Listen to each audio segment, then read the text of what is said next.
SALUG, as we're affectionately known. Yes. How did you come to be a part of the SALUG group or line? When the Lego store actually first opened in Chinook Mall, I noticed a lot of the same builders were building. There was one lug display window, and I wanted to build for that window, and I was informed, well, if you're in one of the groups, you can sign up to build for that window. And at the time there was only SALUG, so I joined the group and ended up building a couple of different displays throughout the years that went into the Lego store. Could you just describe, I guess, briefly what some of those displays were, maybe the themes or what you guys created? Yeah, so the first one I did was I did a castle, because I like doing medieval builds. So I did a section of a castle and a water mill. Sure, okay. Yeah. With a moat around it, so I did that first. And then the next one that I ended up building was a ski hill, because I had never actually seen a ski hill built. It had a lift and chairs, and there was a guy ice climbing, and a few people snowshoeing, just other winter sports. And the final one I did a city build with the Ninja Turtles hidden in it when the Ninja Turtle sets first came out. So it was a fun little display for the kids to take a look at. And you said they were for the windows, correct? Or, yes, okay. Yeah, they don't do it anymore, but they used to have one specific window that instead of having Lego sets in it, would actually have adult builds that we could sign up and just put in whatever cool thing we had built that month. And what was the, just because people can't see the window, what was the scale size? It was about 2 feet square and about 2 feet high, actually. So a pretty decent chunk of space for you guys to be able to utilize to make some cool builds. Yes, yeah, it took more than one gray base plate, which is a 48, so it was fun trying to squeeze it all in the right spots. Gotcha. So what are you doing here? What are you doing on this interview? Why are you at New Horizon Mall right now? I came because I was informed about BuildCon. Correct. And I just have lots of Lego to display. I like Lego. I'm a hobbyist. I actually, unlike most of the builders, never had a Dark Ages, as they're referred to as. Yeah, normally people stop building Lego somewhere around 14 to 22-ish normally. And I was one of those guys that still built their Lego, and I got flack from a bunch of my friends, but I didn't care, because it's a good way to get out my creativity, because in my career, I don't get to use that part of my brain. So and what do you do for a career? I'm an accountant, okay. So very analytical, whereas Lego is more my... It's definitely a creative outlet. Exactly. It's just something to break up the monotony of accounting, because accounting is a little dry. It's a lot of numbers, a lot of number crunching, but that's totally okay. I'm glad that you were able to stick with Lego throughout the Dark Ages. I know I had a very long Dark Ages, so I'm glad to be back with you guys. And what are some of the things that you ended up bringing to BuildCon? I know that you mentioned you brought some stuff. So what have you displayed so far? So far in the SALUG city, I built a city block and one of the tall towers, which people will obviously get to see when they're down here. Yes. And online. And online, yeah. I built a campground, because I never get to see campgrounds built, which I love camping. I'm an avid outdoorsman, so it was right up my alley to build something like that. And then I also build a lot of pop culture things, because our main show is Calgary Expo, which is a comic expo, obviously. Yeah. So I did a mosaic that is a Mario mosaic. Very cool. I've done some books, because it's important that kids read. Agreed. So I did some literature builds.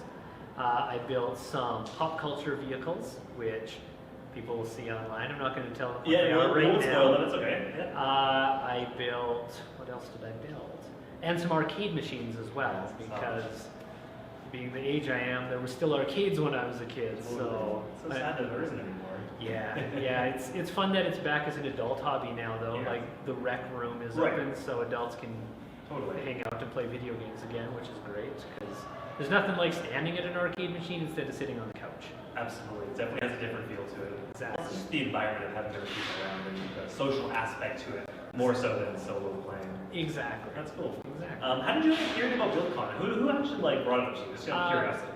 In our group, Winston was sort of our touch point, and he found out about the show, and because COVID this year, there's obviously no other conventions going on. Right.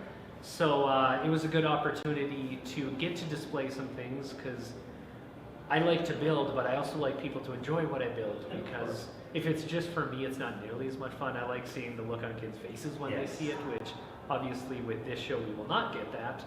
But at least people will get to enjoy it from the comfort of their homes. Absolutely. Yeah, trying to keep it safe is a very big priority right now. Yeah. But this is just year one. It just happens to be mid-COVID, so who knows what will happen next year or the next convention in Calgary.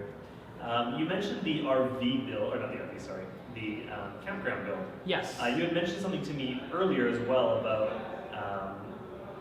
you set up a lot of detail in it. Something that you don't normally do just because of how often you have to move it. But we're lucky enough to have this display for a relatively long amount of time. So, like, what went into it that was so different this time? Okay, so when I'm building at smaller shows, I don't do a lot of ground foliage. I just set up the campground, put in the trees and maybe a couple shrubs, and then I leave. Yeah. But it doesn't display the best that way because, as you know, when you're actually outside, there's a lot of ground cover. There's weeds, there's ferns, exactly. So it unfortunately, I think, took about 4 hours to set up all of it. Yes. But it ended up, it looks a lot more natural. So when you look at it, it's more engrossing. You can picture yourself easier as one of the figures because it is something very realistic that you see in your real life. So that tends to be how I build. I build a lot of realism in my builds rather than fantasy per se. Like you don't have to guess what something is. Yeah. You'll definitely know exactly what it is. That makes sense. You also said that you did a Mario mosaic, which is kind of, I guess, meta right now because there's the Mario theme that came out. Yeah. What are your thoughts on the new theme? Just curious. Candid, honestly, please. I like the adult set, the TV with the classic Nintendo system. Gotcha. I'm less interested in the sets, only because I was expecting like minifig scale Mario sets, so that it could integrate a lot easier into other Lego. Right. Like I can see the focus on the gameplay for kids, but something interesting I learned that your viewers probably don't know about yet. If you have the adult set, the TV with the NES, there's a place to put the Mario fig on top of it, which makes it play the song and make the sound effects as the Mario jumps around on the TV screen. And that's the only way that you can get it to do that is with that figure on top? Yeah, unfortunately means you have to spend another $70 because that's how much the base Mario set is. Yeah, on top of the already expensive NES set. Yeah, I want to say it's close to $300. I think it's something like that. But unfortunately, if I get the NES system, I'm going to have to cave and get the other set. They know what they're doing in the marketing department over there at Lego. Exactly. Well, that's cool. Again, it just came out, so it's always curious to see what other like A-Ball or other builders think about those kinds of sets because I know this one especially has a very 50-50 feel on it. So there's a lot of pros, there's a lot of cons, but it'll be interesting to see kind of what they do, moving forward. Speaking of interesting sets, I know you didn't have a Dark Age, which means you've been a Lego builder for a decent amount of time, obviously an adult now, starting as a kid, I'm assuming. Yes. Do you remember what your first set would have been, or roughly the theme of it, if not the exact set? I'm pretty sure my first set was a tiny little castle set, which just had a ghost and a knight and a horse, and that was it. But the one that I most vividly remember, because I got almost the entire line, which is unusual when you're a kid, is the Aquanauts line. Okay. I asked my parents and my grandparents for the same set, assuming one of them would get it for me. And they both got it for me, so I managed to trade in the one other giant set for almost every small set in the line. So I was one of the few people that had an entire line when they were a kid. That's a strategy, kids. Ask two people for a large set, and if you happen to get both, just trade one in for the rest of the smaller sets. Exactly. Learning here, learning. Do you remember, okay, so that was they bought you that set. Do you remember the first thing you bought with your own money? The first thing you went and hunted for and was like, I have money, I'm gonna buy this. If not, it's okay. Well, I do and I don't. Okay. I'm sure I bought some sets with my money when I was a kid. Sure, because obviously you get money for birthdays. And things. Yeah. But the first one I vividly remember buying for myself was when the first Spider-Man movie came out. Okay. I ended up getting the giant bridge with the trolley car that went across it because I was an adult then, so Yes. I started working. Actually, I was probably a later teenager. Sure, so yeah. just starting to work, and I was like, well, I have an extra $120. I'll go and buy this huge Lego set, and I still have it to this day. It's not built, but it's in the collection still. The pieces are somewhere. Exactly. Probably used in some of the things I've built. Probably. I'm sure the essence is in BuildCon somewhere. Exactly. Which is kind of the best part. That leads me to the next question as well. So you've obviously described a few sets that are near and dear to your heart, some things that you've purchased. Do you enjoy building sets more, or do you enjoy building MOCs more? I enjoy both of them for different reasons. I enjoy building sets for new techniques because they may come up with an idea that I've never thought of, and I'd be like, oh, I'm going to replicate that in my own build, especially when they come out with new parts and you're still trying to figure out how to use them. Okay. But I get a lot more enjoyment out of building MOCs because it's out of my imagination. It's whatever I want it to be.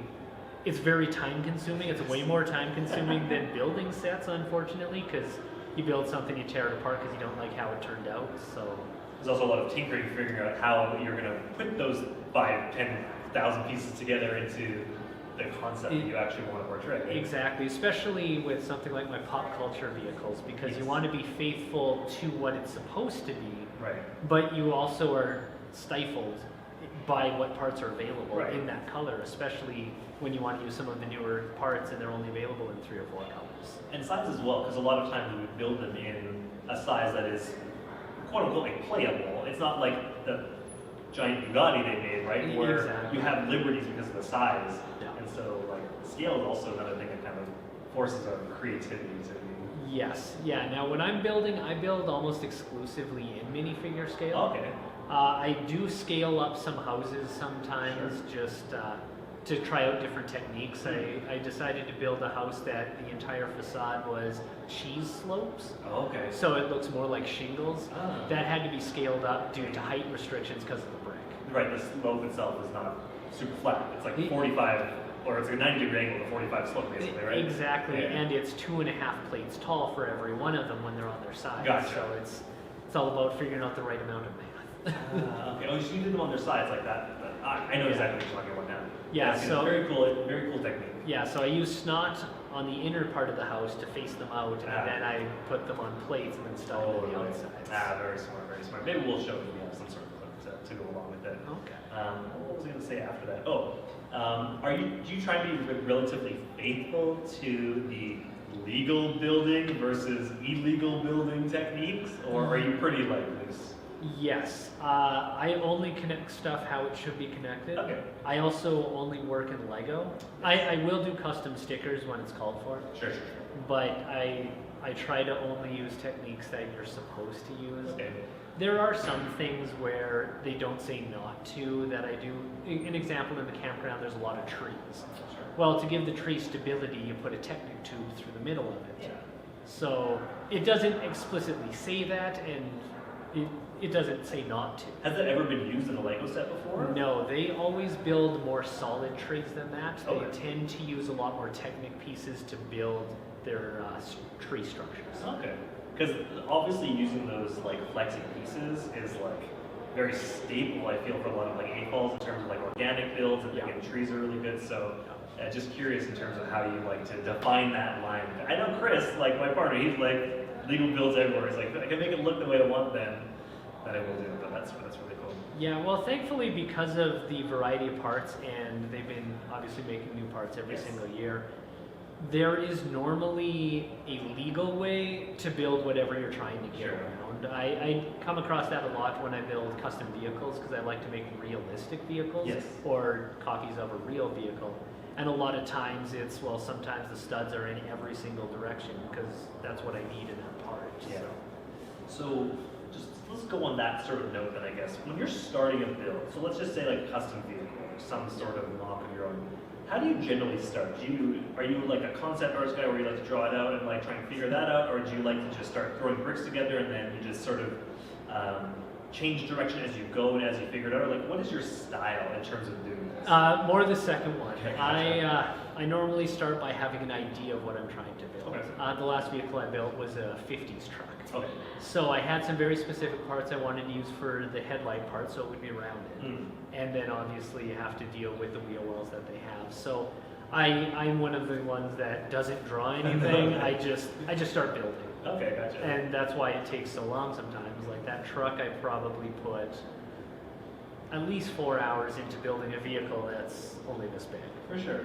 So, but it's more for me about trying to achieve something than figuring out how I want it to look and then trying to figure out the budgets for it. Okay, well that makes sense. I mean, I probably the same way as well. I just want to start building and then I'll adjust as I need to. Exactly. I have no patience to draw and So figure true. out in advance. It's just trial and error all the time. That's fair. Is there anywhere for people to look at any of the stuff you've built? Do you have like a social media account, whether it be a Flickr or Instagram or anything? Or we have a Sela Facebook group, Nice. so there's some things on there, especially around Calgary Expo and our other trade shows we go to. We share a fair bit of photos. I've recently started my own Instagram Okay. for my sets. It's at mt.bricks. There's not a lot on it yet because obviously it's a brand new page, but it's coming along. I realize more people want to see the things that I've built, so I need to share them more because I enjoy them. The people in our group enjoy them. When I take them to places, people are normally pretty awestruck by some of the things, and I'm just like, I better get some online so people can enjoy it that don't live in Calgary. especially with the COVID situation, the conventions have obviously been stifled to bare minimum at best.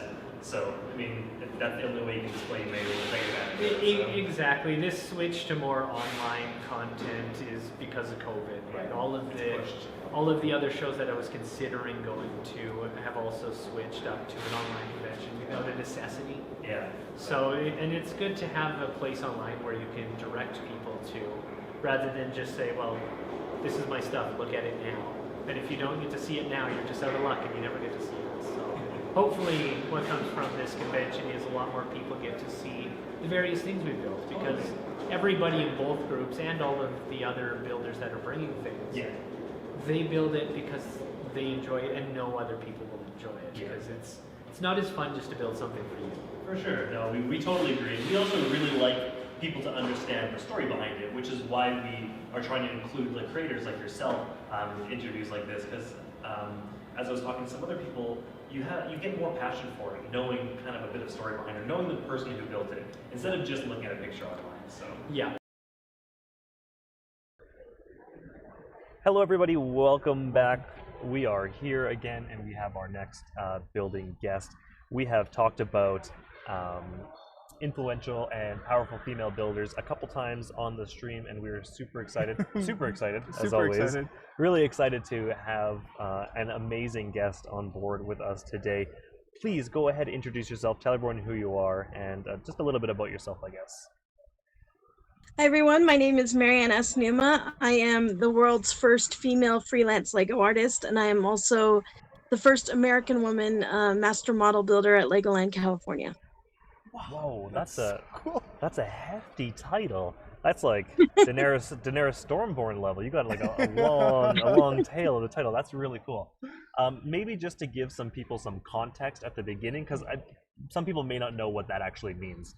So let's start from the beginning. Your title, like the first female Lego artist, I believe, is the one that you mentioned. Uh-huh. Maybe explain what that actually means and what that entails in terms of that title.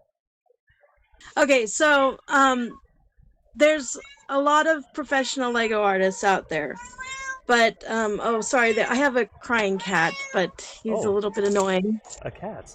So you might hear him in the background. Yes, definitely. But anyways, professional Lego artist, I actually started about 18 years ago working at Legoland, and I went freelance 13 years ago. So the reason I can proclaim myself as the world's first is because, frankly, there wasn't any other women doing this 13 years ago, especially internationally. Yeah. Because if you think about it, you really literally can't name anyone else that was internationally known 13 years ago. But yeah, there's not that many people to begin with that do this worldwide. Fair And enough.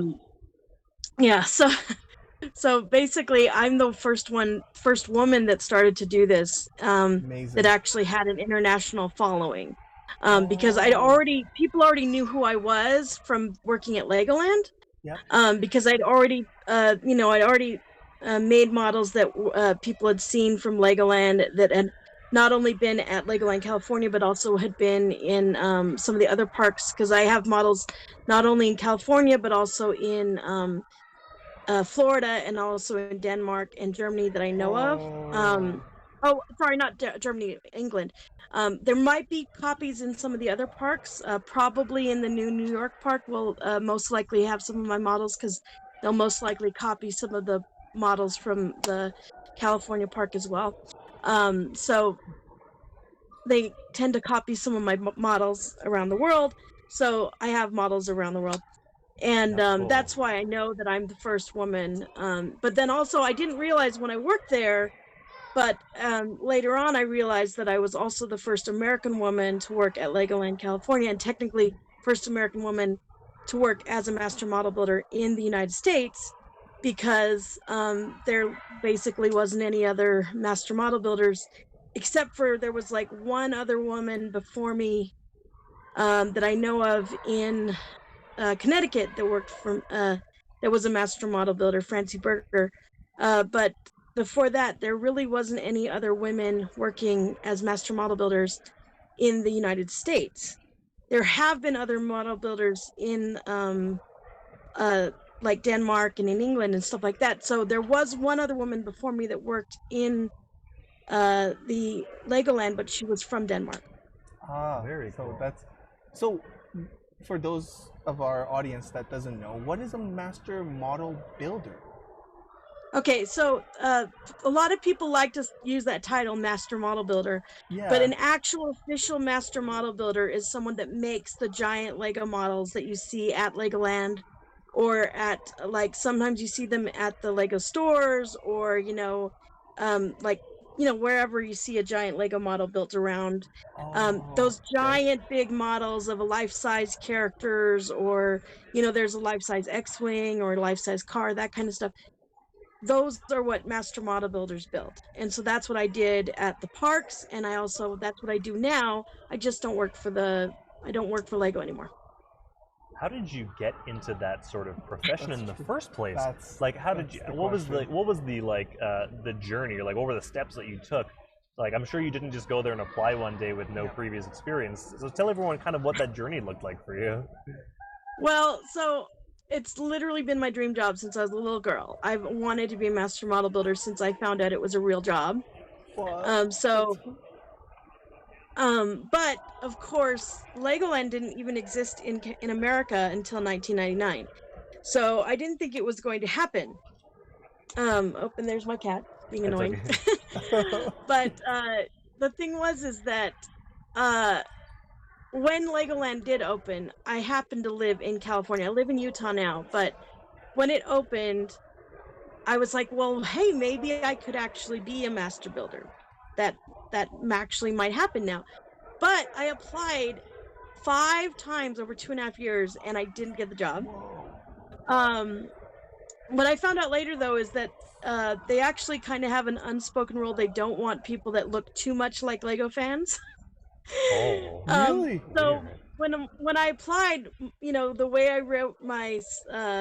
wrote my application and the way my portfolio looked, I looked too much like a Lego fan. And what does that mean? But then I ended up saying I love Lego and I really want to have this job, that kind of thing.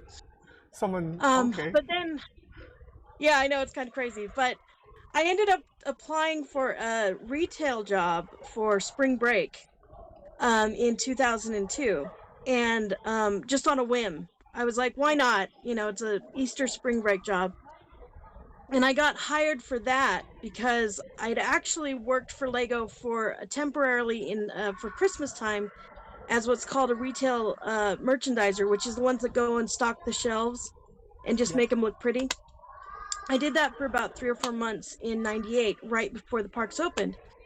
And so because of that, I already had some previous Lego experience, and I also had retail experience from working at other jobs. So they were like, "Oh yeah, we'll hire you." But within the 2 weeks, I got known as the Lego lady because I actually have a vast knowledge of Lego because I've been playing with Lego since I was 6, and I've never stopped. I don't have a dark age, so I never stopped playing with Nice. Lego. And I have basically pretty much a like encyclopedic knowledge when it comes to Lego. So Whoa. when I went to the orientation, I knew more than the person teaching the orientation. And I could answer the That's hilarious. questions of the orientation questions before they gave the orientation. So so I ended up getting the job for the 2 weeks, but I ended up getting hired almost immediately part-time.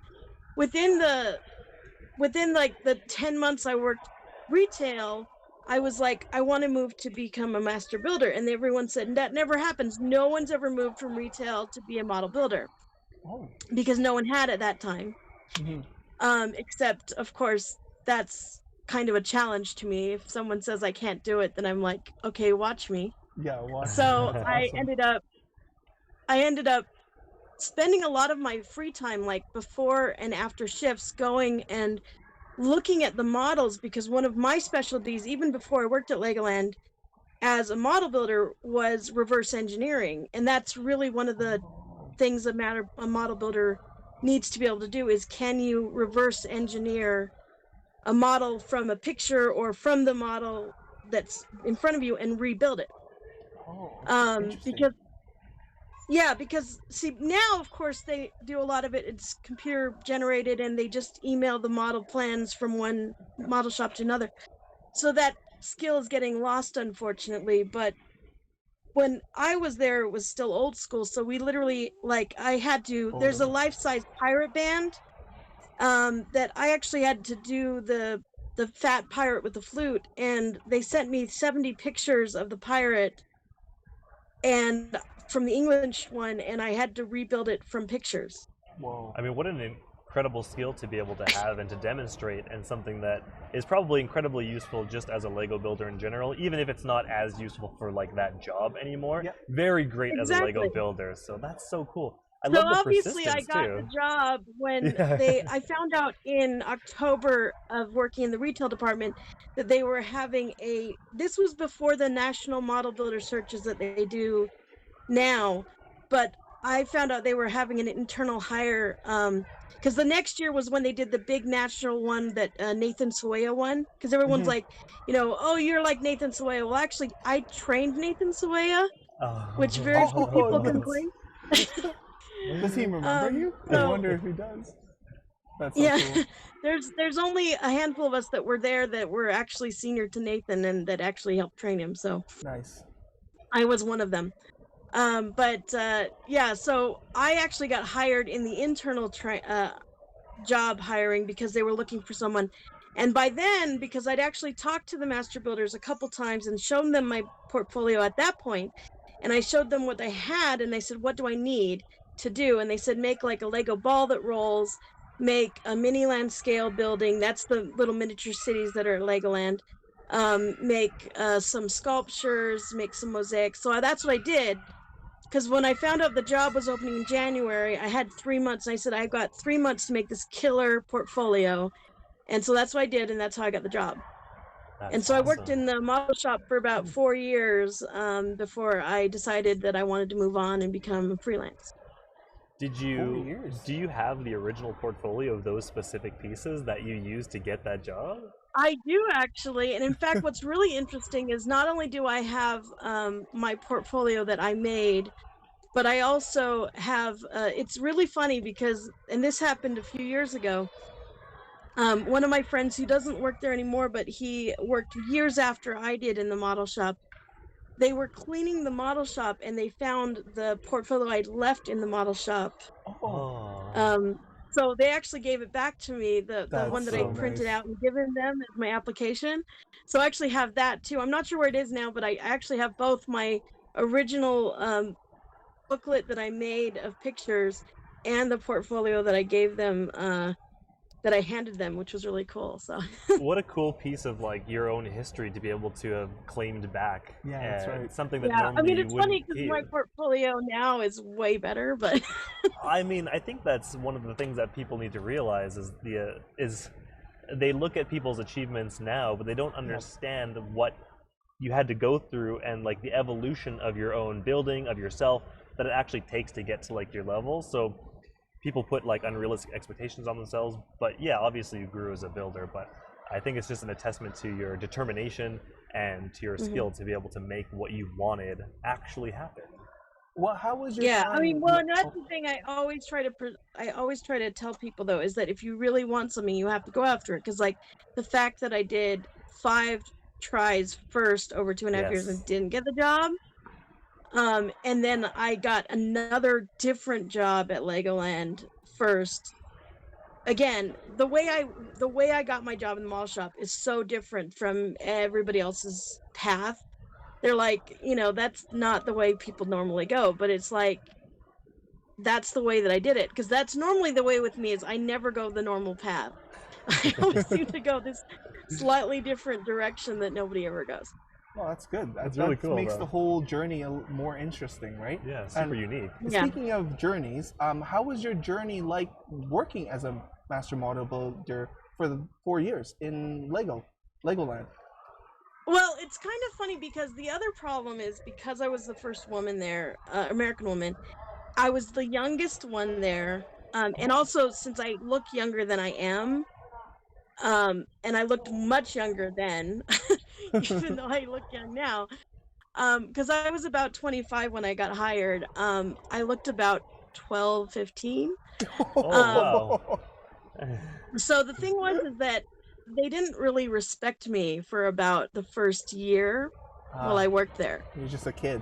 Because I worked with all these guys, and part of the problem was they were like, it's a guys, club, Boys Club. Boys Yeah. Club. and yeah. so it was, just like anything that's more like a guys club. They didn't really like that I came in and I was a girl and I was all, plus they kind of were just like any job. You get kind of jaded with it. You get tired of everything about it. It doesn't matter if it's the coolest job in the world. And the thing is it's a fun job, but there's a lot of boring parts to it. There's all the, Like what? well, the thing, like, you have to go out every single morning to check Miniland to see if anything's broken. Oh, really? Which sounds like a big job, but it takes about 2 hours. You walk around Miniland, and when you've done it, like I did it for most of the time I was there, you actually get to where you can tell if something's broken almost immediately. Okay. Because you notice all the details. Like you notice something's been knocked over. You notice if like because a lot of the times, because the gardeners don't pay attention to what they're walking around in, so they knock Yeah. things Oh, over no. or they hit something or something like that. Plus, like little children sometimes walk inside because they're not supposed to, but they do. Yeah. And so things get knocked over a lot. And so we have to fix little things all the time in Miniland, because also they power wash things, like the buildings and stuff. Oh, yeah. So, because people always ask, how does they clean the buildings and stuff? It's power wash. Wow. That's Depends, intense. of course, depending on the droughts and stuff like that. But they do power wash it usually like once or twice a week. Oh, so So pretty often. Really often. yeah, they do to try to keep them clean. But that also helps eventually start breaking off the little details. Yeah, of course. Some stuff, because even though it's glued, and so that's one of those things that you have to get. And then also there's like, you make something and you have to have a budget and a time for it and everything, and that gets, I've literally had arguments with my boss of, this is a 40-hour project, no, it's a 50-hour project, that kind of thing. Which is where, like, because I'm my own boss now, if I think, even if I agreed to being a 40-hour project to my client and I decide it's a 50-hour project, I'll just do the 50 hours. Right. Even though I lose a little bit on the income stream a little bit, I'd rather that it artistically looks better. Because I just got tired of fighting, when I know something looks better Of course. because of this or that, right? So that Matter kind of of thing. pride. Yeah, of For course, sure. a matter of pride. But, I'm gonna. but yeah, for the first year or so, I actually got a little bit discouraged. I almost thought about quitting a few times because they didn't respect me. But once they started realizing that I actually knew a lot more about the Lego elements and product than some of them did, and then I started like, once I really came into my own of building technique wise, I started doing stuff that they weren't thinking of. And I think part of it's because I'm a woman. You Because, think differently. I'm not saying men and women do think differently, but also not just that, but because I have a crafting background, I'm a quilter, I do cross stitch, I do jewelry making, because like if you looked at my Etsy site, foldedfancy.com, then you've seen that I do a lot of Lego jewelry. Right. Right. Well, my boss, it's funny because my boss never saw any of that as useful. But the reason my mosaics are so good is because of my quilting and cross stitch background, because I think in a geometric that way, makes and I can sense. break a picture down in my mind. Because a lot of people ask me, what programs do I use to make my mosaics? And it's not, I use several programs to get it to a point, but it's mostly done by hand. Wow. And I literally Eyeball. draw them out on Lego brick paper to figure the plans out, because Wow. the complexity honestly can't be done by a computer, because I use too many of the snot or stud snot on top techniques of turning things sideways, and Yeah. I use cheese slopes and other pieces that are turning things around. So you literally can't do that in a computer. It's faster to do it by hand. Yeah. So that's what I so do. interesting. Yeah. That's really cool to think or to hear about your previous experiences, because your experiences in life are what make us individuals. No one's experiences are ever the same, and the fact that they kind of disregarded your experiences in life is It's unfortunate. it's really unfortunate, but it's so cool to see that you didn't quit, which is obviously the number one greatest achievement, and that you pushed forward, and then you just showed the boys who are boss. Yeah, like you don't proved them wrong. You never just prove them wrong, right? Like you're like, I don't need to take this. I'm just gonna prove you guys wrong with my work. Yeah. And you've gone on to do like amazingly great things. Well, and and Well, you're the jewelry is definitely- a good example, because definitely my get respect. jewelry, I've sold thousands and thousands of pieces of my jewelry. My boss never thought my jewelry making was anything important. But So it's interesting. literally one of those things where I always thought jewelry making was fun. And the reason I started making Lego jewelry was because I was like, oh, I make jewelry, I make Lego, I should put them together and start making jewelry. And because I don't do just take a Lego piece and hang it on an earring or something, I put well, here I can show you real quickly. Yes, please show us. I was gonna And ask. you know what? Like A I fun made- fact too. Mariann actually made one for Colleen. Colleen has one of hers too. These are like space shuttles that are earrings, that kind of thing. That's so cool. That's so cool. So yeah, I just throw things together that are like, oh, here's another one that's a little Cool. koala that's an earring too.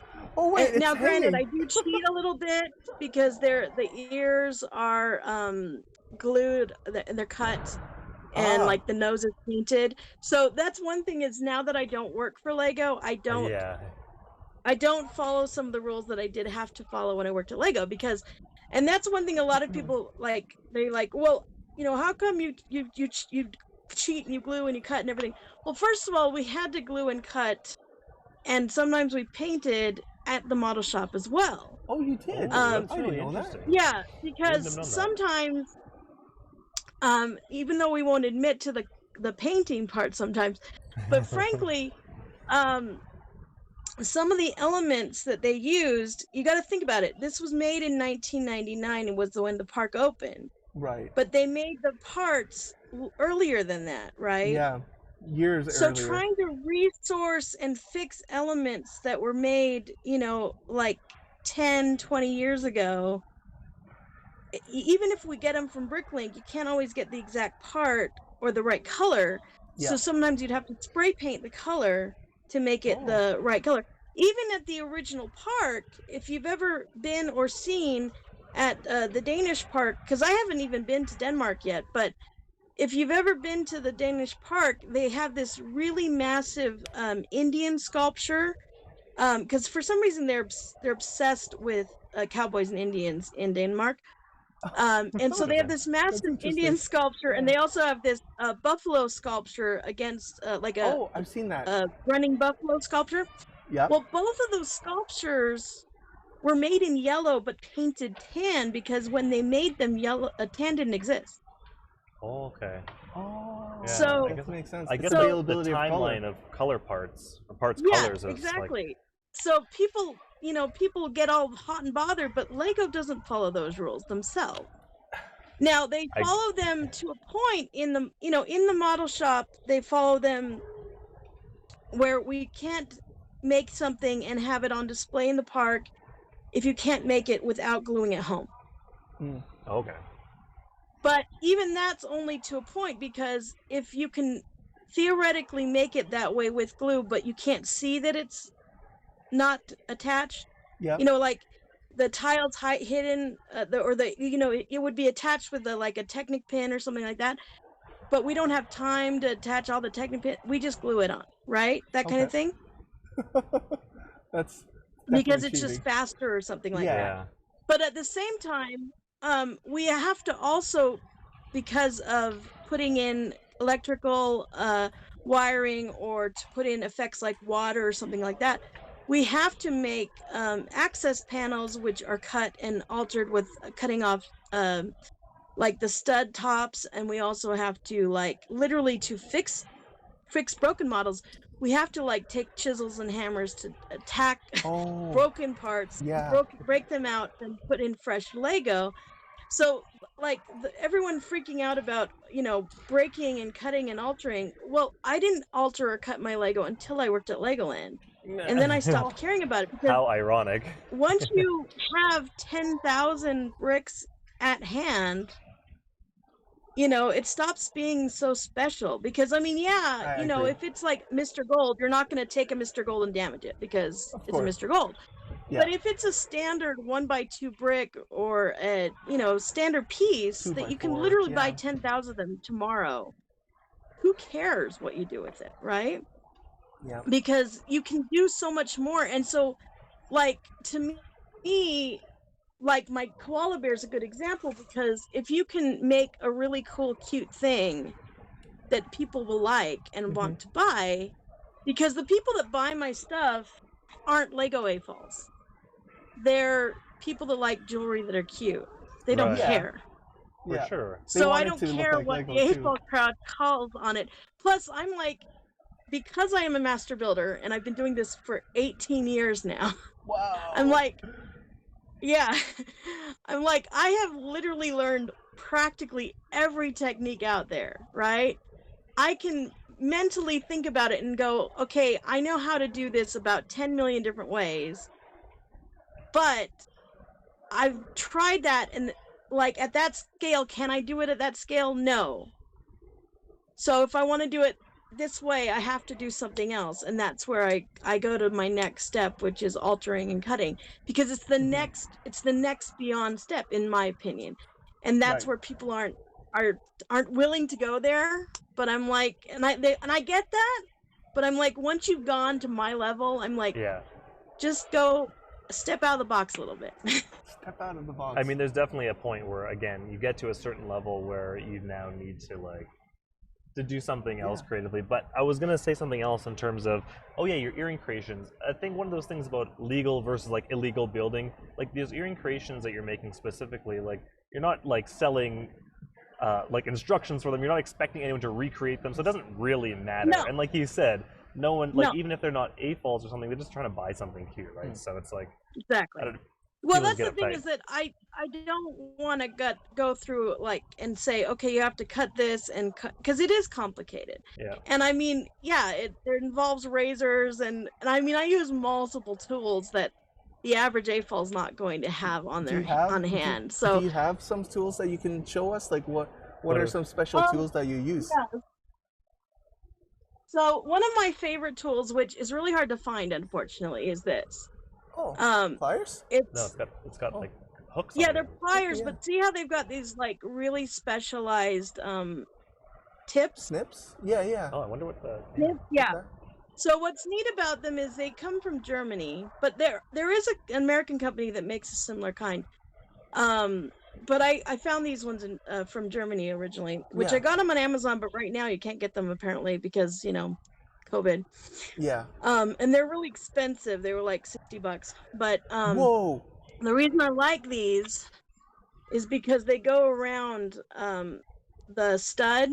They can hold the stud right there, Oh. but also they're sharp enough you can actually cut the stud off. Oh, you could Or just you can snip it also right cut off. the bottom. Yeah, you can snip it right off. You can also snip the underside of the stud off, like the little tube on the underside Whoa. off. Wow. So there's uses for it on a lot of platforms, but also like if it's in the middle of a like. Okay, now I'm gonna plug my little brother's brick Please. mini. If you guys have That's seen so the little cute. miniature chest, Wait, what's that? What but- is that? Brick Mini. What is Brick that? Mini, which is brickmini.com. They're miniature chess pieces, and also they have little miniature army guys, which are kind of Very cool. cool. Whoa, That's that's so awesome. cool. You can Yeah. build Risk with Yeah, that. it looks like Like Yeah, chess and my brother literally just launched these, so it's brickmini.com. But the reason I'm showing you is because see how this can literally go. Now it is, it can damage the bricks a little bit if you're Right. not too careful, but it can pull out the pieces from the middle of center. the thing, Mm. which is What why is I that like tool this model. called? It's called like a flush end. It's really weird. It's got a really weird name, but it's like a flush end cutter or something like that. And what do they use that in But real yeah, life this for? is one of the tools that I really, really like and I use all the time. And then I use also That's just cool. standard, I want to get that now. Yeah, it's a cool tool. Oh, and pliers. I use old standard pliers, needle yeah. nose pliers for my jewelry.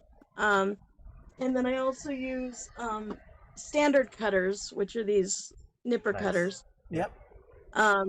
And I get most of these, like these kind you can literally get at Harbor Freight for like $3-4, cheap.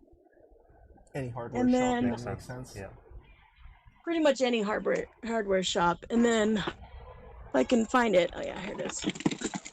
This one is again a trickier one to get. This What? is a Oh, called the Ooh, that's chopper. cool. Yeah. Paper? So For paper? this is for cutting. Well, it's actually originally made for like miniature model train cutting. Oh, Oh, okay. okay.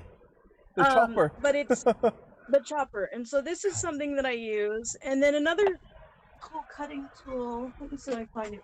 I like that one. That one's good for like Gunpla or any other model building. Model train, fingers, minifig heads off their body. Yeah. So again, see, I have all these specialized tools. So this is another one that I use. That's a cutting tool. That's They massive. cut. that's for- What is Yeah. that So for? again, this is for cutting pieces in half and chopping them And up. it cleans it, Um, like, so when it cuts it, does it clean the edges or you have to clean the edges still? It pretty much cuts pretty clean, but I still have to use a razor cutter to cut it a little bit cleaner on the edge so that it's straight a little bit.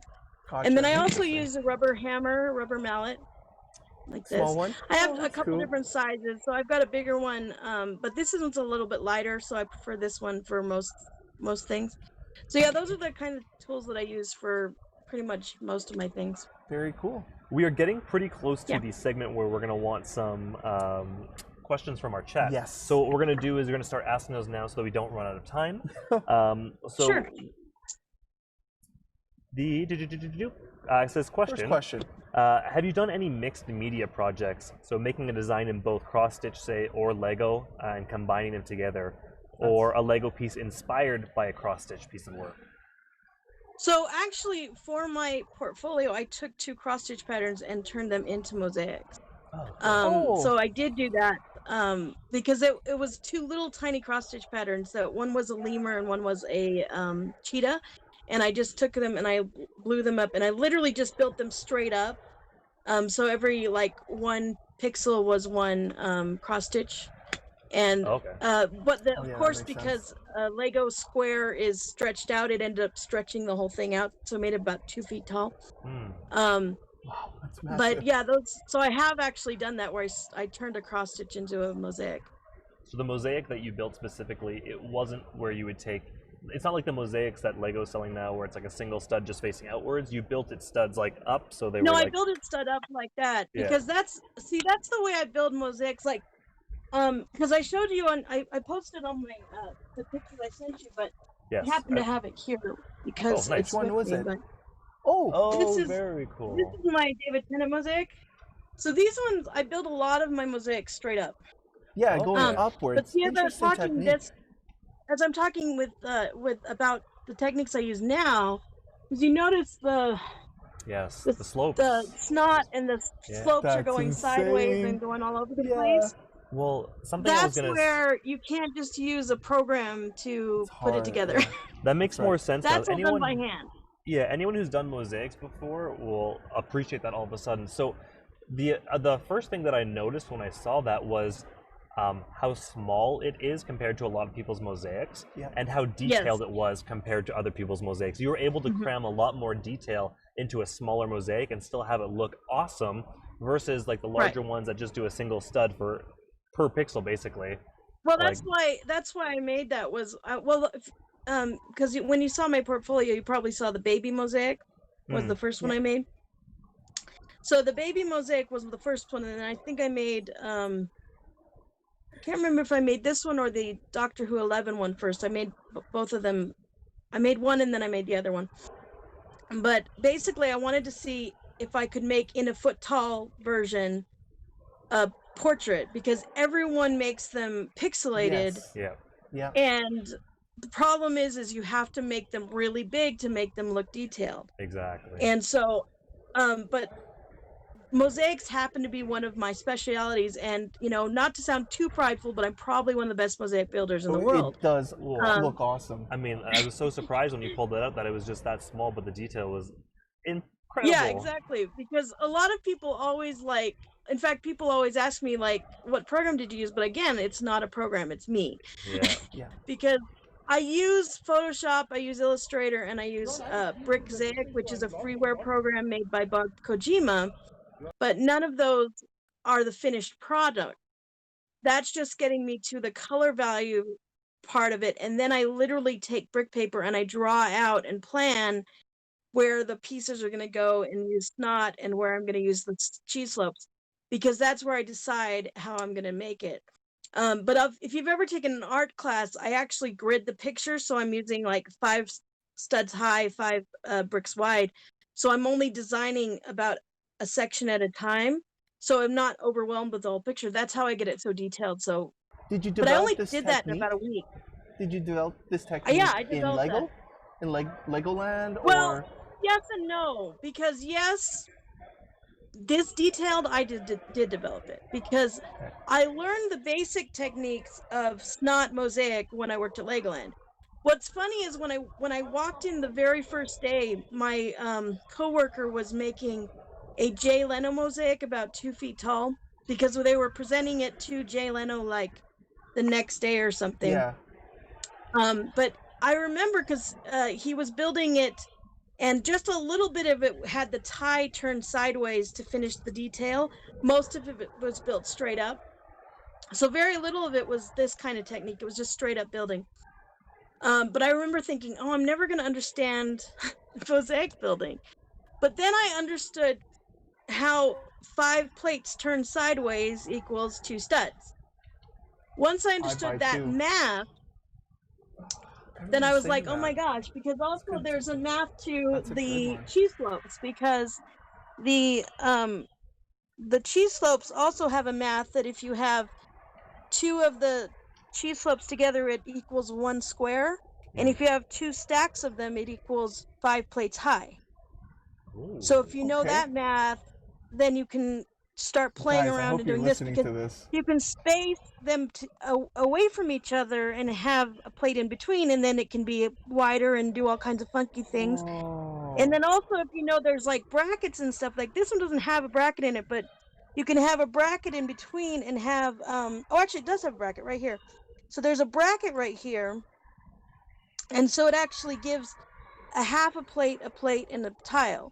So it gives another space, but you have to use that bracket piece going this way. So you have to, Yeah. going this way. So Yeah. you have to incorporate that color of, say, tan or whatever the bracket color is into the face or whatever you're making. So there's all kinds of these things. And see, people have wanted me to make a mosaic book, and I've wanted to make one for years, but I have to figure out how to explain it clearly, Yeah. without using just the, without using the computer programs I use, but also without using, my brain, because, breaking it down, because like Bill Ward, has made a really good, PowerPoint presentation that he's got the math of Lego that he's Bill done Ward. before. Okay. Math of Lego. Yeah, he did that. That has helped people do that. But like that's basically it. Once I understood the math, I went from not understanding to understanding really fast because my brain really works really well with geometry. Yeah. Nice. Because I was actually the 4th highest in geometry in my school, and I was a freshman when I was in high school. That's your special So superpower. that's why I'm really good with mosaic, because my brain just works with geometry really well. Well, you could always do a master class, like a video master class doing it. I mean, we're more than happy to Well, help I you out with even that. tried figuring out that too, but even then, it's like you need almost a courses of it because it's so true. complicated. It's true. Because it's not just one thing. It's like this plus this plus this plus this equals how I create mosaics like it. Because for me, I can do that in a week. That's so bad. But Yeah. but that's because my brain works like that.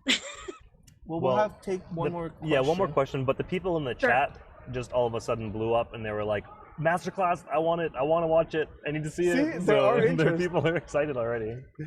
But 2 by I should 5 rule, figure out how guys. to do that. 2 by 5. Yeah, we can definitely one help thing you I'm with that. trying to figure out is to do a Patreon where I do videos and teach things, because I know that I have a ton of information Yeah. that I could teach people. Unfortunately, my computer's being on the fritz right now. Until I get a new laptop, I can't start a new Patreon yet. But right. I do plan on something to doing that look at some forward to. So the last question, Yeah. sorry, we got about 1 minute, so I don't want to no. I Sure. don't want to go too far. You've built a lot of Sure. incredibly sized things, especially with Legoland and the job that you currently do. What was the largest project that you've created out of Lego? Well, like when I worked at Legoland, we did build the Freedom Tower, which was 28 feet tall. 20. Sorry, how many? So that was 28 28 feet feet tall. Where is that? Wow. What? That's the Huge. Freedom Tower at Legoland. So they replaced the Twin Towers. We didn't ever have the Twin Yeah. Towers at Legoland. Yeah. Just the But Freedom Tower. Whoa. We put the Freedom Tower in after the Legoland, or Yeah. like In when we commemoration. redid Legoland, or sorry, when we refurbished New York in 2005, we put in a new Freedom Tower, which actually Wow. wasn't the actual. It's funny because we didn't actually put in the real one because they hadn't finished decided which design they were going to use, so we put in the Okay. wrong design. So Oh. it actually stood there for several years before they replaced it with the actual real design. So Oh, it's kind of weird. interesting. But so the one that we put in was at the time it was the tallest building, Miniland building in the world. Of course, that's been replaced now by the Burj Khalifa, which is in Makes Dubai, Mhm. because they have. I can't remember how tall that is, but it's like 45 or something Oh feet my tall, God. or might be taller than that. But it's ridiculously high and tall in the Dubai Legoland. Well, that is so cool. We did run out of time here, but we Aw. appreciate Sure. all the knowledge. Everyone in the chat is so their fun. minds have been blown, their eyes Ours have been too. opened. What are you Us talking too. about? The techniques that you Well, talked if is anyone about. fun. has questions, they can always follow me on Instagram or on Please. Yes. Facebook at modelbuildingsecrets.com or Model Building Secrets, or also Folded Fancy. I'm on Instagram and Facebook at both of those handles. So, and I'm also on Twitter at Mariann Asanuma. That is so cool. We Perfect. appreciate your time. Don't go anywhere. We're going to change the stream over to a quick commercial break for everybody watching. Thank you guys so much for tuning in for Mariann. This has been Thanks, Mariann. super awesome, That's very so Thanks for knowledgeable. inviting me. This was Can't- fun. Yeah, can't wait to speak to you again one time. We can dive deeper into some of these topics. But guys, I'm going to switch over to Sure. commercial break, and we will see you guys during the next one. So let's get started. Can you introduce yourself to the audience? Okay, hi, my name is Nathan Fournette. I was born in Montreal, but I've lived in Calgary for most of my life, and I've been playing Lego as long as I can remember. Was it from your parents? Like, did they like Lego, or your brother liked Lego? How did you? So my oldest brother really liked Lego growing up, and then my sister liked it a little bit. My other brother also liked it a little bit, but they all grew out of Lego. So Dark Ages? Or yeah, they just... who knows? Dark Ages could last. We don't know how long, but so basically, I inherited like 3 collections of Lego. So I was a very lucky 10 or 11-year-old. I almost had Dark Ages. There was one point where, you're in high school and you want to be cool, and I realized Lego, it wasn't cool or whatever. So, but that quickly wore off once I realized that I need Lego. Like it's my hobby, and it's my kind of my escape. And I'm very introverted, so introverted people always need somewhere to be without people. And Lego's the perfect thing for that, because I can be by myself just thinking and building, and it's such a good way to relax. So that makes sense. Yeah. So what was in high school pulling you from away from Lego? Like you said, what was the cool thing back then? Well, I've never really been into sports. At the time, my then girlfriend, I was trying to impress her, and I was like, oh, if I like Lego, it's like, how can I? But at some point, I confessed to her that I still play Lego, and she was like she was expecting something way worse, So, yeah, I think once I realized I can live a normal life and be happy, and I'm married and I still play Lego, like it's not. I think there's like this stigma that it's really just for younger kids, and it is for kids, but it's not something that you have to grow out of. And if you like it, it's you don't have to impress people. Like if you like it, then do it. It's a good thing, and it's good for you, and it's fun, and there's a community. What more could you ask for a hobby, right? That's true. Yeah. Well, talking about the community, that's a good point. How long have you been involved with a Lego community? I dabbled a bit in my first year of university, so that was like 4 years ago. University was very busy, so as you know, I had to back off on a lot of events and stuff like that. But I tried as much as I could to, especially with aimbot, and I went to Brixpo and I did a few bricks and blocks shows. And I always loved going and seeing what other people build, and it was nice. Unlike on social media, you don't just look at a picture and move on. You could look at what they built. You could ask them questions about it, and shows really fueled. It kept the fire going, I guess, for wanting to be part of something, and also having somewhere to bring your builds. It's one thing to build something and just let it sit in your basement, but it's another thing to bring it and have people critique it or ask you questions about it and show interest in what you're doing. So that was a big part of it too. Well, that's an interesting point, because you have two things. You have a Lego community that's physical, and you have an online community that you also post. Do you see anything, like, what are the pluses and negatives about being in both? Online, it's, as with any online community, there can be toxicity. Yeah. People can be trolls and stuff like that. I personally haven't had many people like try to insult me or whatever, but I've seen, like, I'll go and like a post and I'll notice that people are being mean in the comments and stuff like that, and that's part of being online. But the good part of being online is you get to meet so many more people, and you get to learn from people across the world. It's not just kind of where you are, and not everyone is a troll on the internet, right? Like there are some great people that they might give you advice, or they might say, I really like what you did, or you get people that share your posts, which is, you don't ask for it, but people just kind of, they like to kind of spread things that they like on social media. So that's the plus side. In person, it's nice to, again, see the builds physically. It's nice to be part of a group of people that have the same interests, and like, it's one thing to know, there are people out there that also like Lego. It's another thing to be in a group of people that like Lego in person, right? Like that's, I think that makes it more exciting. That's true. Yeah. That's true. Well, now that, of course, with COVID happening and these types of events have stopped, like, do you feel that your Lego passion has changed because you're kind of disconnected from that community? In some ways, like, I would be throughout the year preparing builds for shows, and then the shows got canceled. So it's kind of, on one hand, it was like, oh, what was the point? But then that just gives you more of a chance to kind of try to get into the online community a bit more. And so now the things I build are more for Instagram, for example, where it's a smaller thing that I can take a quick picture of, and so on one hand, I do miss the shows, but then there's things like this where I think it's very possible to make a show that it doesn't necessarily have to be in person. And that's the great thing with social media again. You can really take advantage of it, especially now. Especially with the virtual things coming up. Yeah. That's interesting point with what you said with the Instagram. So what is considered an Instagram build? Like, because you did it online, what do you think, like, that's a trend? Is there a trend? I've noticed with Instagram, and with especially just uploading pictures online where pictures are limited in size, and on Instagram it all has to be square. It's tough for builders who make really big, massive things to show off, right? Because sometimes I see things and I'm like, if I could see this in person, you can see the levels, you can see the detail, and it's very limited for social media.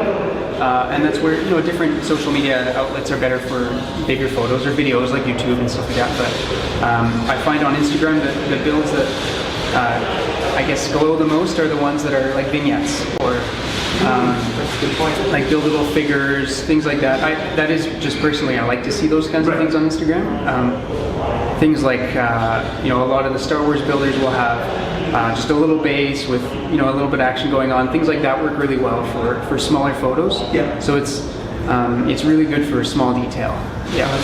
Okay, so then in terms of your style, how has it changed from being in a show that's public and then moving to Instagram? Like, do you feel like your style has changed? A little bit. Yeah. I remember for shows, you try to, I know it's not necessary, but you try to make it look good from every angle. Like, what if someone looks at it from here, this looks bad or whatever. Whereas for a picture, you only need it to look good from one angle, right? Like the picture that you're taking. Your perspective. Yeah, so I guess that's changed a little bit. I take less time with background details. Yeah. So is there a preference style? Do you prefer in person or Instagram? Like, what are your thoughts on that? I still think I need a bit of both. The Instagram, it's what I go to for quick inspiration and kind of catching up with what people are doing. But the shows, you need the shows to really make you think, I want to build more, I think that's the, there's something about a convention that really inspires you to keep building. Wow. Yeah. Okay, well, let's talk about inspiration a little bit more. So, generically, what inspires you? Other builders. One thing that really kept me from going into a dark age was, have you heard of the book Beautiful Lego by Mike Doyle? Yes. No Starch Press has like tons of Lego books, Right. But on that one especially, the Beautiful Lego, that was, I sat and went through that book hundreds of times, just looking at things and thinking like, wow, I wish I could build something like this or that, and it really does a good job of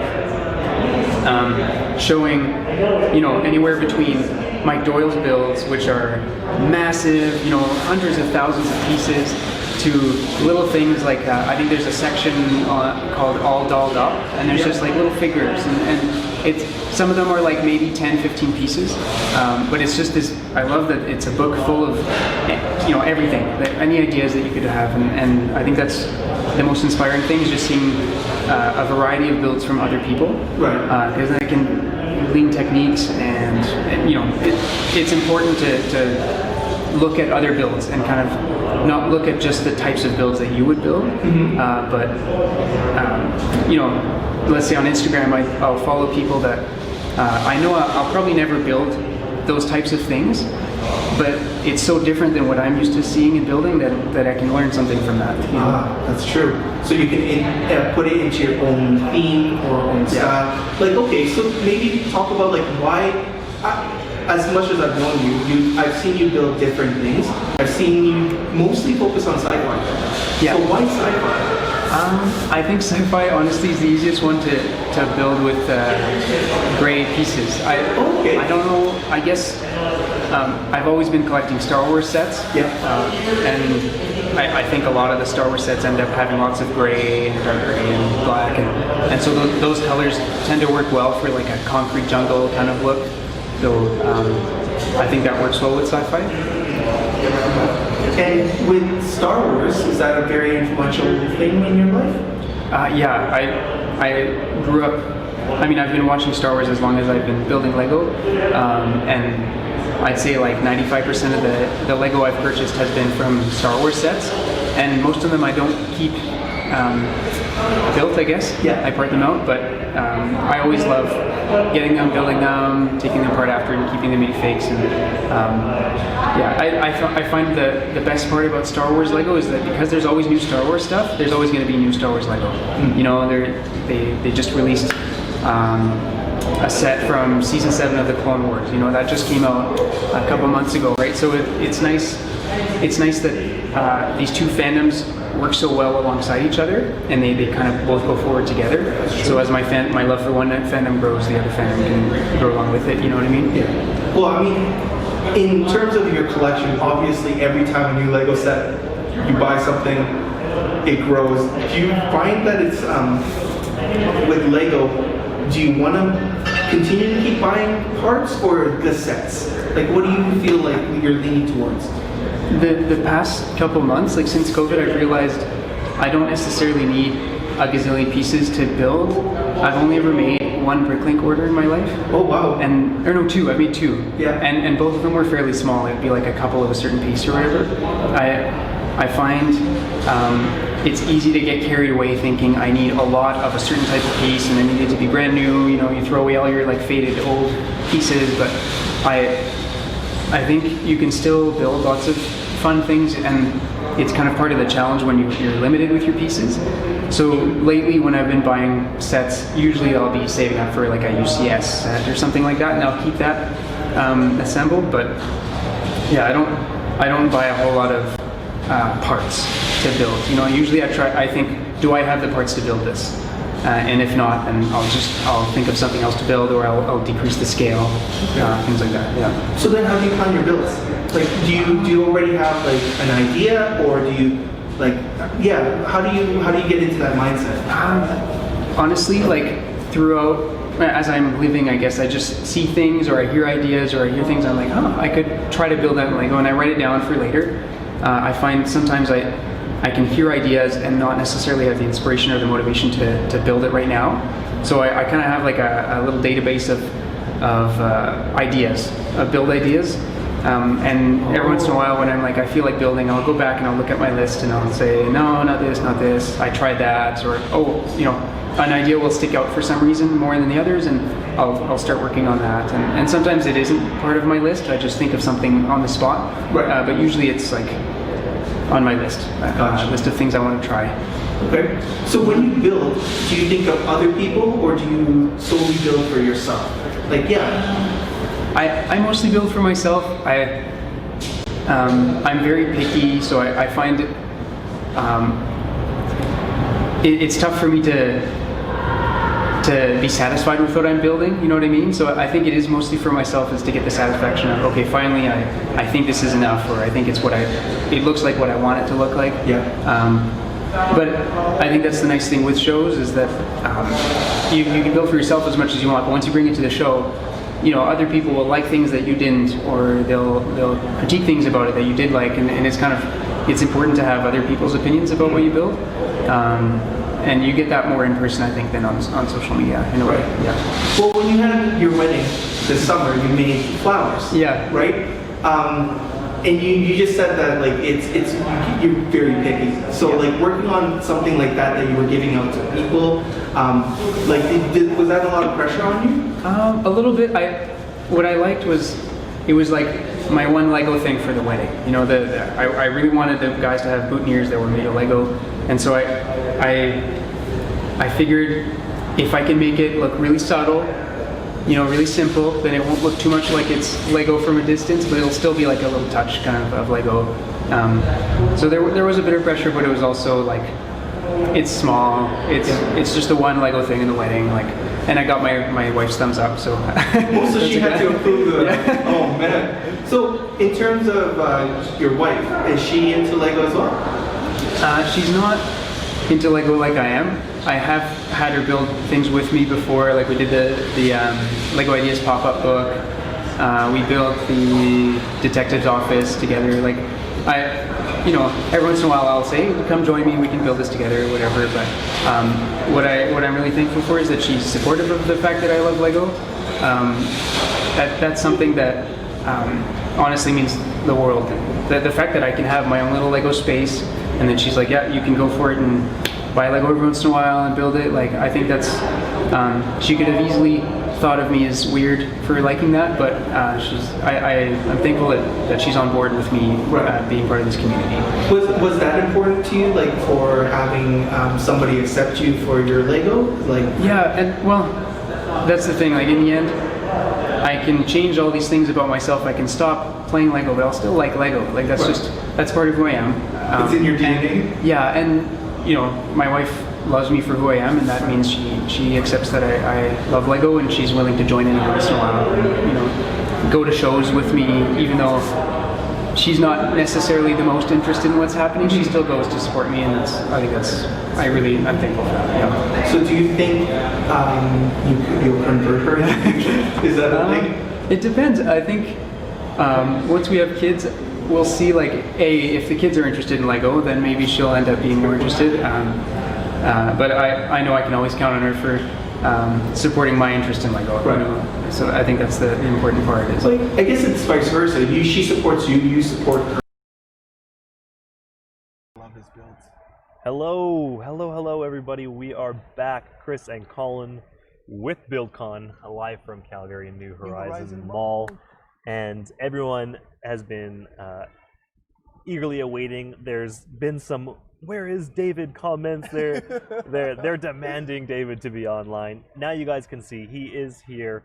But yeah, David, why don't you go ahead, introduce yourself, and just give people a little bit of like a rundown of like who you are, and then we'll go into some questions. Right. So hi everyone, I'm David. I'm from Sweden and I'm 21 years old. I am I have a huge passion for building Lego cars the most, but I also like to build houses or modern architecture houses and actually all kinds of other vehicles as well. But yeah, it's mainly cars. Yeah, I think that's one of the first things that really caught my eye when I first found you. Actually, the first thing I ever saw of you was a video tutorial talking about how to get a lifting hood flush. Yes. Like when it opens and closes. So it was a really interesting technique, and I remember just like hearing you talk about it. I was like, oh, this guy like has a really deep understanding of like what you have to do to really think about, especially on the car scale, because it can be quite small and tricky to get different articulations, right? So that was my first time being like, okay, this guy knows what's up. And so really excited to have you here. And we have your video for playing for everyone to see of your creations, cars, airplanes, and everything else that you sent. So how did you get into building cars? Like why was that something that you decided to do? Was it always like, I'm going to build cars out of Lego, or did you build Lego first, or were you into cars first? I was actually more into Lego first. I think actually I in the beginning I started to build the classic tiny Lego when I was like 3 years old or 3.5 years old. Oh yeah, wow. I think and yeah, it wasn't. I didn't build too much then. I think or too much serious. It wasn't any, as I only was 3 years old or 3.5. But after that, I don't remember too much what I actually built in the beginning. But when I was like 7 years old, I got really into Star Wars, Lego Star Wars, and did build that a lot. I was like all in Star Wars, only Star Wars Lego.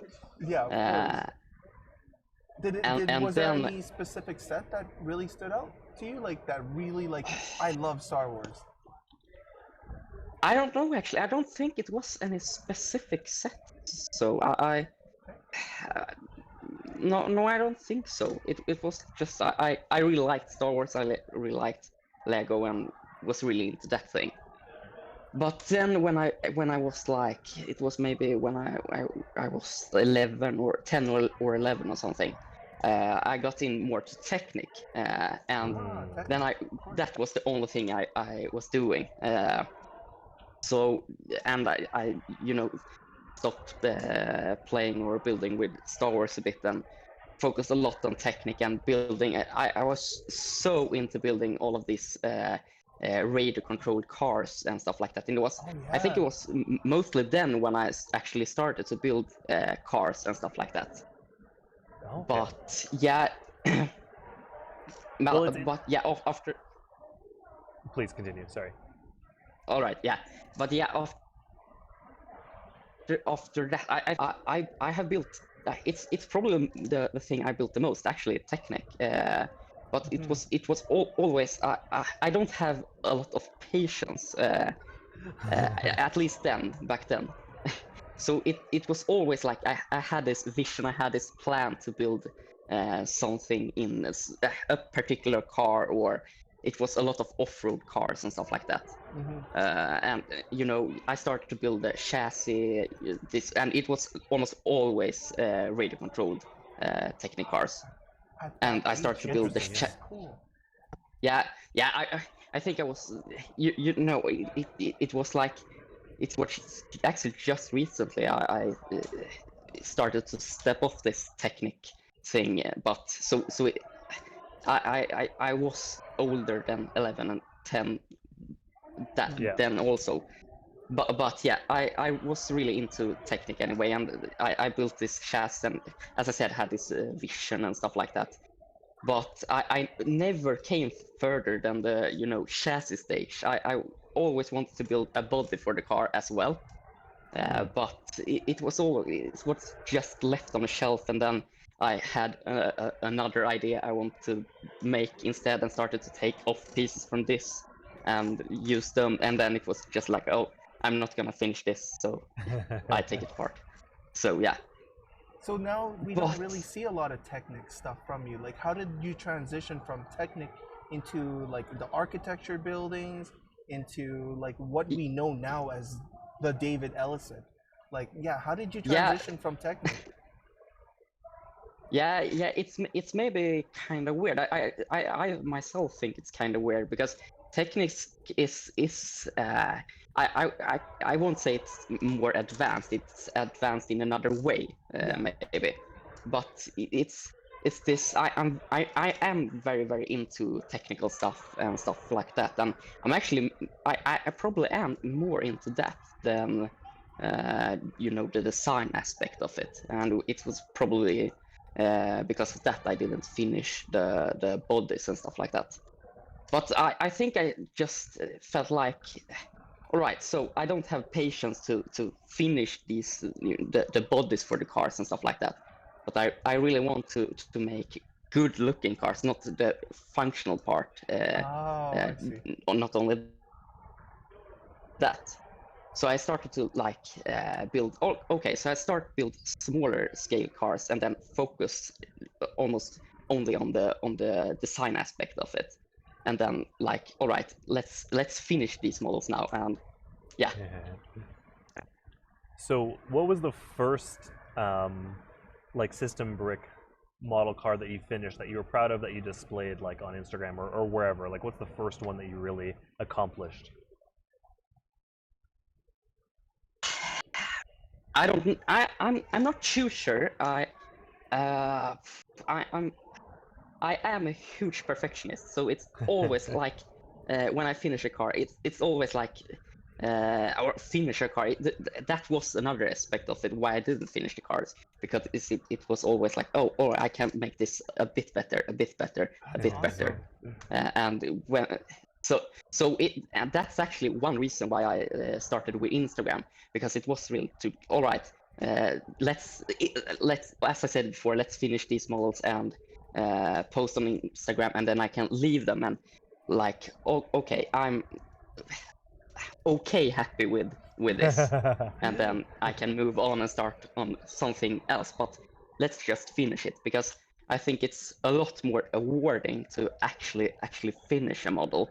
And even though you're not like absolutely super happy with it, but yeah, the question, which car was the first car model was the first I was happy with? I can't really. You stumped him. I stumped him. That's perfect. I of course I am happy with a lot of models I have posted on Instagram. Absolutely, particularly the most recent ones. I think I am pretty happy with. But yeah, the first one. It's fine. I It's not. really It's not a like big the deal. yeah, but or yeah, but I think maybe the first as you maybe have seen, first started to build the 6 wide cars instead of the 8 wide as I build now. And I Yeah. think the first car I was pretty happy with was the 6 wide Lamborghini Gallardo, the yellow Okay. one. The yellow one. Oh yeah, I that think was really Nice. impressive. Yeah. Cool. it was a digital build. Oh, was it? So that Oh, okay. Oh, interesting. Did you? How does that work in your building now? Do you do a lot of digital back and forth with digital and physical?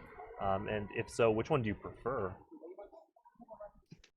I actually started to build, when I started with Instagram, I started to build a lot of digital builds because I wanted to have all the pieces and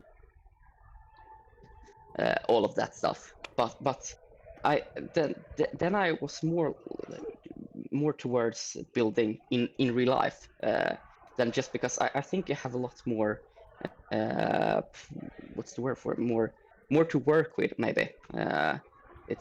You're more free maybe Okay. to do stuff. I think it's just easier to be creative. I don't know if that makes sense, but yeah. So I started to build digitally because I had a piece, stuff like that, and but now I almost only build in real life actually. Okay. Because I think it's easier to be creative and More yeah. freedom. Well, That makes sense. just want to get to know you Yeah. a little bit more as a builder, and kind of like a little bit more about how you go about things.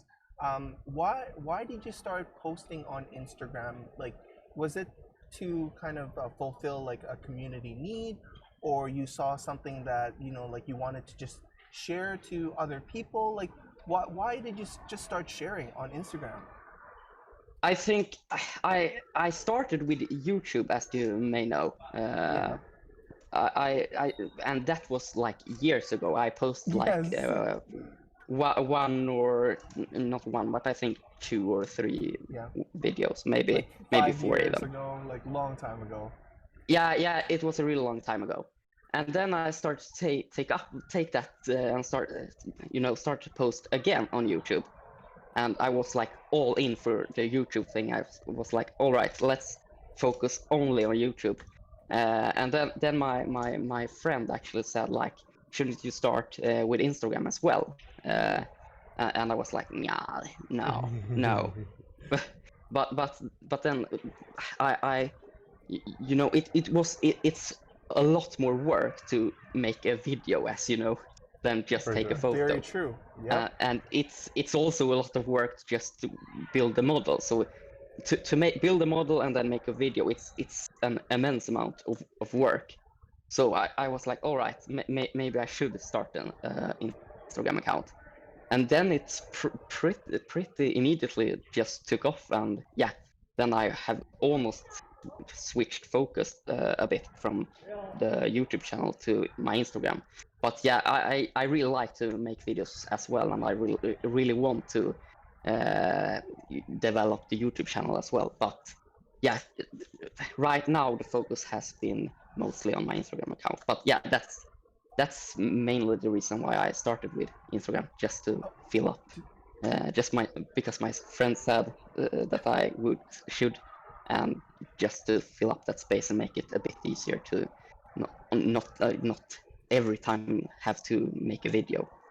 Do you feel like that posting on Instagram satisfies like your creative desire? Is there like like we just want to know like why you post amazing creations online, like instead of just doing it for yourself? Like what is it, something just more to share it, or you wanted to do something different to the vehicles scene in Lego World?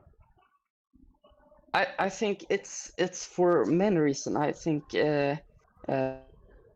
why I kept doing it was actually a bit to actually finish my models as I talked about before. Right. Yeah. Just because have this a bit of not forcing, but something that pushes you to actually just finish this model and post it. Yeah, So that accountability. Yeah, there's that's definitely.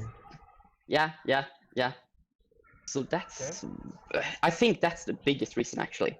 But then it's just fun actually. That's also a huge reason for it. Well, I mean, I think everyone would agree when I say this. Like, your builds have pushed the Lego vehicle scene, and the fact that you offer tutorials. Like, Thank you so much. I don't even know how many seconds they are, but they're quick, digestible, and the fact that I can learn something under a minute about cars and those techniques on Instagram, you can apply to different buildings, anyways. But before we move on to the next question, what's your YouTube channel again? Just let everybody know. What my YouTube channel? Yeah, name what was it is? called? It's Bricks, Blocks, and Mocks. So that's It's called Bricks, Blocks, and Mocks. Yeah. gotcha. And also your instructions live there too, right? You have instructions that you make for all your vehicles. Yeah, Most of your absolutely. vehicles? On my website. Yeah. And now that's Absolutely. the other question. I haven't made it instructions for everyone. But I was curious too, like, why did you start making instructions? Like, was it, yeah. I think it started out. A lot of people asked for it actually. Like you should make instructions. And in the very beginning, I started to like just give out free instructions because I don't know. It was. It's still for fun, but I don't know exactly why it is, but I just felt like being super nice. I think that's the reason. But then it is a lot of work that goes into not only True. making the models Takes but also to create the instructions for them. And it was like I think that's maybe the most if I am going to make instructions, I think because I'm not I absolutely I like making instructions, but I am not enjoying it as much as designing Of course. the Of cars. course. It's not like you as I I build. I have to take them into Stud.io as Yep. which is the digital program I work with, and then make instructions and it takes quite a lot of time. So that's one reason. But And Lego then isn't I cheap. think Lego is not a cheap hobby. no, it's not cheap. Absolutely not. But yeah, I'm a lot. What it also have progressed with, and it's maybe a bit of one reason why I'm posting a lot of Instagram and stuff like that. But I am very very into business development and entrepreneurship and stuff like that as well. And I so- think that's really I am trying to combine that Lego interest with that other interest as well. And starting to I don't know where this is gonna lead, but it's for fun. It's fun, and I also like business development and stuff Well, like that. So People yeah, do value what they you put out there. right now So- they work together very. Yeah, Yeah. well, you've built yourself a very good baseline, considering again your age being 21, Yeah. your following and your techniques are just very solid. So you're at a very good stage in your life to be able to transition or to be able to combine those two together. So really looking forward to seeing how you manage to do that thank you so moving much. forward. I guess step one is don't give instructions away for free, which I think you've already Well, I mean, learned. So there's value in it, but it's there's nice. definitely value Yeah, in it, I've but it learned. does take Yeah. time. It But does take I mean, time. if you do something that people see value in, of course, somebody should reward you for that. So Yes. we completely understand that part. I wanted to jump back really quick before I lose the thought. You Yeah. had mentioned previously, so you've gone through some stages in terms of like your building, Star Wars, Technic, cars. there was like a point where you said you started building 6 studs and then you transitioned it into 8 stud wide. Why did you make that decision? Was it just a conscious decision? Was there like techniques that you just wanted to utilize? I actually, it started out, I was very into 6 studs wide cars in the beginning, just because I thought they scaled better with the minifigs, which they do. The 8 stud wide, I don't like to call them minifig scaled, actually. I call them about minifig scale, but they really aren't minifig scale, just because they are a bit too big, actually. But I actually made a question. I don't know how deep I'm gonna get into this, but it was actually, I don't know if you have seen that video over at my YouTube channel as well, but again, this business development and stuff like that, and I'm also very into product development, and I started to develop this minifig scaled radio controlled Lego compatible chassis. For building, like minifig scale radio controlled cars. I don't know. Have you seen that video on my YouTube channel? The prototype. I don't think, is that the one following your most important video that you post on Instagram, then it linked to you talking about the design of the chassis for radio controlled cars? Is it I mentioned it. Yes, I mentioned it. But I have actually made a video. I actually made a prototype that was 6 studs wide, actually. Haven't and seen the that prototype worked yet. and was radio controlled. I remember you talking about it. No, but all right. But okay. Yeah. So that was just the first prototype. I did 3D print it and ordered some electronics from China and put it together, and just as a first prototype. But that was 6 stud wide, and when I started, progressing on Instagram, a lot of people start to write in the comments and DMing and stuff like that, that I should make more 8 stud wide cars. And then I just threw the question out there and asked if what do you prefer, 6 stud wide cars or 8 stud wide cars? And absolutely, the majority said 8 stud wide cars. Right. So yeah, that's actually the reason why I progressed to that. And yeah. Do you know why people would prefer 8 stud wide versus 6? Because we've heard the same thing here, especially with our local Lego group. They said they're transitioning their roads to be 8 studs wide. So I'm very curious why. Yeah. I think they can look so much more, or you can get them so much more detailed, a lot more detailed than the 6 stud wide cars. And I think it's an option is of course also 7 studs wide cars. But as you know, the regular system bricks almost always work with an even number of studs. Yeah. I think it's I have built some 7 studs wide cars, but I think it's not the most commercial, like popular. I don't know if that's it's the right explanation for it, but I think it's a bit tricky. So I think that's actually the biggest reason, I think, is because you can get the 8 stud wide cars more detailed, but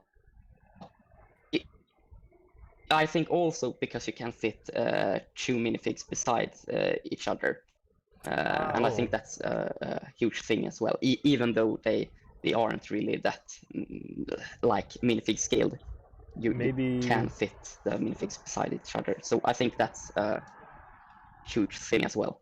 Yeah, I guess that makes sense. You can just assume the minifigs are just slightly smaller people. It's okay. It still works. I was gonna say another thought I had was with your desire to, as a business, did you ever have this desire to work for Lego? Is that on your bucket list?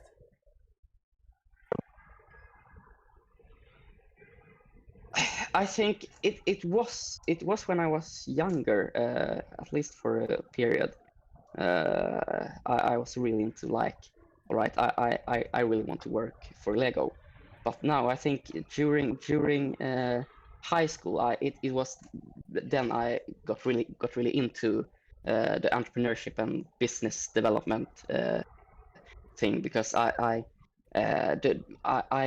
read like a technical program in high school, and we were focusing a lot on product development.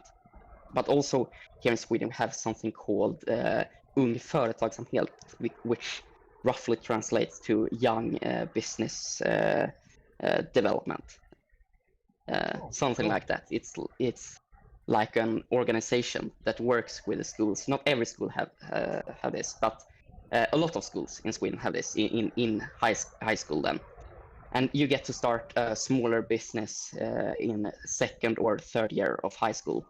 And on our program, the focus was to develop our own product, which, as I said, I'm really into product development as well.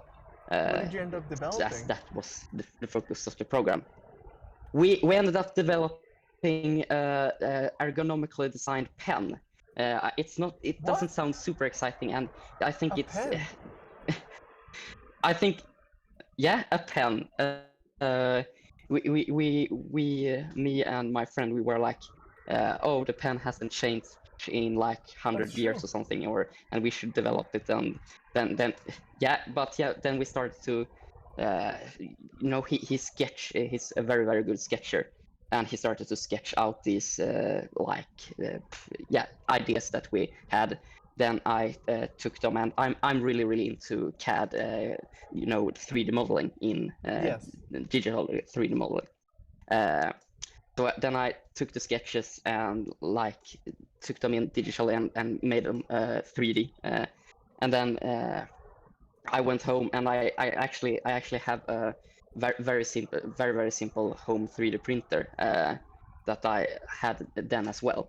So I went home, 3D printed a prototype, then came back the next day to school, and we let everyone in class test it and have their opinions. And then we, after school again, went back to the drawing board and he started sketching a bit more, and then I started to 3D modeling a bit and 3D printed the next prototype. And then we just kept doing this, and we actually started with this 1 year or half a year earlier than the actual planned year to start this smaller business. So because it was mostly because we were just so passionate about this. But we lost a lot of focus from marketing and stuff like that. We were so focused on the product development that we really forgot the marketing and stuff like that. Marketing is very important.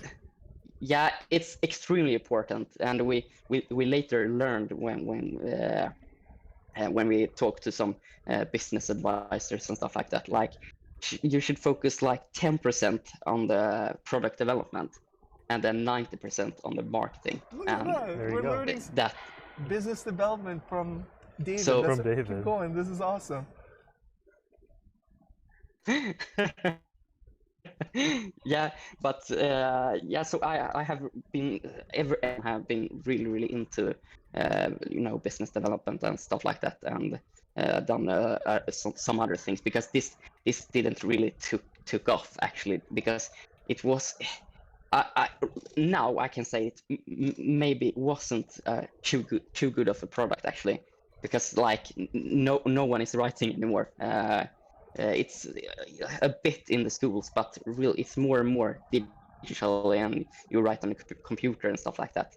So this really didn't took off, but we got a bit obsessed with it for like 2 years, and was like all in, and it was just in the later stage, in the at the end, we really started to make like a bit of marketing research and stuff like that, and we went to some schools, I think, and just to have some children's opinions, on this pen, and it was the all of these opinions and stuff like that was pretty. It was pretty good feedback, but it didn't really took off, and I think the main problem was that when you start your first business, it's really hard to have a product, a cheap product, which this was, and mass produce it, because it costs so much money, because the upfront cost is a lot. It really does. Makes sense. So now, that's still curious then. Like, what made you say no to the dream of working for Lego? Is it just because you want to own your own business, or like? I think that's the main reason, actually.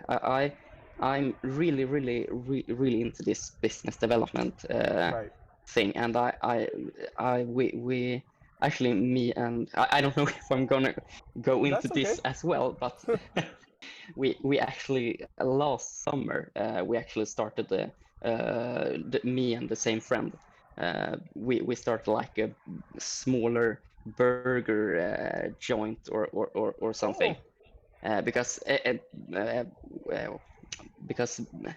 except Lego, I'm also really into cooking, actually. Oh, you are. Cool. And do you have a cooking channel? Is this something that we don't know about you? No, actually not. But I'm love cooking as well, and I have been that's also something I have been doing for a long time. I started cooking when I was like 10 years old, something. But something in particular that I have been very obsessed with was burgers, and just make the perfect burger. And we went all in for that, and like we bought a car, and like try to get all of these food service approvals, which is very hard in Sweden. Actually, we have pretty strict rules when it comes to the food service and stuff like that. But we managed to get this, and we every day for that last summer we built up our own burger joint that it was like we built it up, and from your own car, stood like from a car that you on guys a town bought? square. Yeah. Wow, that's fantastic. So with all the things that we're picking up here, so you're into business development, product development, cooking, and also Lego. Like, what do all three things like have in common for you? Is it because it's a business aspect, or is it like there's creativity with it? What are all these things that you're trying to pursue have in common? I don't know really. I haven't really thought of every single interest of mine like that, really. I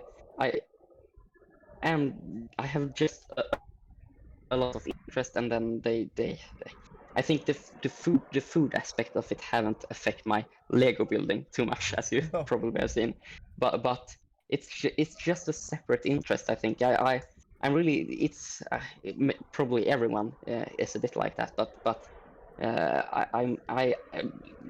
I have different periods when I'm really into the other interest, or the other, like now I'm really into cooking, or really into building with Lego, and I'm actually also that's actually one of my biggest interests. I'm also very into music, so Well, you're definitely a very creative person. I can definitely see that.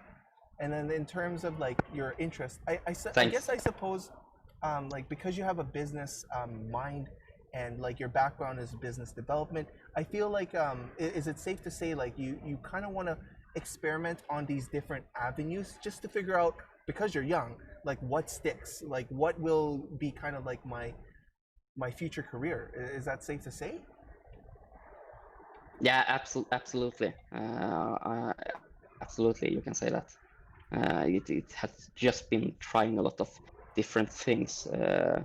But yeah, I'm actually, as I said, I don't know. It was in the beginning. I'm about I'm moving right now to another city actually. Oh yeah. Because I'm actually gonna start studying on a university and taking an engineering and business development degree here in Sweden. So Nice. yeah, Any that's specific focus for another thing. engineering? Like, or is it industrial design or? It's mostly it's like product development and a bit of no, probably not too much industrial design, but yeah, product development, innovation, technical innovations and stuff like that. That sounds like a good fit for you, right? So Definitely. I'm going to interject here just for a second because we're at 38 already, and we want to make sure that we get time for the questions that we have. I did want to bring it back just to your Lego building really quick before we dive into these questions. You have some really interesting techniques that you've developed to get around some specific things. Like I mentioned, having the hood line up nice and flush was obviously a cool one that I've seen. How do you develop, like, how do you, maybe I'm trying to get out, how do I get this question out? How do you go about developing like these techniques? Is it like a trial and error, or like how do you, because some of these techniques are really unique, and I'm like, I would not have thought about that. Like, is it just from playing around so much with those pieces, or? Good question. Yeah, I think it is a lot of trial and error actually. As you said, just playing around with the pieces, and I think I have that's really not my thing. I have a really hard time to just start on a blank sheet. I really like the reason why I build stuff that like someone already designed is maybe the right explanation for it. Like cars. I think that's the way I like to do it. I don't like to, as you probably have seen, I don't think I have done my houses maybe, but not the cars. I have never made like an imaginary car from my own imaginations. It's always based on some particular car or the other, and then I just like look at headlight. I like to take the headlight example because it's I almost always think that that's the most tricky part to get right, at least for newer cars. Especially those and then Lamborghinis. It's just yeah, absolutely. And then it's just a lot of fiddling around with the pieces, and like I'm not desperate to get the technique right, but it's just I see the headlight on the real car, and then it's like, all right, this is what it's gonna look like, and then I'm just fiddling around and just to make it right. I don't stop until it looks right, if you know what I mean. And that can sometimes take like 10 minutes, and sometimes it can take like even up to 5 hours to get the headlight right. So yeah, that's still pretty quick. Like, still not bad. Yeah, some people just like get frustrated and just like, you know what, I'm gonna walk away from this, give it a day, to digest. Have you ever had to do that, like just walk away from a project? Yeah, I think that's a better way to go about it actually. Yeah. To walk away if you don't find a solution for it. That's a good I'm almost always being I'm getting a bit obsessed with it, and just can't leave until I have worked it out. And if I try to leave, I tend to like slowly go back to start building again, because I can't just what's the word for it, but forget it. I really need to, all right, I need to finish this. Right. I think that's it's a very creative person's mindset, where they get really into a rut. And you're right, stepping away is usually the best idea. It gives your mind a break. So what do we got questions from Twitch? Yeah, I got another one, but I'm gonna combine it with another question for myself. Sorry. So we had a question that was like, how do you start your design process? And what I was gonna ask is, since headlights are the hardest part, do you start designing that first and then work out, or how do you actually start a car? Yeah, actually, I almost always do that. Actually, I think the first thing is very. I think a lot of people do this, but I download some blueprints and start looking at some blueprints, and I also like to look at a lot of pictures. I have at least now. I didn't have it when I started posting on Instagram, but now I have a list where I have the cars I want to build, and just like putting more and more cars on that list and taking them off when I already built them. But yeah, so I have this list of the cars I want to build, and I start look at pictures. Like sometimes it's very rarely I start building immediately. I like decide, all right, this car is the car I'm gonna build right now. I like to look at pictures at least a week in advance before I start building, and just because I find myself finding even before I started building or start building the cars, like I find myself coming up with techniques and which pieces I can use for creating certain curves and maybe the headlights. But then it's you almost always have to like change that then when you actually start building, because a lot of these things don't work when you actually get into building it. But Right. I think it's a very, very, very, very good way to just look at a lot of pictures of the car and Some reference material. in advance and just find a lot of things that could work, and then I go about start fiddling around with the pieces. Nice. I think that's a good point to make for a lot of people, is just get a lot of reference material so that you know what you're getting into. Yeah. You don't build too Yeah. far and then realize you made a mistake because it just doesn't make Yeah. sense for that car. One last question, because we've got about a minute left, David, before we have to let you go. I'm Right. sorry. What is your favorite car in real life? That was from the audience. Favorite car? It's my absolute dream car has always been the Lamborghini Gallardo, the second generation Lamborghini Gallardo white one with the spider version. Well, there you go, you guys. That's a quick answer. That is a quick. He knew. He's thought about this a lot, obviously. We'll be seeing him drive up next time, like in maybe like 22 years old. He'll have that. Maybe? Probably. Well, he's a booming entrepreneur. I'm sure he's going to make it happen. Anything he sets his mind to. Well, David, thank you so much. Thanks. Do not jump Thank off you the so line. much. Don't jump off the line just yet. We're going to go to a quick commercial break for everybody watching. We will be back with Right. our next builder. We're going to say goodbye to Thanks, David off camera. But yeah, enjoy the next couple minutes, guys, with our last interviews, and we'll see you guys in a couple. Can you introduce yourself? Who are you? My name is Nico. I'm 17 and I live in Calgary. And what theme of Lego do you like to build? I like to build in Lord of the Rings and Star Wars. Like from the Clone Wars, they're like medieval. Those are kind of my themes. Those are two opposite themes. One is medieval and like one is super futuristic. And animated and stuff, yeah. Why those two? Well, I remember watching like the Clone Wars when I grew up, and that was like the Lego that I liked collecting.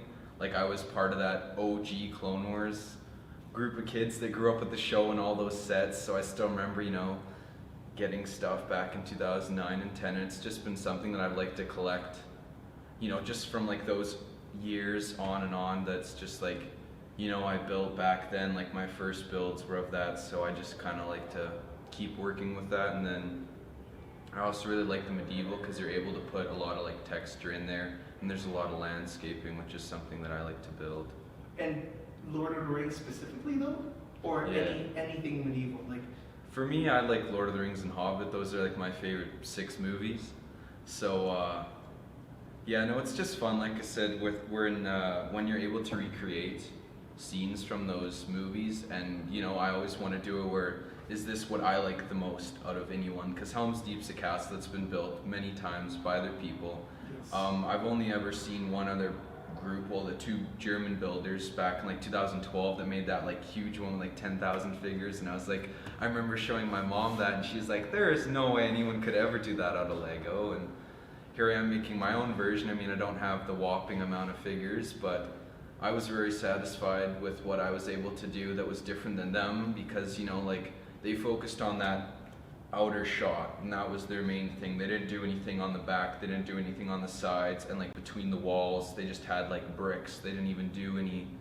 So I like did the ramp, and you know, I went and did what I like to do. So do you think if you didn't see that video, you wouldn't be the same person you are today? Like, do you think that video really affected your building style with Lord of the Rings? Yeah, probably. I mean, back then, back when I saw it, like I said, I think it was like December 2012, sometime around there, that I saw it at, and it was really cool, like I said, because it was like, it was straight out of the movie, but built out of Lego pieces. And for someone like myself, you know, back then it was like, you know, your builds weren't the best, obviously, because you had a limited amount of parts and time, and you know, you weren't really as experienced. But no, it was really cool, like I said, especially like Flickr.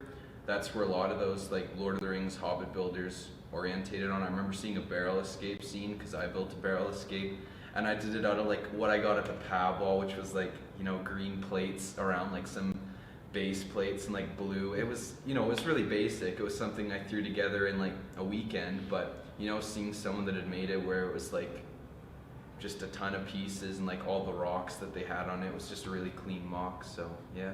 So what do you think about those who have a lot of pieces, like their Lego collection is huge, versus you? Do you feel that your part count or your collection is limited, or that doesn't hold you back? It does. I mean, I've expanded it a lot.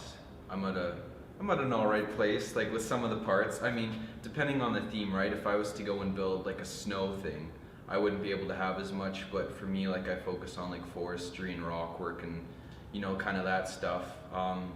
So it's like, you know, you kind of buy what you really like, and I've expanded more and more, and you kind of go from there, but just getting the same parts to be used and thing again. But yeah, no, I don't know, like the pieces are something that you want to have available, but for someone like at the stage I'm at now, I'll buy what I need. I'm not restricted to just what I can find locally or at my house. Oh yeah, that makes sense. So like with textures and landscape, that requires a lot of parts. Yeah. Right? Like, so how do you maintain your balance? Whether you're buying too much or not enough, like how do you know when what's the balance? Like for when I buy parts, to be honest, like I don't actually know like how. It's just one of those things that's like a pick-a-brick cup can get you this, like a 1x2 plate. How much texturizing can you do with like one pick-a-brick cup? And you kind of say, all right, maybe I can get like a gray base plate worth of texturizing out of it. So you just like, know by experience? Yeah, kind of. I guess that's the best way to put it, but right. Yeah. Okay, so it's like the majority of the time you're just kind of like eyeballing most of it, right? You're Just getting the eyeballing. feel of it based on experience. Okay. Or like, you know, sometimes you'll build a prototype where it'll be like, you'll build like one base plate. Like with my Helm's Deep mock, I started off by making a little section of the wall where I just threw together the design I wanted to do, which, you know, I did the sand green plates around the masonry, and, you know, I just got my layout for how I wanted it to look. And I said, okay, I used like, you know, there was maybe 50 masonry bricks in there, and I said in like the one wall section, and then, you know, you say, oh, how many of these will I have and how many of those, and then you multiply it by 1,000,000 because you'll always need more. But Definitely. So then, yeah, because we have Helm's Deep at BuildCon, yeah. let's talk about that one. So you kind of told us a little bit about the process, but initially, like, take us from the beginning. Like, what made you even think about building Helm's Deep?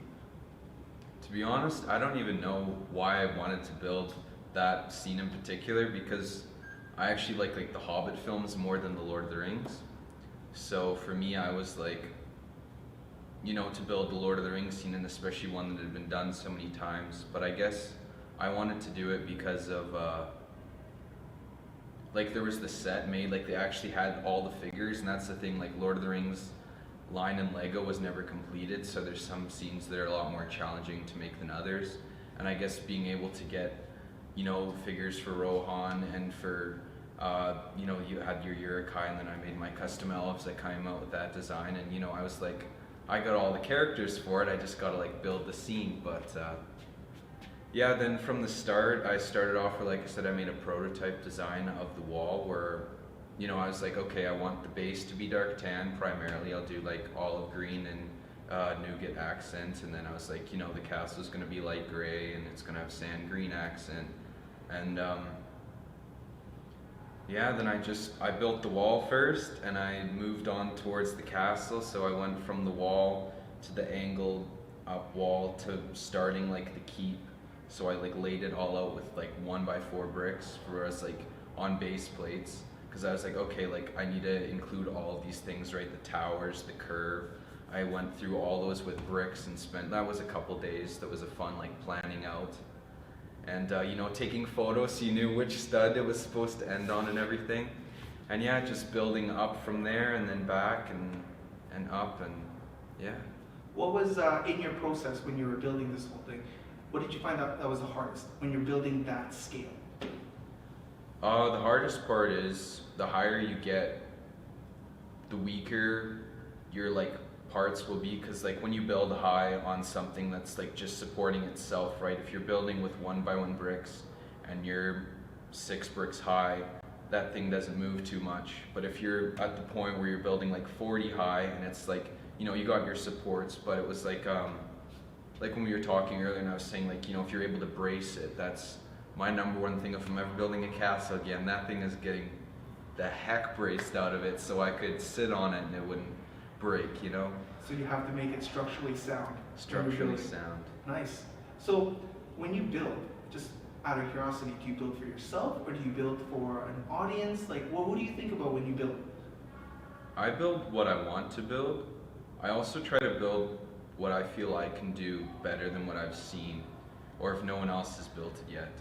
Because, yeah, it's one of those things that, like I said, with that other Helm's Deep, I saw some, like, not in my first go through, the first go through when I was, you know, 10-year-old or whatever, seeing it, I was like, wow, oh my god, this is so cool, right? But now that I'm a little older, and I remember looking at it, like I said, 2 years ago, whatever, it resurfaced on like a recommended, it was like Beyond the Bricks interview of it, and I was like looking at it, and like I said, you know, you see some of those things, I'm like, oh, come on, they didn't even finish it, right? Like, there's parts left out.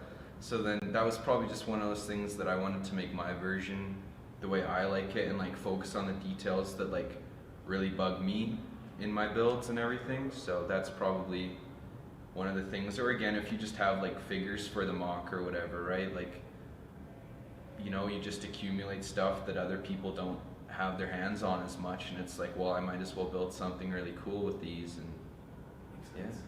Now, so your BuildCon right now, you build for a display and you build it for the public. Yeah. Now, you also get your inspiration from online. So what do you think is the difference between getting inspiration from online and in person in public conventions? Online, you feel, even though like I'm someone who like, I talk to a lot of people on there, I have a lot of friends where like we have Discord calls. Actually, that first bit of Corona time, we just called the entire time, like every single day or night. You know, it was one of those things, it was just, even if we weren't building Lego, you were just hanging out with those people. But like overall, it's just being online, you're more by yourself, whereas when you're in a convention, you're seeing stuff in person, you're interacting with people in person, which is something I like more than online. And that's just one of those things that, you know, I didn't go to a convention until 2018. Everything else was just me building at home, me hiding my hobby from the world, right? I made my Instagram page, and you know, I just would post stuff on there, but overall it was just, you know, my little world. And then when you got here and you met other people that were like you, even if they're older than you, they went through the same thing when they were your age, and it's like, you know, they turned out all right, why can't you? So That's true. That's very true.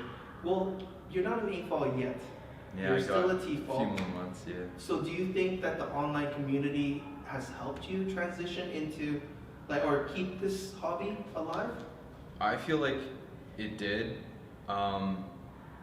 I mean, I was never someone who was like on electronics all the time. I still played with the bricks, but it was just one of those things that being online, like the amount of stuff you're able to see online from just pictures, like especially YouTube back in the day that I was kidding. I never posted on YouTube, I never have. But you know, just seeing some people, that's like what they made online. And like I said, the people that were kind of on YouTube, they were kids a few years older than me, right? So they were just a step ahead of the road, like Chris and David and, you know, people like that, where you just watch like what they built and it was like, oh man, this could be me in a few years. And sure enough, I've worked my way to doing my own style of that thing. But I definitely feel like the online is a way to inspire people, but in order to stay like focused and part of the Lego community, you need that like physical interaction with people around you, that it's like you're actually able to see, or when you're at a convention, you're just able to talk with all the people around you and make connections. And that's something that I really like about that. How do you think that's going to change in the future? Like, with conventions non-existing, like how do you feel about that? Like for short term or for long term? Well, let's say hypothetically long term, right? If there were cons where we weren't allowed to display in public, well, how would that change the way you look at things?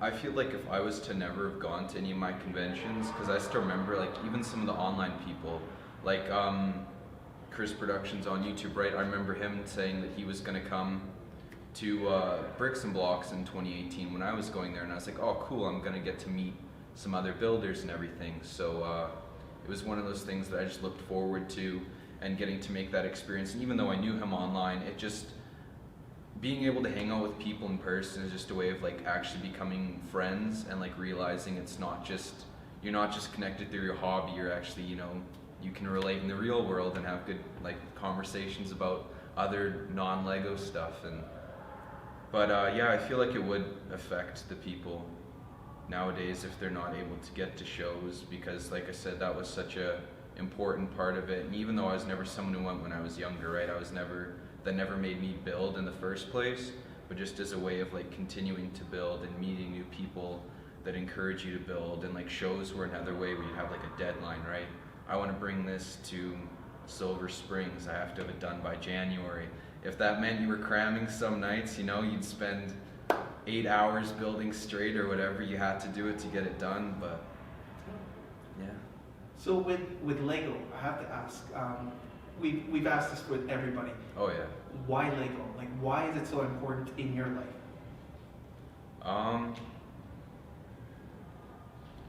Well, I mean, like I said, I grew up with those Clone Wars sets. Yeah.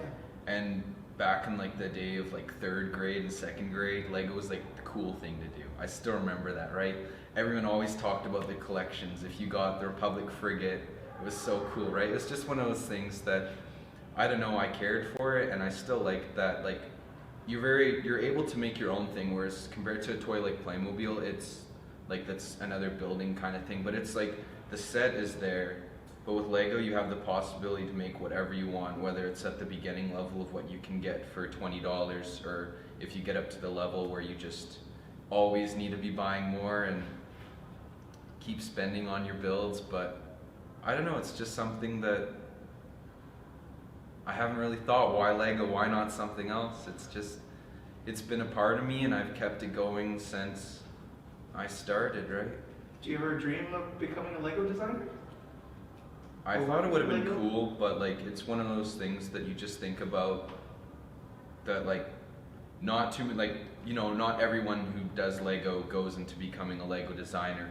And it's like, you know, it would be nice if it happened, but at the same time, it's like, you got to have other options going for you, if you know what I mean. That's kind of something that I've figured out, where it's like, oh, your Lego is great, and it's a way to express your creativity, and you're still using your brain all the time and everything. But I mean, it would be great, but it's not something that's like, I have to make it happen, you know? It's true. And also, like, going back to the previous question I had back then, because you're not an A-fall yet, Yeah. you're a T-fall, where do you feel that you fit in the Lego world? So for me, like I said, it's kind of one of those things that, like the people in the online world, like I said, that started the YouTube, the kids a few years older than me that are adults now, right? Like the people that are in their 20s to the people that are in their teens, kind of around my age, like we all kind of grew up in the same genre. We grew up doing the same thing, right? The clone base trend. I remember making my clone base and telling Sydney at the Lego store what I was adding on, right? I don't know if you ever met him. He was a really cool guy. He was the manager back. All right. Hello, everybody. Hi, Everyone guys. who is here. Welcome Everyone who's back. been waiting for this moment. I know Oh, we we had. have. We have definitely been. We had some preview action of this dynamic duo. Joss was talking about him yesterday. So we get to have the other half of the story online today. Another amazing creature creator on board with us today. How about you go ahead and introduce yourself? Let everybody know what your name is, maybe your Instagram handle or what you normally go by online, and then we'll go from there. Hi, I'm Andrew Steele. I'm also known as Luigi1456Andrew on Instagram and many other places. Before we get into anything, Luigi1456, what? It's so different. Why? What's the Why? history? Honestly, I don't know. Really? Jafa Well- had an awesome story about his name. You better come up with something good. Me, it was literally like, see, back in the day when Lego.com had like the Bionicle thing, and you used to be able to post Oh. pictures on there. It was just like Luigi183 because there was the Okay. band Blink-182, and I was like, yeah, I'll be cool and different. 183. We I was love like, Blink I didn't 182. like Yeah. that. And then I didn't like that, so I just was like wonderful. That's it. There's no story. It's just literally like, oh. Literally And it no just stuck. story, and it stuck. And then you had the opportunity, yeah. Just I guess you can't you just change it now, or you just is it just so ingrained now in everyone's brains? Like you're like I can't change it now. It's like Yeah. it's like Bob Ross's afro. Like he kept it as like an icon. So Luigi1456 is just your icon now. Well, we got Andrew's Pretty hair much. and Luigi 1456. That's true. So I know. I thought I could have. See, that's what I was thinking. I wonder if this is just a random name generator that he just thought one day I'm just gonna start it and it's just gonna stick. So It sounds like it a little bit, so yeah. cool. Oh well, that is the humble beginnings. humble beginnings, the anticlimactic story behind Andrew's online handle. We were really banking on there being a little bit more juice in that one, but oh well, we'll move on to bigger and better things. Where are you from? Where are you calling from right now? Give people a little bit of a geography lesson so they can kind of envision where you are. So, I'm in Newcastle in Australia. Is that where you were born and raised, But, or how did you end up there? No, I'm from Newcastle in England. What? Oh, you moved from. I know. You moved You- Newcastle. Was that by accident or was that like by design? Kind of by design. No way. Short, my mum came over here before I did, and my stepdad lives in this area, so they just Oh, the area. that's so interesting. What a like ironic thing. Your handle should have been Newcastle1456. That would have made so much more sense. Cool. What a So coincidence. so you moved from Newcastle to Newcastle. You're in Australia now. How long have you been there for? Sorry, I don't know if you mentioned that. About 9 years this year. Okay. So you're pretty well Nearly established 10 in there. Yeah. That's really cool. Awesome place. We can't wait to visit one day. Well, were you? I saw your Instagram thing, and you've been posting like. Were you at a convention yesterday? Where were you at? Or earlier? So I did like a virtual thing with my lug, in a place called Corlette, which is about an hour's drive up the road. And yeah, I just took a couple of things. Just the Gorgon had been out before, so I thought, oh I yeah, saw that. let's There Got you some fresh go. air. Yeah. So yeah, He got to finally, breathe yeah. the free air. now, Yeah. It Yeah, took like- me 3 hours to find a box to put it in. Oh. did you have to make it yourself, like a custom-made box, so he can carry it, or? No, I went around the shops because I measured it all and everything, and I measured the back of the car. And I thought, right, if I can get something that's this big by this big, and I was like, and I just could not find one. So I had to like either compromise that it was going to be long enough and wide enough, but it wasn't going to be tall enough. or Oh, it was yeah. going to be tall enough, wide enough, but it wasn't going to be long enough. But I did find the one, and it was long enough, and it was tall enough, but it was just a little bit too, like, thin. But it actually fits in there really well. So I was like, Snugly. There's a bit of give with the boxes, right? The sides probably gave a bit, right? Did you cushion it at Yeah. all with t-shirts or like foam? Pillows. Pillows? Yeah, hey, there you go. There you go. That's a good one. Good enough for your head, good enough for your mock, right? Now, Yeah, exactly. now displaying is like a thing that you've done for a while. Like I heard, like a story that Jafa told us was he found you displaying by yourself, like your mocks. So is this like have you been doing this for a while? Displaying mocks, like Yeah. putting yourself out there. Yeah, I think I've been doing that for about 3 or 4 years now. I think it's about 4. But yeah, like I literally went to a Lego show a couple of months before that one, and I said, "Oh, I would love to do this. Like, is there a possibility I could do this?" And they're like, "Yeah. Talk to Kevin, who runs the lug," and he was like, "Oh yeah, that'll be good. You can join." He goes, "We're doing one in Madawi next month," and that's where my mum actually lives. She lives in Madawi, Oh, and I was like, "Oh, cool. That's good. You know, I can stay with my setup." And yeah, just from there, I just been doing it ever since. And as Joss probably's told you, that's where I met him, Newcastle Big Fest. Gotcha. And Kevin was like, "Oh, there's another lad, and he does the similar things to you." And I saw him, and I was like, "I recognize that. I've seen that. You know, his big Leviathan thing." He said the same thing for you. He's like, I've seen that online before. This guy's like the #1 best voted build ever. His jaw literally dropped. Look. Yeah, it did. It was so funny. He was like, he goes, "Oh, have you got are you a member of the TTV boards by any chance?" And I says, "Yeah." And I says, "Oh, I made a big dragon on there." "You made the Great Drake," and I was like, "Yes." "Oh my God, it's you!" Oh, that's from so cool. from fanboy to friend.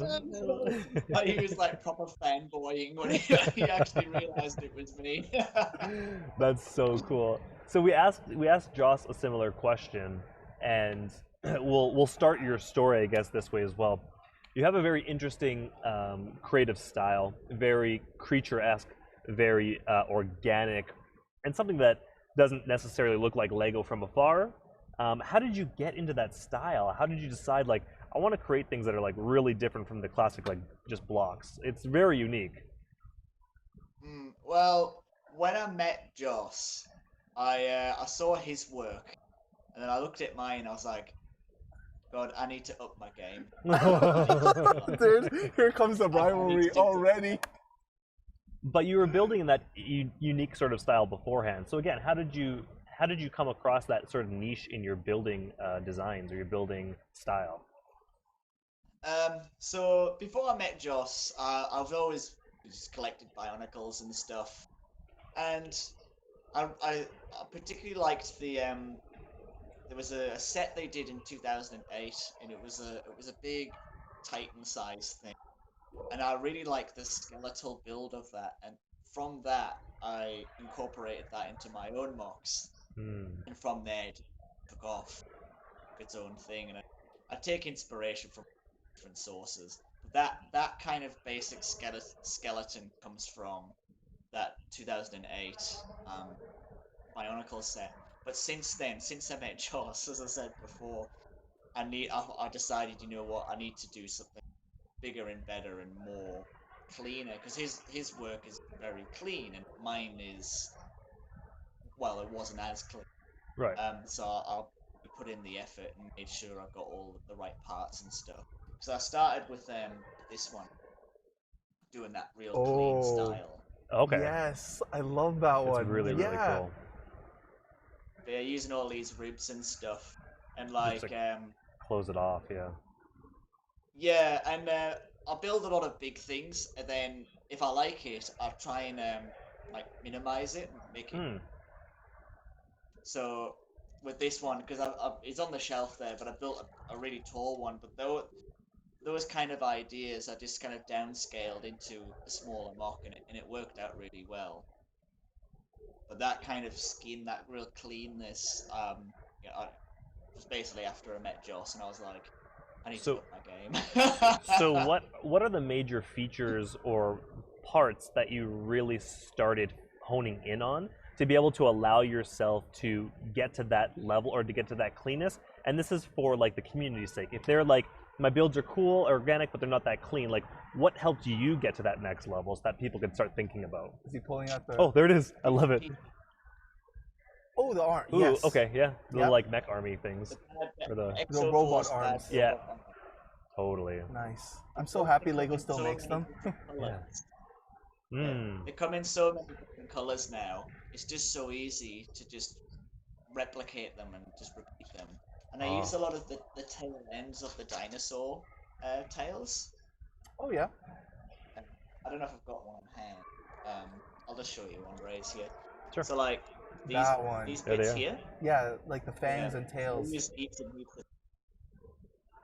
They have a good bit Yeah, of curve that- to them to allow you to wrap a little bit, yeah. I like that organic shape that those parts offer, and a lot of Technic as well. Like Technic can offer that kind of organic shape too.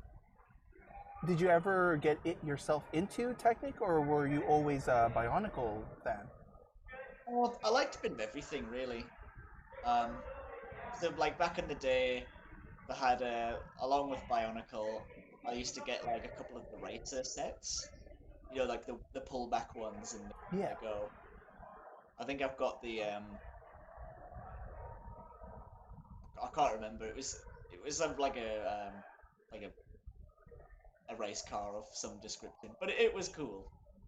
And yeah. So those kind of parts just to get those extra like Technic bits as well. But like back then, when you're a kid, you kind of you don't really think about like, oh, you know, this is good for parts. No, You think, exactly. "It's good." Well, and speaking of parts, like, how do you get all the parts that you use for all your creations? Do you garage sales? Like, do you always scour like for all those deals? Bricklink, or do you steal it from Joss when he's not looking? You take a trip. Joss steals it from me. Oh yeah, Oh, that's yeah, right. he He did say that. He did mention something confess about that. Yeah. Joss comes over and he's just like, just takes parts, and I mean, I don't mind. I've got hundreds. And like sometimes I'm like, hey man, you got this part, and he's just like, yeah, and I was like, all right, cool.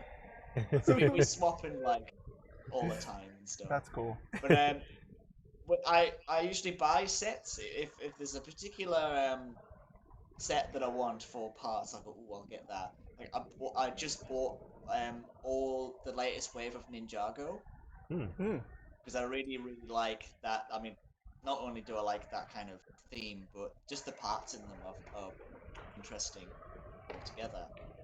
And so that's one way. I go on Bricklink as well, and sometimes I go on the Facebook buy, sell, swap pages. Okay. Just to elaborate a So little I've got bit. sent- Sorry, to elaborate a little bit on your buying of sets, because in the mock building community, there's like a varying like degree of people when it comes to like, I only buy off Bricklink for exactly what I need to I buy all my stuff from sets. Do you like enjoy buying sets and building them for what they are before you actually use them for pieces, or like how is that still incorporated in your life?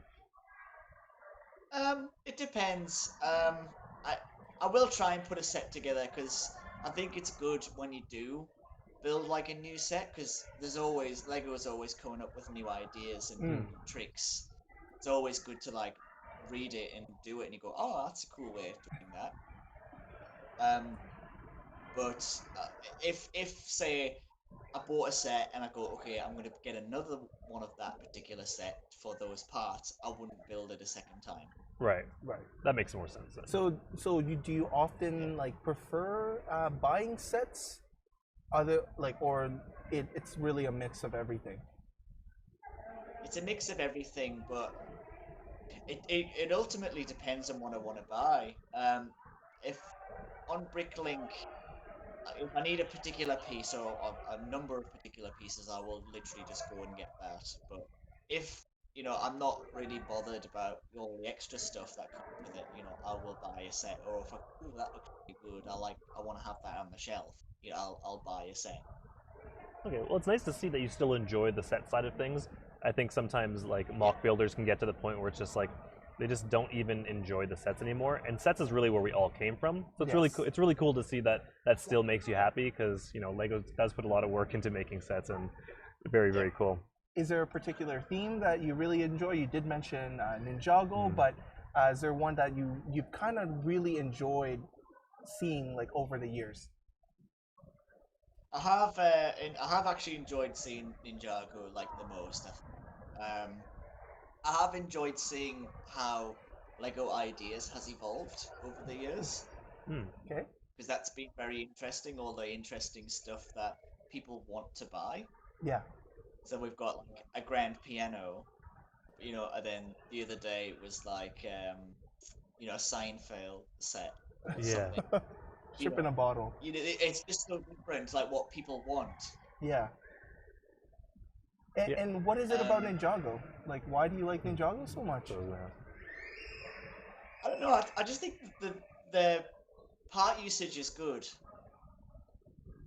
especially after like the movie, like those movie sets. I'm pretty sure so probably told you as well, like because that was his favorite thing for a long time. Ninjago movie sets. They were all really good, like all the parts and the colors they used. I just think they're just been nice sets.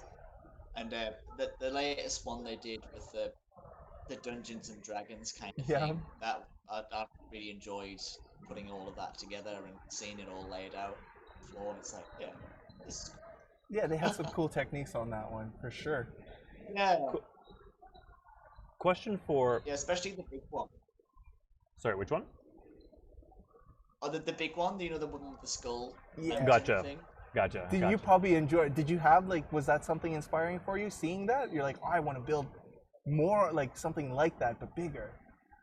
Yeah, like the actual build of the actual face of the mountain was really, really cool. It was so simple, but I just thought that works really well. Often the case, right? Simple is good, yeah.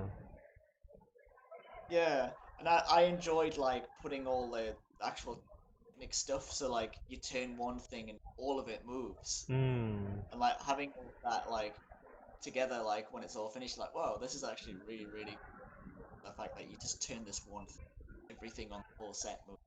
Very cool. Have you thought about incorporating that into your builds? Because a lot of your builds, I mean, it's hard to show builds come to life online because they're just still pictures, right? So have you thought of like, I want to do like an arm move, like claw action or anything like that into your builds? I would love to, but it's just finding the time to do it and getting all the motors and everything.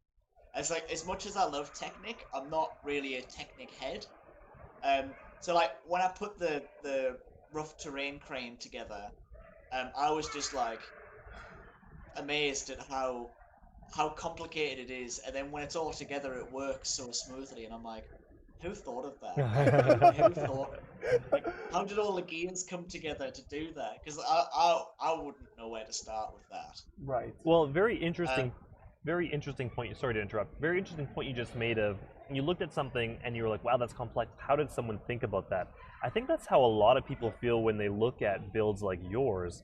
So I'm curious, how do you think about the ideas that you come up with? Obviously, like creatures are very a big part of your repertoire. Fantasy, like you got a dragon like painting behind you, like you got the Skull King. Where do you like get your inspiration from to even make these creations? Because they're quite out of the box, and I think most people are like, how did anyone think of that stuff? How does Andrew's mind work? I take inspiration from many different places. If it's movies, or sometimes I listen to a lot of music, so I think of something and I imagine, I can imagine this thing like that. But yeah, sometimes it's like a particular part that I see. I remember before I rebuilt him, I made this crocodile guy, and there was these. I love that guy. I had a smaller version of him before I built him, like the big one. And he had these like triangular pieces on his back. But when I saw those parts, I kind of had them laid out together. I thought that would make a really great back of a crocodile. And that's kind of where that came from. So like, as I say, sometimes it's parts. Sometimes I go, I really want to build an alien from Aliens or it. But it really really varies, like where these ideas come from. Well, I guess in order to understand like somebody, you have to understand like kind of like their background as well. So like in terms of yours, like Lego is expensive. How do you afford this hobby? Like, what do you do on the side, like in real life? So I work as a kitchen hand in a kitchen. Oh, kitchen! It's not an exciting job. No, I don't cook. I literally do the dishes. It's not. They don't let you handle that. But it pays the bills. Yeah. It's probably a good place though to use your mind just to think about Lego. Oh, that's like true. if you're like doing something that's like repetitive and not as like, it's not super engaging probably, so you're not actually cooking, you don't have to like worry about burning something.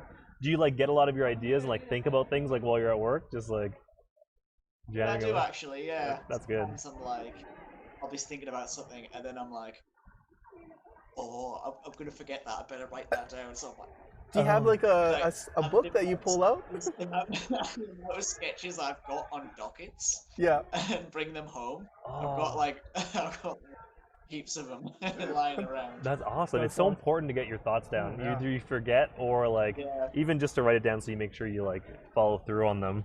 That's super interesting. So aside from being a chef's hand, what is your background? Like, did you go to school for any of design work or yeah? Yeah, so I've got a diploma of visual arts that I got at college here. When I first moved here in 2011, I signed up for we've got a TAFE here, which is basically college. So I did art TAFE for a year, and yeah, I got a full diploma from that. So I've always been artistic, and Nice. even before college, I did art in my GCSE and my A levels back in the UK. So I've always had that artistic side to us. But yeah, so I think that's kind of where the that kind of comes from. That makes sense. Are you planning on pursuing anything with that art, like art and Lego? Does that mean like you're planning on applying for a Lego job? Like, yeah, what are your plans for that in the future? I've tried in the past. So the presenter, well, not the presenter, the judge at Lego Masters here. Yeah. After the first season, Brickman. he had a job opening. Yeah. Melbourne, and I actually got pretty far. And and one of the things I had to do for the interview was build a Lego version of my head. Oh, nice. And so, because I always thought, right, I'll get some bricks, because I don't really use bricks. Yes. I don't have many like standard bricks. So I was like, all right, I have to get like one of those classic Lego sets with just bricks. And I managed to like get it and put it together. And it doesn't look too bad. It's got short hair because I had short hair then. oh, did you? Yeah, this is just a new thing. And so I guess like, did you grow out your hair because you didn't get the thing? You're like, until you get that job, you're gonna cut it all off. You're gonna let it grow until he gets a job, and then he'll like that's his resolve. No, I just wanted to grow it out just to be different because I haven't had long hair since like year 10 or something. And I was just like, I just wanted to look more metal, so. Jafa has long hair too. Like I just saw like. Yeah, but when you met Joss, you were like, oh, I need to be like him in Lego and in hair. I think he copies me, really. Oh, well, he's currently in the Twitch chat, so we can get him to confirm or deny any allegations live. So, Jafa, if you have anything to say about that, please let us know. Um, something something I'd asked other builders, and I think it's really interesting for the style of art that you do, or the style of like builds that you do. So you get your inspiration from a lot of places. Depending on that, where do you normally start a build? And I've asked Chris this before because we start on like different ends of ships. Like I always start from the back, he starts in the front. Like where do you tend to start from to allow yourself to build out in terms of your creations? Again, that depends on what I'm building, but I do try and make the torso first. Okay. So like just getting that kind of structurally sound is usually a good place to start, or the head. Because like getting that character right to begin with, like getting that head right is important. You can like build from there. But honestly, it depends. Like one day I could be like, yeah, I'm gonna build a leg today, and then build from there. Or I'm gonna this really cool idea for a chest, you know, like a Skeletor looking. Or oh, I've got this really cool idea for this head. It just really depends on what I'm building. Like with the Gorgon, I actually started with its mouth. Okay. I wanted to get, because I had the teeth ready, and I don't know if you've seen on Instagram, but it's got so many views now, and I don't understand why. I guess it's satisfying to watch, but it's just me going like that with the mouth. Is it readily available for you to demonstrate for us, or is it too big to move over? I mean, it's just here. There Oh, it is. jeez! It's so big. Like I didn't expect them to be like right beside us. Holy smokes! Yeah, you got the lights on, which is awesome to see. Yeah, but like the mouth properly closes and everything. And that is. Okay, so I don't know, but where did those giant canines come from? Like, where did you get that from? These are Indominus Rex tails. Indominus Rex tail. In terms of scale, that is huge. Interesting. I never noticed the slight, like the tail scale detail before, but that makes sense now because I was curious, like how big that would be. Yeah. Did you always have that in mind in terms of like when you were going to build it? Like, okay, these are like a major piece that I need. Yeah. Or did that come after in terms of research? Well, before I actually started this, I did like probably half a year of research. So I went to Melbourne. I actually studied the fossil there because there's an actual fossil of this thing in Melbourne. And I was like, oh yeah, cool. And you know, I saw its teeth. Oh my god, its teeth are really like cylindrical. And I was trying to like, you know, thinking about what could I use for that kind of cylindrical, you know, those banana-like teeth that it has. And then I literally just looked one day because I had the Indominus Rex set from when it came out, and I just looked at that and I was like, lucky. That's really lucky. Oh, wait a minute! And then I looked at it, I was like, oh, this is perfect. I just need one more. And then it took me ages to find the second one, but I got it, and I was like, yes, this is it. Now we're gonna start building this thing. That's awesome. Well, you can turn the camera back now so we can see your face again. But I just wanted to show people I saw something really cool on the side there. What's that? Well, I mean, he's a creature builder, but I can see that he has a Gundam collection. So, are you into mechs as well? Like, I don't often see you build mechs, but I guess these creatures or these soldiers, I guess, are some of them are kind of mechy. Yeah, I do like. I've got I say a small collection. It's not really that small. Yeah, I was gonna say you have like shelves. Yeah, I've got like a lot of them aren't here. They're at my mum's. I've got nowhere to put them. I was gonna say, so there's more. For a while, I was actually painting them and putting the gun kits together. Nice. And like again, that's a good inspiration as well. Like seeing how they go together. And like for building this guy, for example, like his legs is basically a Gundam Exia. Totally, that's so interesting. Yeah. Oh, so you are still keeping up with Gundams, like the whole series. Do you have like a favorite like series that really inspired you? I don't really watch it. I just buy the kits. Okay. Yeah. I particularly like the movie ones, like the the Sazabi and the New Gundam.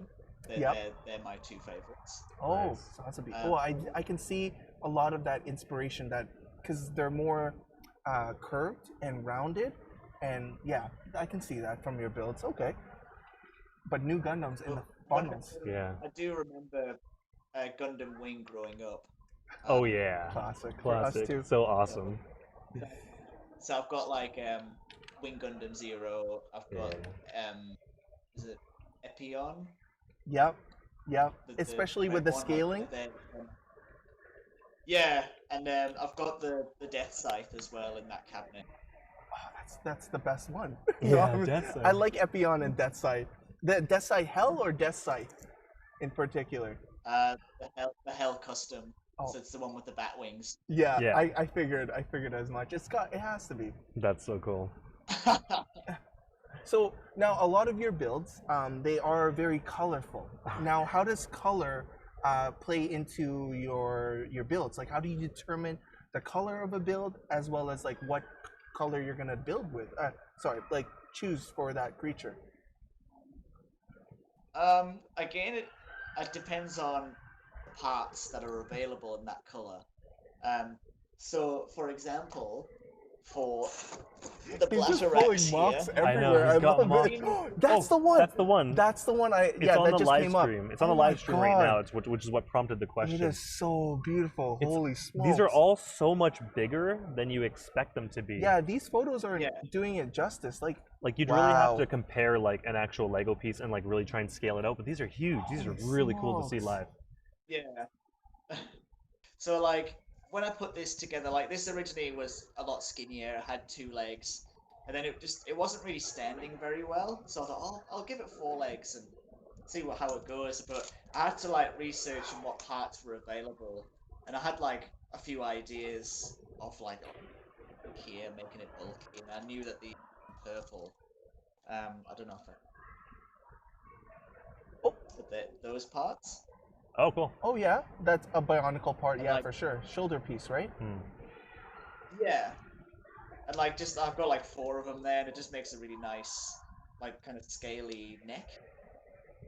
And like purple at this point was starting to become a more common color, Mm-hmm. and it was just good, like just kind of having that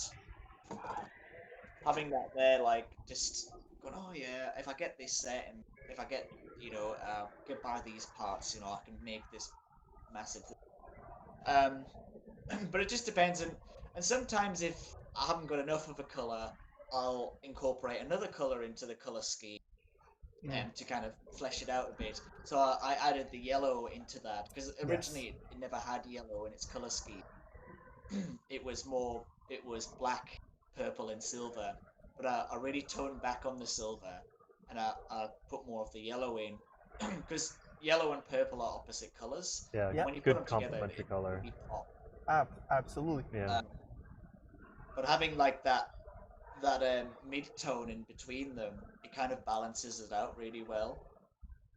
So I'll think about that, and there are certain colors that just don't work together, and there are colors that you wouldn't expect to work, but when you put them together, you go, oh, actually that doesn't look bad. Like what? Did you have Like, any I- like like- aha moments? Yeah, I found the other day that I guess because it's kind of like ice cream, brown, like dark brown, white, and magenta go really well Ooh. together. Magenta. Dark brown, white, and magenta. Okay. I've never done that. Really? Okay. Yeah. Well, what makes? Is it the magenta that makes everything pop? Like, I honestly don't know. I put it together, I was like, that doesn't look too bad. Like, wow. I haven't got an example to show you, but like, it does work. I'm I sure think once you it's build because, like- something, everyone's gonna go crazy. All right, Like, everybody. Yeah. Building challenge. Build something like like Andrew with those White, color magenta, schemes and before he brown. has the opportunity to put it out there and Like say brown. you never saw this. Like reddish brown, or what shade of brown are we going with? That's what I was gonna ask too. Yeah. Does the brown color matter? I think it was the reddish brown. I can't remember. It was one of them. Okay. But I know, like, I put them together. I was like, as I say, that doesn't look too bad. But you have to like have it certain colors in moderation. Like, you can't have like too much white or too much magenta, like Perfectly brown balanced. kind of thing. Oh, it someone- has to be balanced. Someone said that the reason it is because the reason it works because it's just like Neapolitan ice cream. It's like Yeah, that's kind of what I thought, like how it works. No, Good one, good one. because you have a. I mean, that's why it works. It's ice Yeah. cream. Oh, you said ice cream. Oh, Yeah, you sorry. did say I, that, didn't, I yeah. didn't realize you meant Neapolitan. Duh. Because you have a friend who's in the similar genre of building style, do you ever ask Jafa, like, hey, what do you think of this? Do you guys feed off each other like that, or do you guys give each other feedback? Oh, all the time, yeah. Yeah. So he gets to see Yeah, your he's build on my before phone. anything. Not all the time. Yeah. Like sometimes I'm like, oh, I'm stuck on this, or oh, what are you working on? And he's like, oh, I'm doing this, and yeah. A lot of the time we show each other like what we're doing, and we give our constructive criticism, and it's like, oh yeah, I could see that working, or I've tried that already, and what do you think? Or like it's good to kind of bounce back and feed off each other. But yeah, we do that all the time. Are we? Oh no, He's sorry. like, I oh, was. yeah. That's Like, awesome. oh, check it out. I was It's just like, looking. check it out. Look what I did. And I was just like, oh, that's so good. You don't say, oh no, that's terrible. Start over. No, obviously, Oh. I would never say that to anybody. Have you See, like, guys? being at art school, you learn how to not only receive constructive criticism, you learn how to Mhm. give it as well. Yeah, Oh, that's there- important. There are a million different ways of saying that's terrible. Do it again. You can usually I say, oh, it's good, but have you tried doing this? Like, Right. to improve that, or maybe try this, or have you tried this color? Have you thought about this? And people are Offering like, oh, yeah, I can do suggestions that. instead of like Yeah. negative It's like- feedback. Yeah. Joss is going to be keeping an Yeah, eye 'cause out for nobody any time you likes say that. that now. Yeah, because nobody likes hearing your work's terrible. Of Yeah, course. of course. Of That's course. for sure. Yeah. There was It's something I was like, going to I mean- ask. I forgot. Continue. Sorry. Oh, I was just gonna say, like, a lot of the teachers at like art school were very constructive like that. Like, oh yeah, I can see where you're going here, but have you tried doing this? Maybe try doing that. And I'm like, yeah, okay, and I'm doing it. And everyone like, okay, my suggestion didn't work, but you gave it a good go, kind of thing. Right. Have you guys thought about you and Joss? Taking it too far. You gotta stop. That's okay. Sometimes in art you got to go far and then pull it back just to bring it back into like Yeah. a good sort of Exactly, like scale. exactly. So what I was going to ask was, have you guys, that being you and Joss specifically, since your styles are so similar, I wouldn't say so similar, but you guys do take inspiration from each other quite a bit, of doing like a big collaboration on something? Like, Oh, have you yeah, guys done that'd that, or like a scene with each other's builds in it? We've collaborated a few times before. I don't know if he showed you. We did the Barag twins from Bionicle. Oh yeah, Oh, the, cool. the red and blue The red- dragon. yeah. Yeah. I built the red one. Do you have it near But you? he initially built the first one, and I just copied the frame. But I did all like the flesh on mine, the Gotcha. colors. I don't think he but showed he- us his version. Did you? No, do he you did. have He oh, did grabbed you? it. We were like, whoa, Oh, it's yeah, surprisingly yeah. solid. Yeah. Okay. Remember. Yeah, do you have yours on hand just to show so people can see both The of them, or other no? twin. I can grab it for you. I was gonna bring it closer, and I was like, oh no. You already had so many close to you. Yeah, I know. I was like, oh, one more won't hurt. It's like, no, you don't want to put it in there. Yeah, this Oh is my god, that's so cool. That's really cool. Yeah, those red parts are just insane. Mm. So, you used a lot of those 3mm hoses as well, right? That seems to be a common thing. yeah. Who used it first? That technique, the 3mm hose. Was it you or was it Joss who introduced that to your guys' Joss. style? Oh, he started it. Cool. Ah. He did talk about it gotcha. a little bit yesterday, so I was curious as well where that came from. And did you Oh, teach him the exo arm technique as well, or that was something that he started too with you guys? No, I think that was. I can't quite remember. It just kind of happens, you know. Yeah. I think. I'm just trying to think. When was the first time I did the hose thing? I think that was when I was doing. No, I think him doing the repetitive, as you said, the hose thing. I think that was him, and then me with the Exo Force arms. I think that was me because that's when I Yeah. started that So kind cool. of style. As at Joss, and I was like, okay. I'm doing this. Joss just confirmed apparently with your ice dragon. Oh, Ice Dragon, he said. Oh So- yeah. He remembers your stuff better than you do. He's Holy like, smokes. he's got. We're gonna run out of time here really Oh, quick, yeah, and we we gotta can get keep talking. We're questions gonna have from a couple the public. questions. I'm gonna start with one Audience. from myself, and then I'll go into the couple questions that we have from the audience. You talked about something that's important in terms of like the colors you choose is like part selection. Not everything is available in the parts that you want. What color specifically, if you could, would you want there to be more part selection in? Yeah. Gunmetal gray. Gunmetal gray. Oh, gunmetal would be so good. Mm. There's not I enough. love that. Like it's like between black and like chrome. I don't know. I can't even Right. explain it. It's gorgeous. You're right. That's a good one. Cool. That was a quick answer too. He knew. Cool. That is my favorite color. I just got the Demon Bull King from the Monkey Monkey sets, and they've got the dinosaur tail pieces I like in the gunmetal gray, and I was just like, Do you ever like bricklink that? Is that like on your bricklink wish list? Almost immediately? I haven't like decided to like order any yet, but I will definitely be like, yes, I need some of them. So what do we got? What do we got here? So the first one that we wanted to jump into was with your art schooling background. How do you utilize that? Do you do any like sketching beforehand? Is that part of your process at all? Do you like to throw colors down on paper just to see how they look beforehand? Basically, just explain how that might affect your building. So it depends. Sometimes I'll just go for it. If I see a part, for example, I go, oh, I know how to put it. But if I've got a specific design, I will sketch it out and go, okay, this is this idea. And I have what I have been doing at the minute. So I initially That's the one. That's what I was gonna say. Oh, nice. Very cool. He's been working on that for weeks now. Like that. I've seen the whips.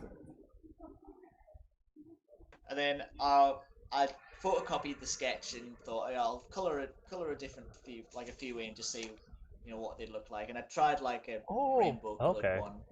A rainbow colored one. It looks like a chimera. But you have to try, right? You never know. Like so then that's when I came up with just red. Yeah, it looks really cool. Yeah, that's always like And for then- people. For people who are struggling with like color blocking and stuff, if you take like two neutral colors and then a bright color, like an actual color, usually you get a pretty good combination. Sweet. Yeah, Very it is. cool. I've been watching this thing. I found that like So cool. starting to come together. I'm not gonna lie, that neck portion with how much like It's intimidating. movement is there, it looks kind of gross, like in a great way. It Looks gross. It reminds me of Like, that when- Star Wars. That's so cool. It's like very like exposed organic, like internals. Well, it feels very like Yeah. General Grievous, right? Yeah. Is that what you said? No, there was a creature in there that had like organic tentacles. And, Yeah. Cool. What else do we have here? I don't know if you can answer this one specifically, if you can or if you're willing to. What would you say the average cost for one of your mocks is? Oh, that's a good one. Oh, to be honest, I don't know, but it's expensive. Really? Hey.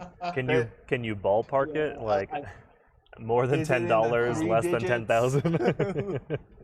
No, Definitely more than $10. Obviously. Does it hit 4 digits?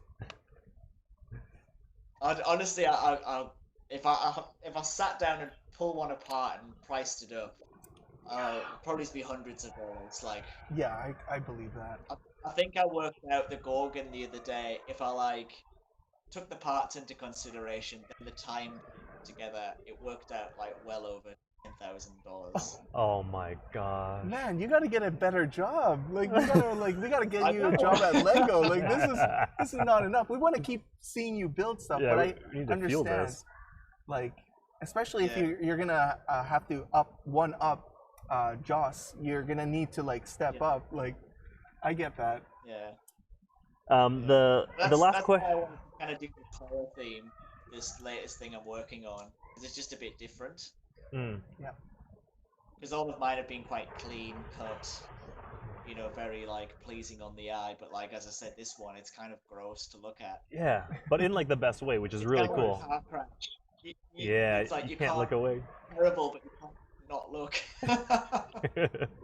All right, we have time for one more, Andrew, before we're gonna have to let you go. Yeah. The last one comes from Messi Maru. Oh, And Messi. being a creature builder, do you have a favorite mythical creature? Ooh, that's a good question. I like dragons. I've got a See few that? dragon tattoos. Yeah, I'd say dragon. Cool. And what is it about dragons that you like? Is it the wings? Is it the base itself?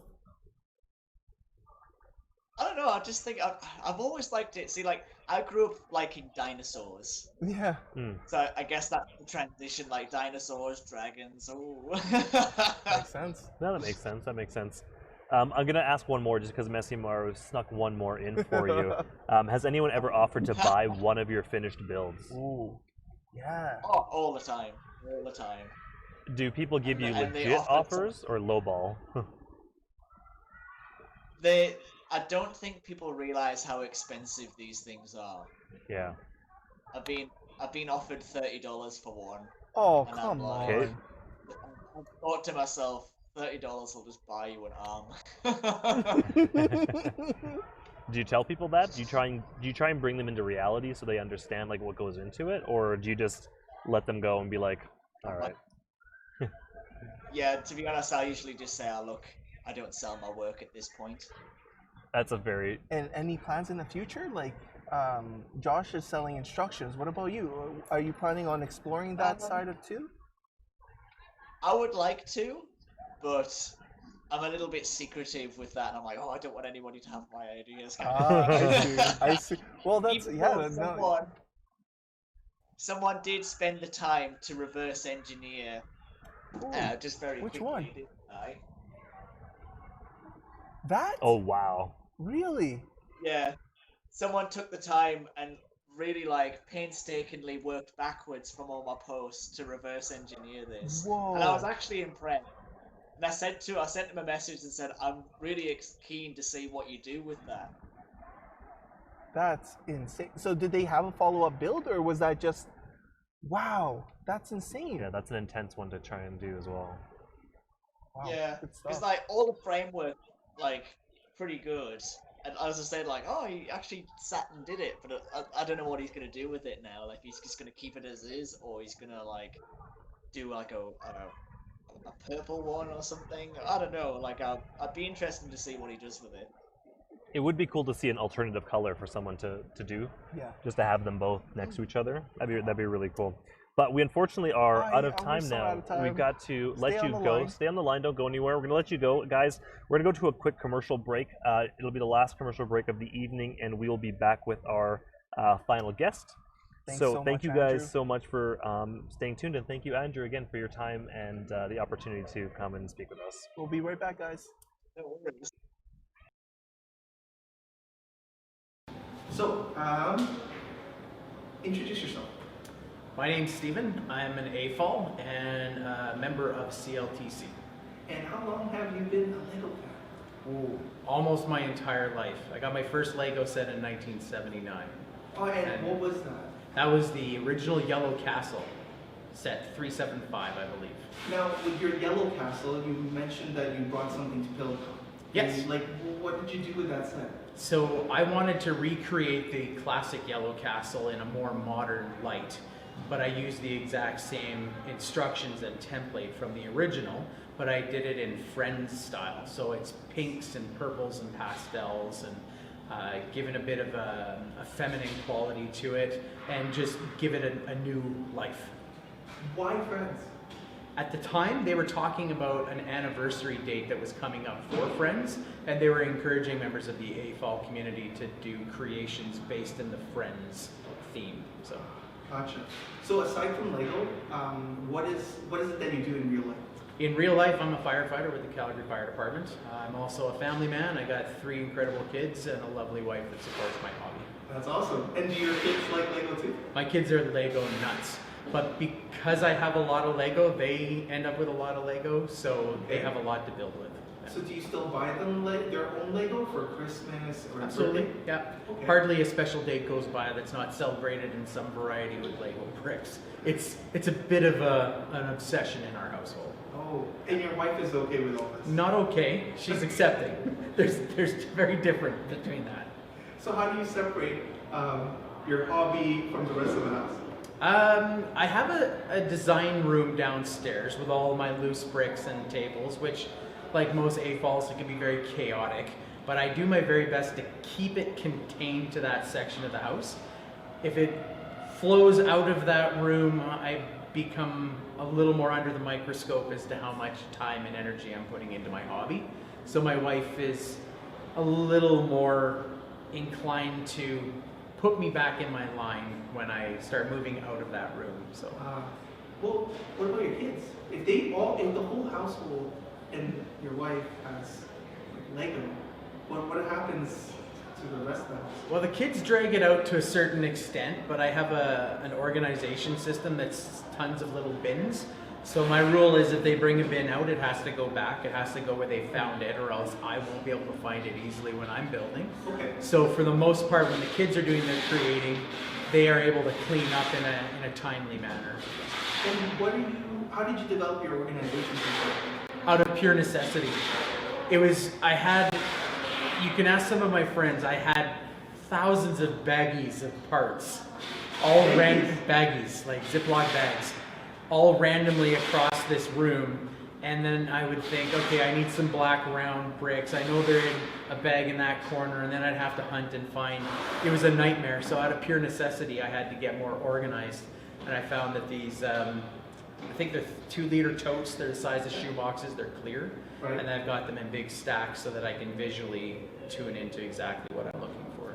So you have, for loose Lego, you have a room. But what about the build stuff that you display? Oh, I couldn't possibly display all my great stuff. I have most of my sets from when I was a kid, which includes the Yellow Castle, as I mentioned. I have the entire Forestman set from the late 80s, early 90s. All of them, even the little tiny ones. A lot of the original castle sets.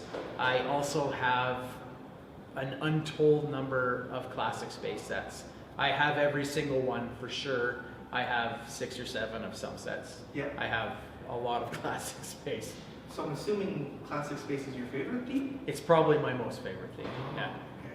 Now, why classic space? It was just what struck me as a kid to be this fantasy world. I was a young boy and I had these space sets and I created this universe. And unlike the houses where you had to have a bed and a table, the space sets, the mind was your limit, right? You could have craters, you could have a building, you could have a farmyard. It didn't matter. The space sets were so fantasy-based to begin with, you could really let your mind wander. I think that's why I homed in on them. Is there another theme that you wanted to explore other than space? Space was my big one. Yeah? Yeah, the classic castle stuff was my second in line, Right. but space always had a soft spot in my heart.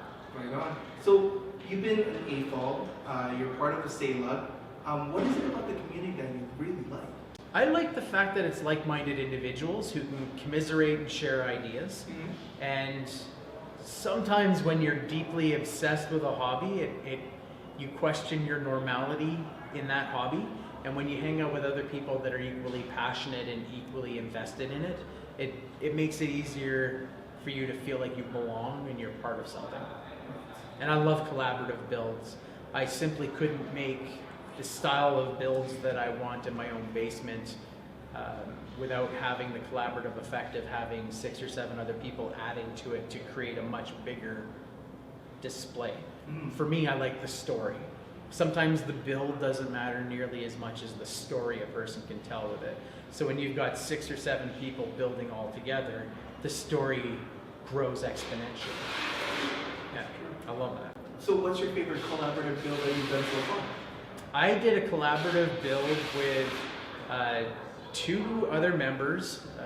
Do you want their names? Sure. Dave Ware, he's a local phenom, does amazing stuff with the mosaic world. And Lee Jones, who's another very prolific builder.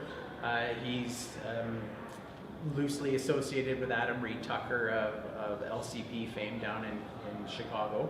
And we had Winston come in to help us out with a few of the details, but we're looking for a new build to do for the Children's Hospital. They have a display window that we get to use from time to time to do Lego creations. And we did an entire Santa's castle workshop and surrounding village. And it was so much fun to do the build that we've actually decided to expand on it and make it bigger and then take it to another convention. And how big is if it's a collaboration, how big was it? At the moment, it's got to be about 8 feet by 3 feet, and it's going to expand out to, I think, 12 feet by 5 feet.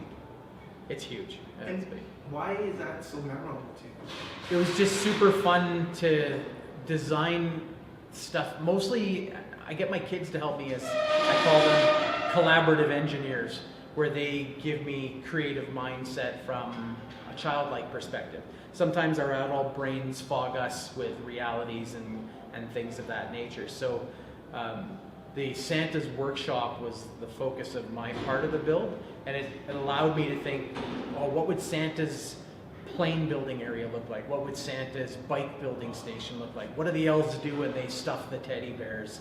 And that just allowed me to create this incredibly elaborate scene of bizarrities as I would think Santa's workshop would be. Right. Okay, before we let you go, my last question is, why Lego? So you're a firefighter by day and Lego builder maybe at home or by night. Why do you need Lego in your life? Do you want the science behind it? Let's do it. It took me a while to figure out the science. I've had Lego as my balance in my life for as long as I can remember. I've had dark years like most AFOLs have when things like girls and cars became more important. But eventually I always come back to the brick. And I didn't understand what the draw was. There's the obvious creative energies that come with doing builds. But beyond the creative energy, there's a pure biology aspect I've recently discovered about developing the creative side of your brain. And in life, your brain has better tolerances and has better ability to deal with stresses when you have both sides of your brain equally developed. So the father, the husband, the firefighter side of me, I have a very analytical brain, and it's hypersensitive to problem solving in the world. And that means I need to overdevelop the other side of my brain, the creative side, so that I have the balances in my world that make sure that not only am I just a dad and a husband, I'm a good dad and I'm a good husband and I'm a good firefighter and I'm a hobbyist. So when I lose myself in my Lego room, for a moment in time, I'm not the firefighter, I'm not the dad, I'm not the husband, I'm a guy that likes a hobby. And for me, it's just a complete outlet. And it gives me the balance in my life, which biologically you need, but also emotionally you need. So is there some advice that you would give somebody that's not into a hobby? Like, that should, maybe Absolutely. they should be have Absolutely. a hobby? I highly, highly recommend anybody that works in any kind of stress environments, whether it's emergency services, hospital environment, in the business world. If you are in a very analytical side of your very analytical type of work or profession, it's really, really, really beneficial to develop a creative side. Take up drawing, take up guitar, take up piano, take up Lego, model car building. As an adult, some of my friends give me the gears about having Lego as a hobby. but almost all of them followed up with, oh yeah, I collect model cars. I build trains. Oh, I used to have a train set in my basement. I want to build it again. So when we have that creative side, it balances our rational, analytical side, and I think we're more complete human beings at the end of the day. I highly recommend it to everyone. That sounds good. Yeah. And one more thing. Yeah. What are you most looking forward to 2021? I want to get back to the cons. The con is a chance for me to be a social animal. I have friends that I consider to be good friends, and I only ever see them at conventions. We speak online in a digital format from time to time, but they live in different cities and in some cases different countries. So it allows me to reconnect with the people who share my passion, share my understanding, share my hobbies, and they know me as a person. I miss that. I really miss that from 2020, having the COVID shutdowns. Well, hopefully we'll be back doing that normally. I hope so. I hope so. Well, thank you for your time. Thank Appreciate you, it. That Chris. was awesome. So, introduce yourself. My name's Steven. I'm an AFOL and a member of CLTC. And how long have you been a Lego fan? Ooh, almost my entire life. I got my first Lego set in 1979. Oh, and what was that? That was the original Yellow Castle set, 375, I believe. Now, with your Yellow Castle, you mentioned that you brought something to BuildCon. Yes. And, what did you do with that set? So I wanted to recreate the classic Yellow Castle in a more modern light, but I used the exact same instructions and template from the original, but I did it in Friends style. So it's pinks and purples and pastels, and given a bit of a feminine quality to it, and just give it a new life. Why Friends? At the time, they were talking about an anniversary date that was coming up for Friends, and they were encouraging members of the AFOL community to do creations based in the Friends theme. So, Gotcha. So aside from Lego, what is it that you do in real life? in real life, I'm a firefighter with the Calgary Fire Department. I'm also a family man. I got 3 incredible kids and a lovely wife that supports my hobby. That's awesome. And do your kids like Lego too? My kids are Lego nuts. But because I have a lot of Lego, they end up with a lot of Lego, so they have a lot to build with. So do you still buy them their own Lego for Christmas or Absolutely, birthday? yeah. Okay. Hardly a special date goes by that's not celebrated in some variety with Lego bricks. It's a bit of an obsession in our household. Oh, and your wife is okay with all?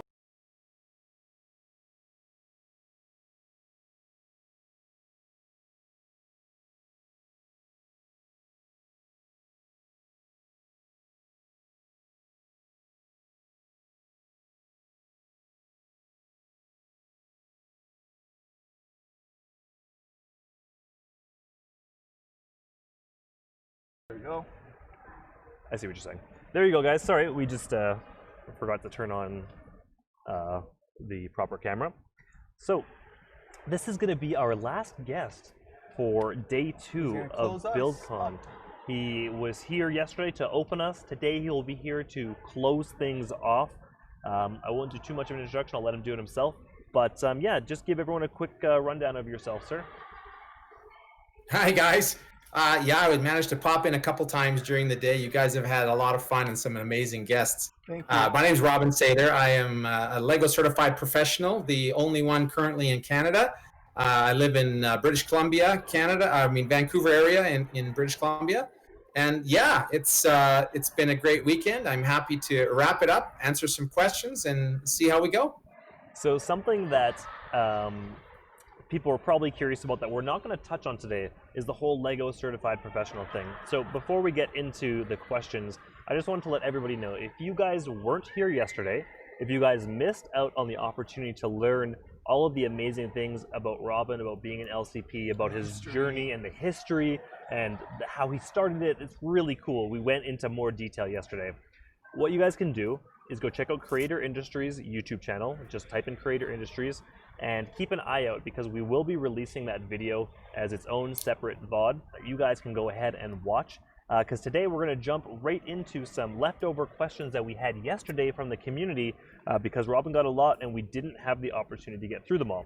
So, and also to make sure if you guys have more new questions, pop it into the Twitch and we will be answering those questions. Please, any questions that you might have, please put them in. You can start now. We're not going to do it the same as yesterday. We can just free roll a little bit more since Robin has been on already. So let's go back, and I think I'm on the right question, Robin. If I asked this one yesterday and you remember, just let me know, okay? Yeah, fair enough. So the first question I think that we didn't ask was, what advice do you have, if any, to make the dream of becoming a Lego designer come true? Good question. And go into Yeah, I get that question a lot, of course. The main thing is, like I tell kids, especially who are crazy builders and super creative and always doing lots of creative stuff, is to not stop doing that stuff. You turn 15, 18, 21, 25, you tend to sort of drop all your creative stuff. You don't just pick up a sketch pad and draw. You don't keep singing. You don't keep acting. You don't keep writing. All that stuff that as a kid you'd quickly do anytime if someone dropped it in front of you. Adults tend to sort of get serious and start to lose all that stuff. Keep your creativity. Pick your things. Be creative. Hone your creativity. Practice stuff. Challenge yourself. You've got to keep that creative muscle going. That's job one. Job two is get some formal training in something that would translate well to Lego. And as it happens, the career path that works best for Lego is a really good mix of engineering on one side and artistic on the other.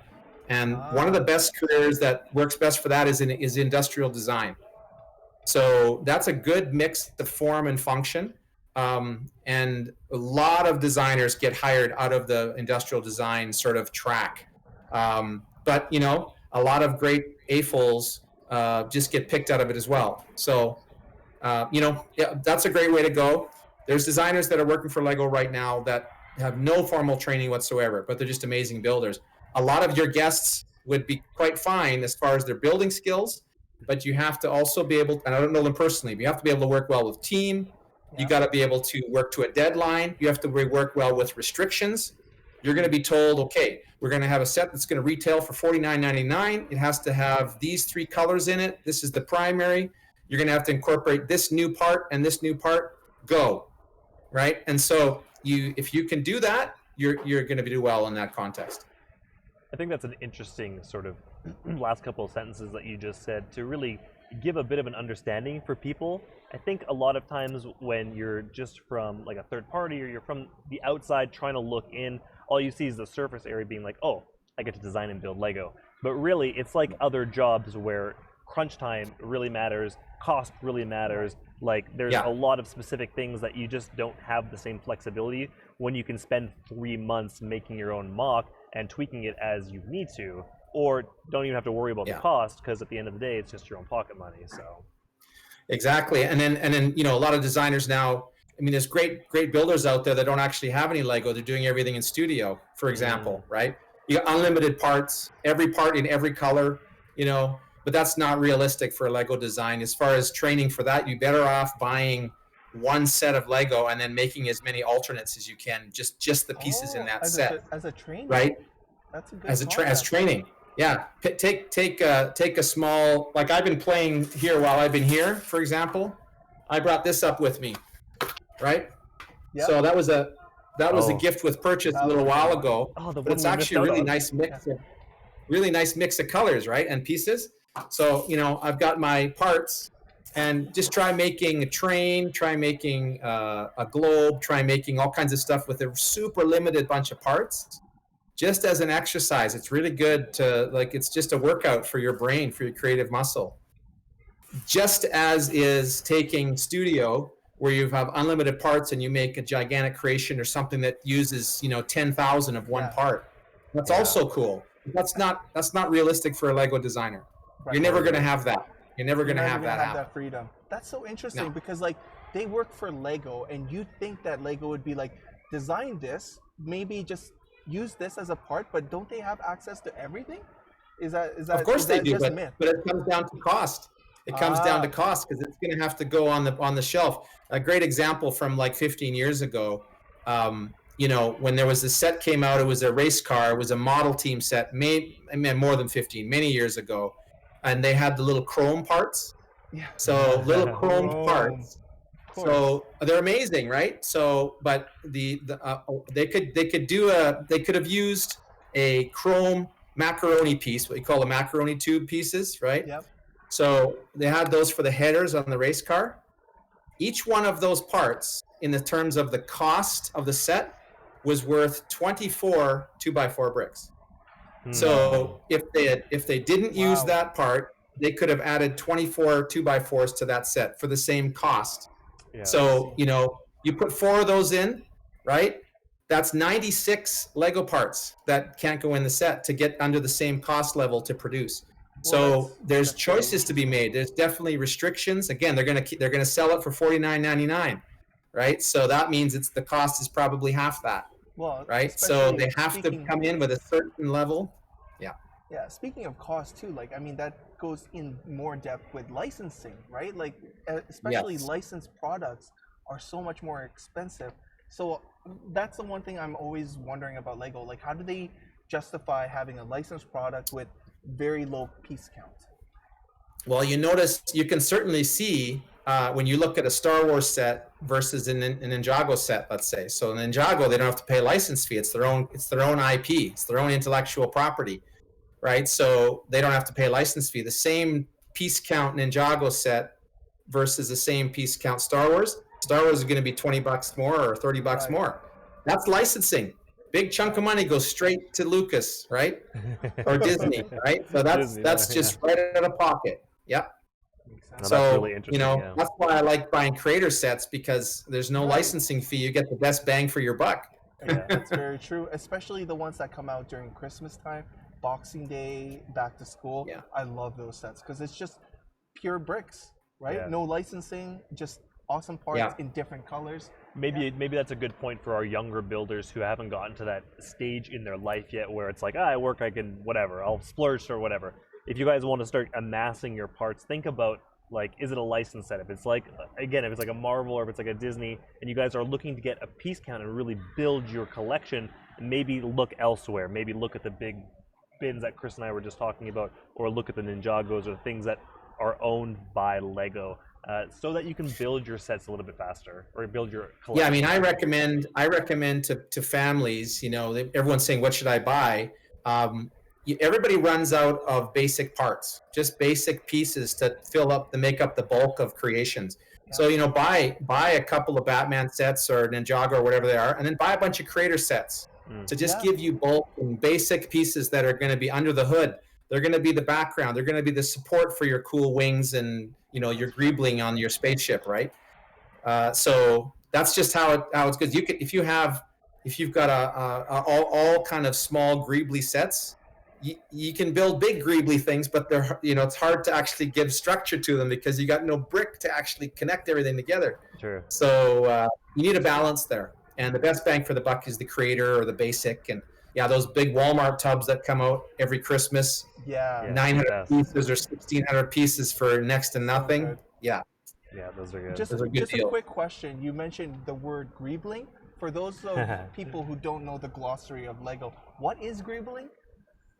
So greebling's actually going way back to the early sci-fi days and Star Wars movies and stuff. So greebling is what the guys who used to make physical models, actual models, would call putting all the little bits of piping and tracks and all kinds of little dishes and stuff like that to make it look really techy. So all those old Star Wars ships and stuff like that, they were not designed on a computer. They were guys taking actual plastic model kits like Tamiya tanks and airplanes and ships. If you know what you're looking for, you can see bits of battleships and bits of tank tread and stuff from old plastic model kits that these guys glued on there to make it look real techy and sci-fi. But that's what we call greebling. Very cool. So we're going to move on to the next one here. This is from yesterday still. What is your favorite Lego theme growing up or currently? And in addition to that, what is your favorite singular Lego piece? Ooh, good questions. I wonder if I have one here. I'll see if I can find one while we're talking. I don't think there's any in this particular one. You know it, but though. Awesome. But as far as themes, I'm a huge fan of Pirate and Castle. Oh, cool. And that type of fantasy is, I love it. So, like yesterday, I was at the Lego store right here and picked up the new Creator pirate ship, 3-in-1. Yep. Beautiful set. Beautiful set. Yeah, so generally Castle and Pirate, but I gotta say, like in recent years, like from a couple years ago, the Ninjago movie sets. Oh my goodness, so good. Ninjago City, City Docks, the mechs, unbelievable sets, so brilliant. So I loved those. Metalbeard's Sea Cow, his pirate ship from the Lego movie a few years back. Fun. That was a fun. Unbelievable kit, unbelievable set, such a fun build, and it basically a pirate ship. Favorite piece. I don't have one in my little baggie that I brought with me because remember I'm not in my home. I'm visiting in Edmonton here, so I don't have all my stash of Lego. But the 2x2 corner brick, so the little L, 3 studs on it. Yep. By far my favorite piece, and then the same thing in a plate. That's probably my second favorite piece. So versatile. I mean, if I could have, I call it my desert island piece. If I could just have that one piece, like for 40,000 of them, I would do a lot of stuff with just that piece. Interesting. That's a good. I think number 3 would be a 1x3 plate. 1x3. I think that's probably my favorite. Again, I'm always thinking of building big stuff and being versatile. Yeah. So I know a lot of people probably say a 2x4 brick, but no, I'd probably go for that other piece and 1x3 plates. Very cool. That's very interesting. Why the 3 specifically? Like, is that because otherwise everything's even, you know, and it's you always find you always find a time when you need to be able to interlock and be able to just get off of the evenness of it. So that's why the 3s come into play. Okay. Smart. That's pro tips from a Lego pro. Yeah, so guys, jot that one down. I'm writing it down. Never throw away your 1x3 plates. Super useful. Before we go to the next question, just out of curiosity, you said Ninjago movie sets were fantastic. What makes them, like, in your opinion, what made them really good? I love stories. So you think of the Ninjago City. There's a trillion stories in that set. Right? I mean, it's just all the little things that are going on, all the little shops, all the little signs, all the characters are doing stuff. There's just so much going on in that set. And the little building techniques that were used, the new pieces in new colors that were put out, excellent value. Like, it was a great value, relatively speaking. Huge set, really fun build. So, you know, there was really nothing not to love in that set. Do you have a Lego City that you've been collecting, like putting together? No, I mean, I have the sets, but I don't leave them built. After I build them, I usually take them apart and put them back in the box because I can't. I've got too much. I couldn't store it. No. The bit of space that I have, I keep bits of creations that I built. So if you've you probably I can't see what you were showing before, but I think you showed the giant parrot that I did once, for example. I have the head of the parrot. Maybe you showed a chuck wagon. I kept one of the horse's heads. I did a princess. I kept her head. So I have like this gallery of busts and heads. I was going to say, it sounds like a big head collection. And dogs and horses and people and parrots. So very cool. I keep a chunk of them so I can kind of remember them, and that's kind of what I have on display. But otherwise, the rest is brick storage and stuff like that. So, yeah. Gotcha. No, as a Lego professional, I'm always curious. Like, your collection must be huge because, like, first of all, there's perks of being a Lego certified professional, and at the same time, like, can you just imagine how many sets Robin has collected over the years? Like, he must have. So, let's see if he can. So you have to.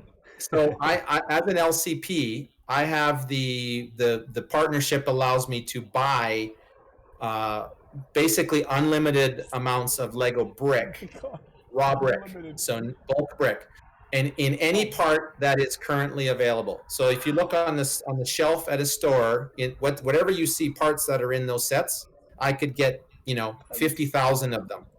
So you can imagine it's pretty easy to spend a lot of money when I'm going through the list going, ooh, that part is so cool. Let's get a bunch of those. All of a sudden you have a very big number when you're looking at what you're going to spend. But I don't get sets for free or even to be able to buy them. So I buy my sets in the Lego store or in Target, Walmart, whatever, just like anybody else. So I shop sales and stuff like that. And I love buying sets because I like the whole experience of building. And unlike a lot of people, I build as slow as I can. I like to savor it, stretch it out. And I often know the designers, so I love to see the techniques, right? So I like to see what did they choose to solve this problem, and how did they do it? So looking at Chris Perron, for example, with the Batmobile, the UCS Batmobile, which he was a big part of, and seeing the things that he did to try and get those curves and stuff, it's really fascinating. So I enjoy all those little parts, and I will not speed through a build. I'll stretch it out and leave it on a table and come back to it and just savor it like a fine wine, you know. That's awesome. I'm going to use that as a segue, not the fine wine, but the fact that you brought up a Lego designer. This is a question from yesterday, and we may have covered it in ways, not necessarily directly. So, do you design Lego sets at all? I mean, we know the answer because we talked to you yesterday. Do you design Lego sets at all, or do you have any input in terms of like what goes into a Lego set, since you know some of the designers? Yeah, so two-part answer there. The answer is yes and no. So occasionally, like especially back in the day, in the early days of the LCP program, Lego again was finding its legs after having some rough years in there in the early 2000s. So occasionally they would bring in some LCPs to just kind of add spice to the mix of the designer teams. So around 2007, I was brought in to help with the castle team. So I had some input into a lot of the castle line that came in there. Oh, yeah. There's a couple of aspects that I threw into the mix that made it into the final sets. Since then, they went on crazy hiring binges, and it's all internal now. So they don't do any of that anymore. But the other side of it is, yes, as an LCP, up until a year and a half ago, LCPs could design custom kits. So we could make limited runs, up to 500, of a design that we would make, and we'd package them up, whether it's in a baggie or in a nice decorated box, and we had guidelines to do that, but create the instructions, source the parts, part them out, do everything that we had to do. So I've done probably around, I would guess, 60 little kits. Wow, 60. Anywhere from 10 pieces to 400. Yeah, and you'll find those. I think one of the sets I did a couple years ago for the Vancouver airport, I think you can find them on eBay once in a while for YVR sets for about $1,500. That's insane. I was going to ask you if you have any of those sets. Like, do you ever keep any of the bags or the boxes for yourself? Of course, I keep a couple of samples, awesome. So I have them. I should have kept more of that one, then I could retire. You could have made a little bit of bank on that one. Yeah, I just kind of leak them out once in a while, corner the market. But so yes, I do design sets. I love that. I absolutely love designing sets. Now, if I do them as what's called a make and take. So instead of having them packaged, you go to an event, we have little trays of all the parts out. And again, pre-COVID, now I don't know what's going to happen. But we have instructions, and you pick the parts you want, and you go home with that set. That we wanted here. There's tons of fun. That would have been great. Yeah. Cool. So last ones I did in that vein were I did a little steam locomotive for a museum in Vancouver Island. Yeah. Did a little mini robot and a mini Godzilla for the Capital City Comic-Con in Victoria, BC. And so those were sets that were exclusives to the con. And one day we did their logo. They've got like Godzilla and robot attacking each other over top of the city of Victoria. So mosaic, one day right? you could get Godzilla, one day you could get the robot. Oh, cool. But you guys did an overall mosaic for that one, right? In particular? The mosaic as well, yes. Yeah. Okay. So that mosaic we did on site. So you could come and you'd get a little panel with a little instruction sheet, and you'd make a little chunk of the giant mosaic. Really cool. Yeah. That's an awesome way to include the community in something like that. Yep. Speaking of community, again, another segue into the next question that just popped up onto our live stream. So this one came from Flying Monkey 1. So question, from being around so many LEGO fans over your career, what is your favorite thing about meeting kid creators, and what is your favorite thing about meeting the AFOL community? Excellent question. Blind Monkey, was it? It was not blind, it was Flying Monkey. They can still see. Flying Monkey, perfect. nice Oz reference, great. Yeah, I mean, I think I mentioned on the other call the other day, my favorite thing is meeting young kids at an event, and I just, again, I know how I would have felt as a 7-year-old kid meeting a professional Lego builder and having him see what I built, or even just talking with them and saying something, and I just see their eyes glow and they go away and they're super excited. I would have remembered that for a decade. I'd still be talking about it if it happened to me, but it wasn't an option when I was a kid. So I think of that, and those are, I try and make special moments for as many kids as I can on a one-on-one basis. And I love that aspect of it. It's my favorite part of doing the whole job, even better than building, I would have to say. And that's saying something. As far as AFOLs, I mean, everywhere I go across Canada, I try and involve the local club, wherever it is. And I'm kind of an honorary member of about 10 lugs across the country. And I love that. And I like to think I create opportunities for the lugs to come together and have fun. It's almost like if a Lego event comes to town, it's an excuse to get together and show some stuff off and hang out and go for dinner and, you know, all that sort of stuff.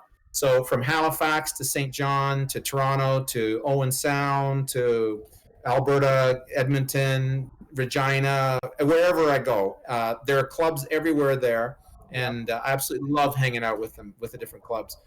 Very different clubs. I mean, across the country, incredibly different. You know, you got places like Calgary with a bunch of clubs, and places Toronto's the same, lots of clubs. It's a big place. But then you got Quebec, where it's K-Lug, and it's one massive lug for the whole province.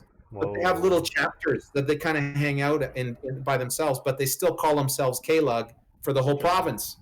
You know, thousands of members. Cool. So it's really cool. And and so I've made friends, many friends all across the country, and we still stay connected and have a great time. That's really cool. That's an awesome. I'm still a fan. I mean, I came out of the fan community. I'm still a fan. Like I said, I bought a Lego set yesterday. I will build it. I will enjoy it. I still build mocks. They're really small because I don't have much time to do them. But I got my list. I'm telling you, you're not going to see the last of me when if I hang up the LCP shingle. I'm going to start building for myself again. That's really cool. That was a question I think that was also asked. I think it was from yesterday's list, or it was at the end of this list. But again, I think we kind of talked about it yesterday a little bit in terms of how much time you actually get to build for yourself versus like work. I think the way you just worded it now might have alluded to the fact that building for yourself is obviously very limited right now. It's not enough. It's not enough time. I mean, you can imagine if you're a baker, you know, and you spent your whole day baking bread and cupcakes and stuff like that. Well, if you go home, you're probably not going to bake a cake, right? You're going to do anything other than bake. And that's kind of, unfortunately, and this is always the way it is when you make your passion your work. You have to be careful to guard your passion, and so it doesn't become a drudgery. You know, people that open a store because they're skateboarders, open a skate shop. Some of them just lose the love for skateboarding, right? And they just like, I don't want to do it anymore. I just want it all to go away. So I've been very careful to try and guard my passion and guard my love of Lego and building. And, you know, that's why I build sets and stuff like that. And it's why I do build small mocks, because I want to keep that love of the passion sacred. And I've done that. But yes, there are times, you know, when I want to just put the bricks away and do something else. So I know that when I'm not doing it professionally, I'll have way more headspace to just build for me. When you're in the mode of being a professional, you because it's public builds and because you're doing stuff that's going to be seen and media's going to see it, you can't use any illegal builds. I don't know if you guys have talked about illegal builds. I guarantee all of your guests are using 1 million illegal builds. So, does that hurt you? And all that, does that make you cringe? all that means And all it means is it's things that the Lego company and the designers would never design into a kit. Yeah. So it's techniques that would potentially strain bricks. It's techniques that would be they don't want kids to do because they create smaller parts. Like, for example, using minifig hands as connectors.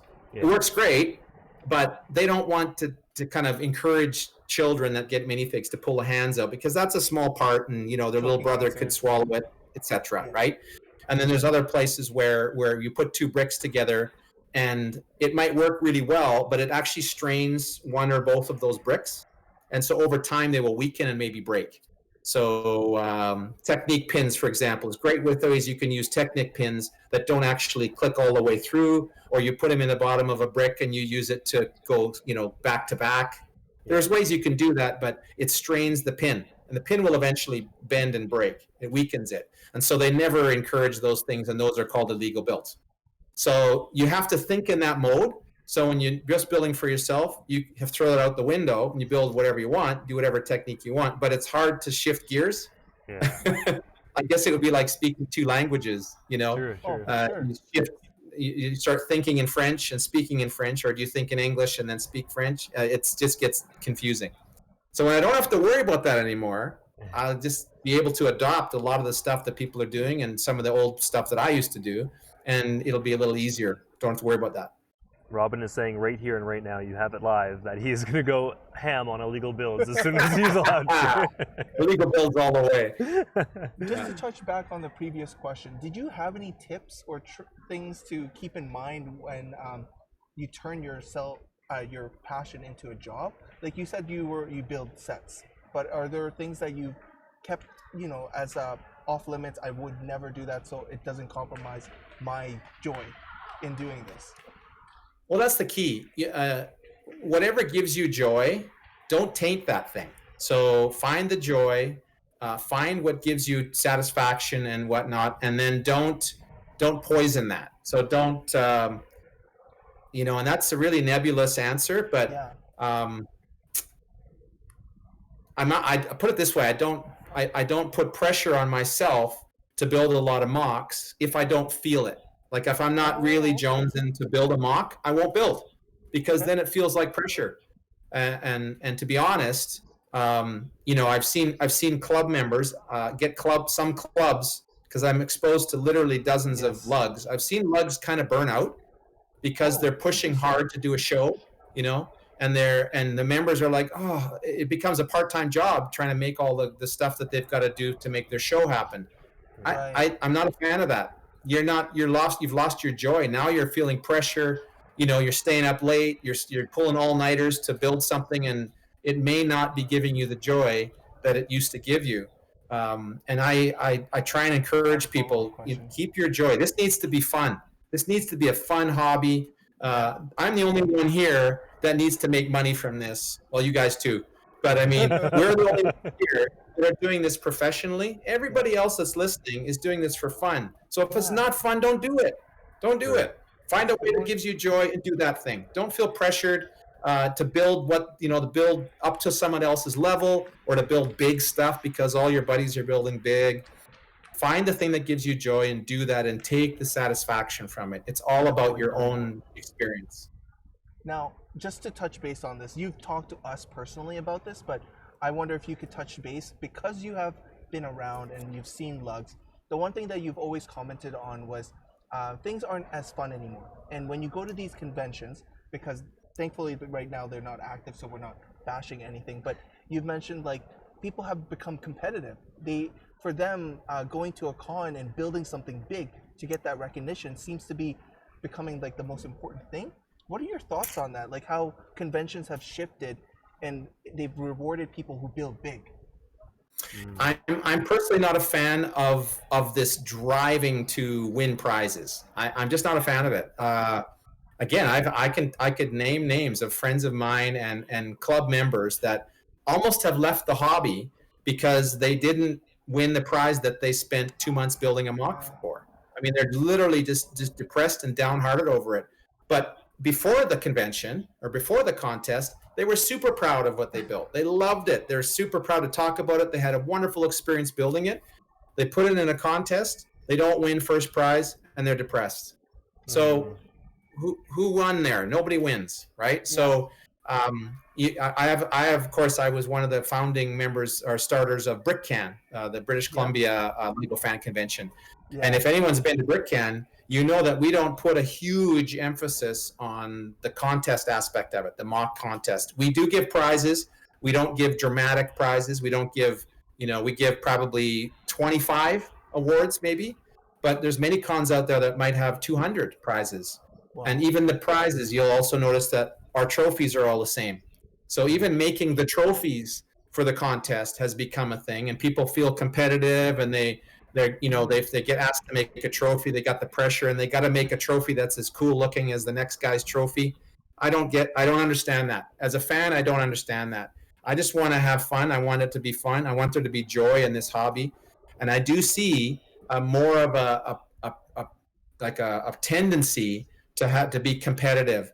And new builders come into the scene, and they're comparing their build that they thought was amazing and gave them a lot of joy, comparing it to a guy that's put a mock right beside theirs that is, incredible looking, great part usage, great colors, but someone that's sort of got lots of great influences. Your guests, fantastic. I mean, if I had to sit one of my mocks against one of theirs, I'm going to look like a 4-year-old builder, right?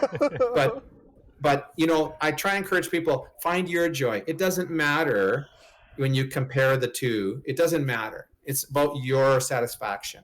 Enjoy Lego the way that gives you joy. That's the most important thing. So don't worry about a contest. Don't worry about it. Just enjoy it. Enjoy their creation. Love what they did, and I totally do that, and love what you do. Have fun with it. If it's not fun, why are you doing it? Well, that's a good point. Take a wakeboarding. And then now, just to touch another point too, like speaking of new builders, you're seeing the era of internet, right? And how everyone is becoming close. Now you have these builders who are starting these Instagram pages for the recognition, or like to feel that what would you say, like get the validation. The validation. Validation. So how are you seeing that affect like the culture in itself? Well, I'm an old guy, right? So I think it's a slippery slope. I have to say, if you're looking and not to get too philosophical, but if you're looking for validation outside of yourself, you're eventually going to be disappointed. It's as simple as that, and that's in every part of your life. So there's nothing wrong with seeking validation. There's nothing wrong with showing off the great stuff that you're doing. I mean, that's what art is about.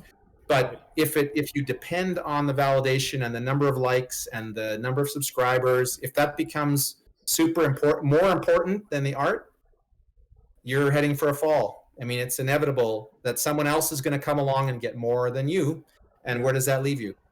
So that's why I say find the joy in the intrinsic thing that gives you the joy. What brought you to this thing in the first place? Build the things you like to build. Do the things you like to do. Find a satisfaction in and of itself. Don't give other people the control over how you feel about yourself. I mean, that's just life advice. That's really good life advice.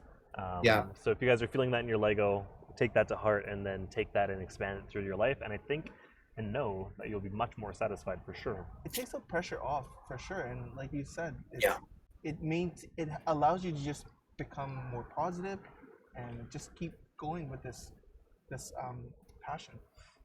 Yes, so I'm going to move on to the next question here. We got lots. I see it. And getting too philosophical. There's more conversation here, not just questions.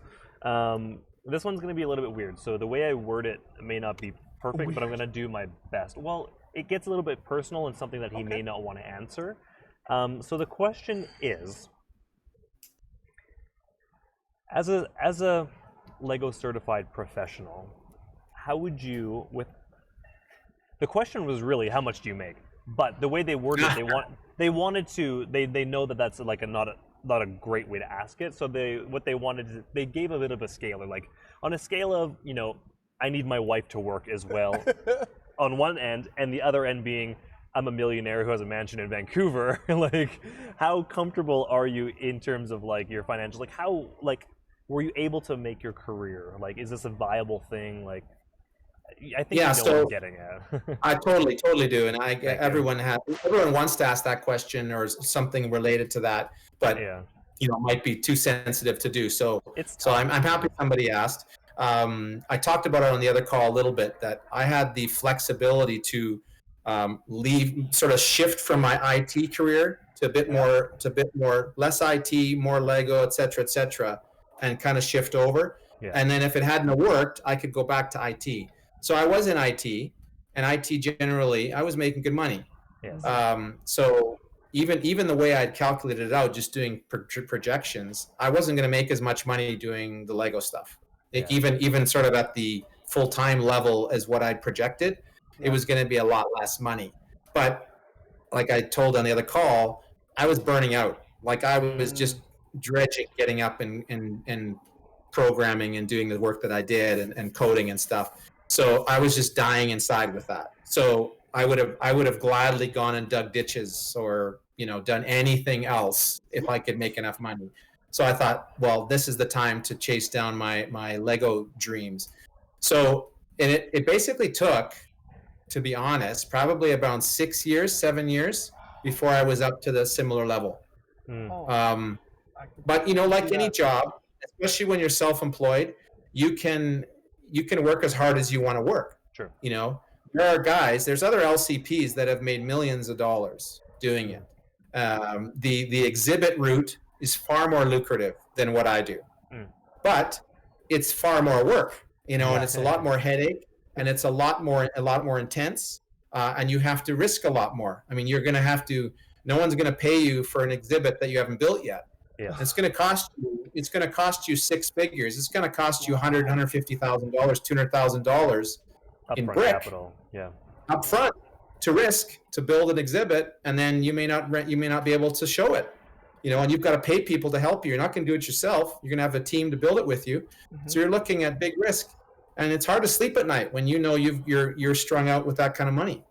Yep. And in the times of COVID, I'm so glad I didn't have any employees right now, because I'd be feeling the pressure. There are guys that have 20 people working for them. Ryan had a team of, I think, 15 builders in Australia. And all of a sudden the work goes away. And these are people that work full time for him in his shop. And now you're a manager. You've got to tell people, guys, we got no work. I can't pay you. So all of that stuff, if you manage that stuff and you can handle it, and you like that kind of pressure cooker scenario, you can make good money. There's no question. You can do well. I've tended to go the other route to keep it simple. One-man show, part-time employees, subcontractors, and make a decent, modest living. So it's been good for me. But like anything, you can spin it and make it work however you want to make it work. But it's not. I do okay. I do all right.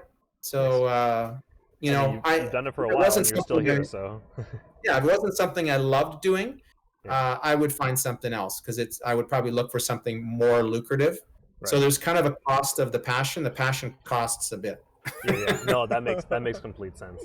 It also pays a lot, not physical monetary, but it pays a lot in terms of like your own sanity and just joy in the soul. So exactly. There's a lot. So that's worth a lot of money. There's lots of jobs. I could make money doing stuff that I didn't want to do and make more money. Of course. But you dread going to work. You just live for the weekends. I mean, I don't want that.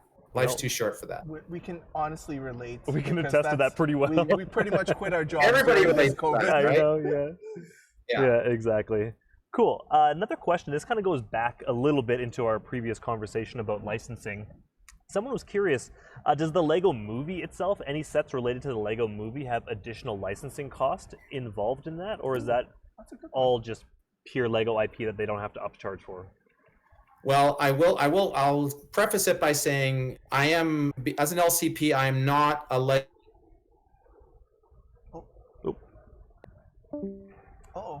We lost the Robin has flown the coop. 1 second. We'll get him back. He's going to rejoin. Give us a moment. Oh, there's Robin. Am I coming back? Yes, we can hear you. The video will come through in just a second. Okay, the video will come through. So I'll start over with that one. Hopefully it dropped in here. Oh yeah, you're good. Everything is. We can hear you. Yeah, but it's not- coming back. It's coming back. Perfect. There we go. Continue. Again, from a techie standpoint, I love the fact that that tech does that. That's nice Automatically. coding. That's nice coding right there. On my side of things, I'm so happy. I didn't have to do anything. Yeah. So I was saying that I have to preface it by saying I do not speak for the Lego company or represent them. So I know what I know from some of the inside stuff, but you'd have to get the final word from Lego directly. But the Lego movie was an internal IP. So the Lego movie story and Emmett and Lucy and all those guys were all characters and storylines created by Lego. However, they did use Batman and they did use Star Wars and they did all these other IPs that were embedded in there. So they would have had to do some licensing there. But the primary IP was all Lego. Yeah. That's actually, I guess it makes sense. So do you think, I mean, it's just a thought, do you think that the licensing just to have the Batman basically figure in there, because they're not licensing the entire universe, is like a lot less, so that you can it's not as I don't have any noticeable direct knowledge of that, but Yeah. I'm sure it would be. Yeah, I'm sure it would be. Who knows? I don't really know, but it could even have been that they realized that there was huge benefit to the franchise and to upcoming movies, so they said just gave it to him for nothing. I don't know. It could be, but certainly it's going to be less than doing a whole line of sets based on a particular movie. Yeah, So sure. yeah. Very true. Oh, that makes sense. Oop, almost destroyed our entire setup. Someone had a question here. Considering like you do, they're looking at your video reel, your highlight reel, and I'm pretty sure that's what prompted this question. But they were wondering what advice you could give to somebody if they're looking to build something on such a large scale like that. And the example they gave was something larger than, say, like a full-size car, like an actual life-size car. If you're trying to build bigger than that sort of thing, like what are the secret techniques, or what are the advice that you could give somebody to help achieve something like that? Well, number one, you're going to need more brick than you think you need. That's first of all. 10% estimate, overestimate. At least that. Yeah, at least that. You can plan it out ahead of time, and you can do some. I have a little spreadsheet that I just put some algebraic formula equations in, so I can literally paint a model in terms of squares and cubes or circles with diameters and stuff, and how thick I should be roughly, and it'll tell me how many bricks I need in 2x4s or 2x2s. So it's just a really quick estimate, but that's just algebra. That's why you take algebra. Is this so IP? Like, do you sell that? No, I could, but you could just look it up. I mean, it's just getting the area of a it's simple. It's the area and the area of a sphere, and how many bricks you'd need to do, in a circle kind of a thing. Gotcha. And anyway, so what were we talking about with that? Oh yeah. So then there's two things that happen. One thing is that you do need a ton of bricks. But the second thing is that given that scenario, people tend to overbuild. So they'll still tend to make it too solid or too thick or whatever, and even use even more brick than they need. So you need to plan out big builds like that and know how your internal structure is going to be. If you look at videos from the model shops, for example, you'll see that basically everything behind the facade of the outside, they make these grids.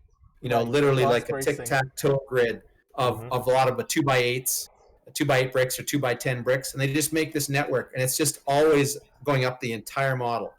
So that's it. And they'll use, in a model the size of a car, you're probably looking at around, I would say, probably 25 to 30,000 2x10 bricks, right? Just for structure inside, not counting everything that you're going to see. That's all invisible inside.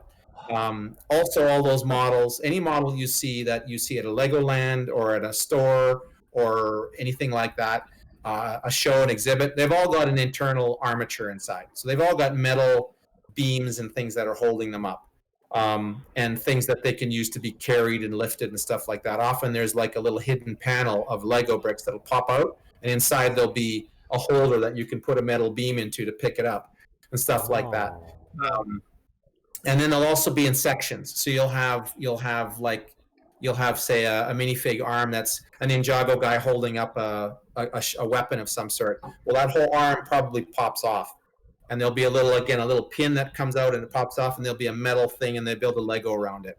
So some people think it's cheating, but it's really about being able to last and be able to be handled by people and stuff like that. You could build that thing and it would stay put, no problem. And when we do temporary stuff, Chris, you'll know this, it's just going to sit in one spot for a day, 2 days, a week. Yep. We don't build much internal support because it's going to come down right away. But if it had to stay for any length of time, we got to make sure that if somebody gets in and hangs onto it, touches it, even climbs on it, that it can handle that. And we have, 60 pages of my LCP contract, my certified professional contract, deals with all that stuff. Safety concerns, guidelines, and what it has to handle. It's literally a huge chunk of anything that I have to do. But I don't do a lot of those ones because, again, most of that stuff comes out of Enfield, Connecticut for the US, and also the Czech Republic. They do most of those models, like 99% of them. So I don't have to worry about that. But big stuff, tons of brick, don't overbuild, but plan the internal structure and be consistent, and then you just kind of link it all the way on the way up. Gotcha.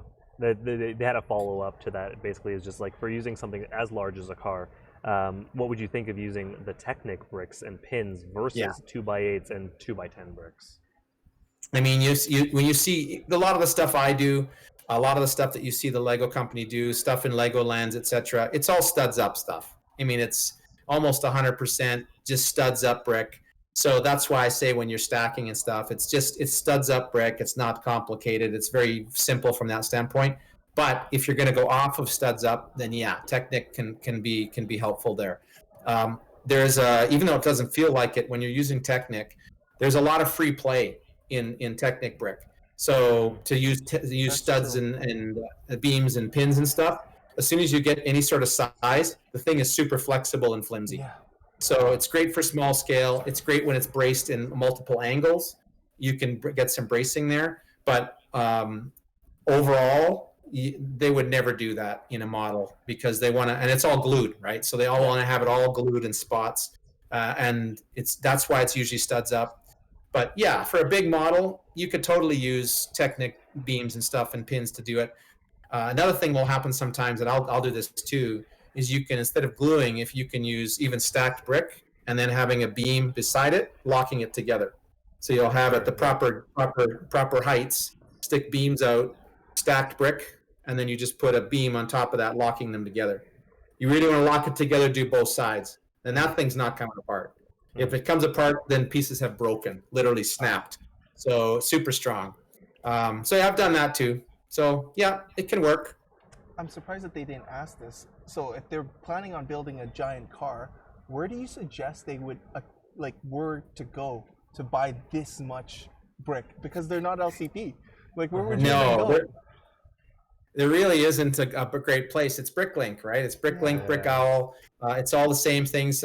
You might be able to squeeze it through lug bulk. If you're a part of a lug, that's it. That's really the only places and games in town. Or become an LCP. Or convince an LCP to do the project with you and for you. Pitch it to an LCP. I don't even know if we've asked this already. Like how does the LCP program work? Is there like just one in every country? Like I know you mentioned it was an application process, but how do they determine they need more than one? Yeah, it's basically a bit weird how it happens now. It basically has to do with what's called a Lego business unit, an LBU, requesting an LCP. So in case of Canada, it's Lego Canada. We only have one LBU in Canada. And because they're based in Markham, Ontario, it was tricky for me to go out and do work for them. So in the early days, it was anyone wanted to be an LCP, you could just go in and apply, and they would look at what you did and what you want to do, check your business plan, make sure it's viable, and you could be an LCP. Didn't matter about region, didn't matter about Lego company, whatever. So the first 10 were like that. And then Lego shifted how it did it. Then it wanted to have more of a tighter relationship with the local business unit, like local business unit, not Lego business unit. And then it became more regional.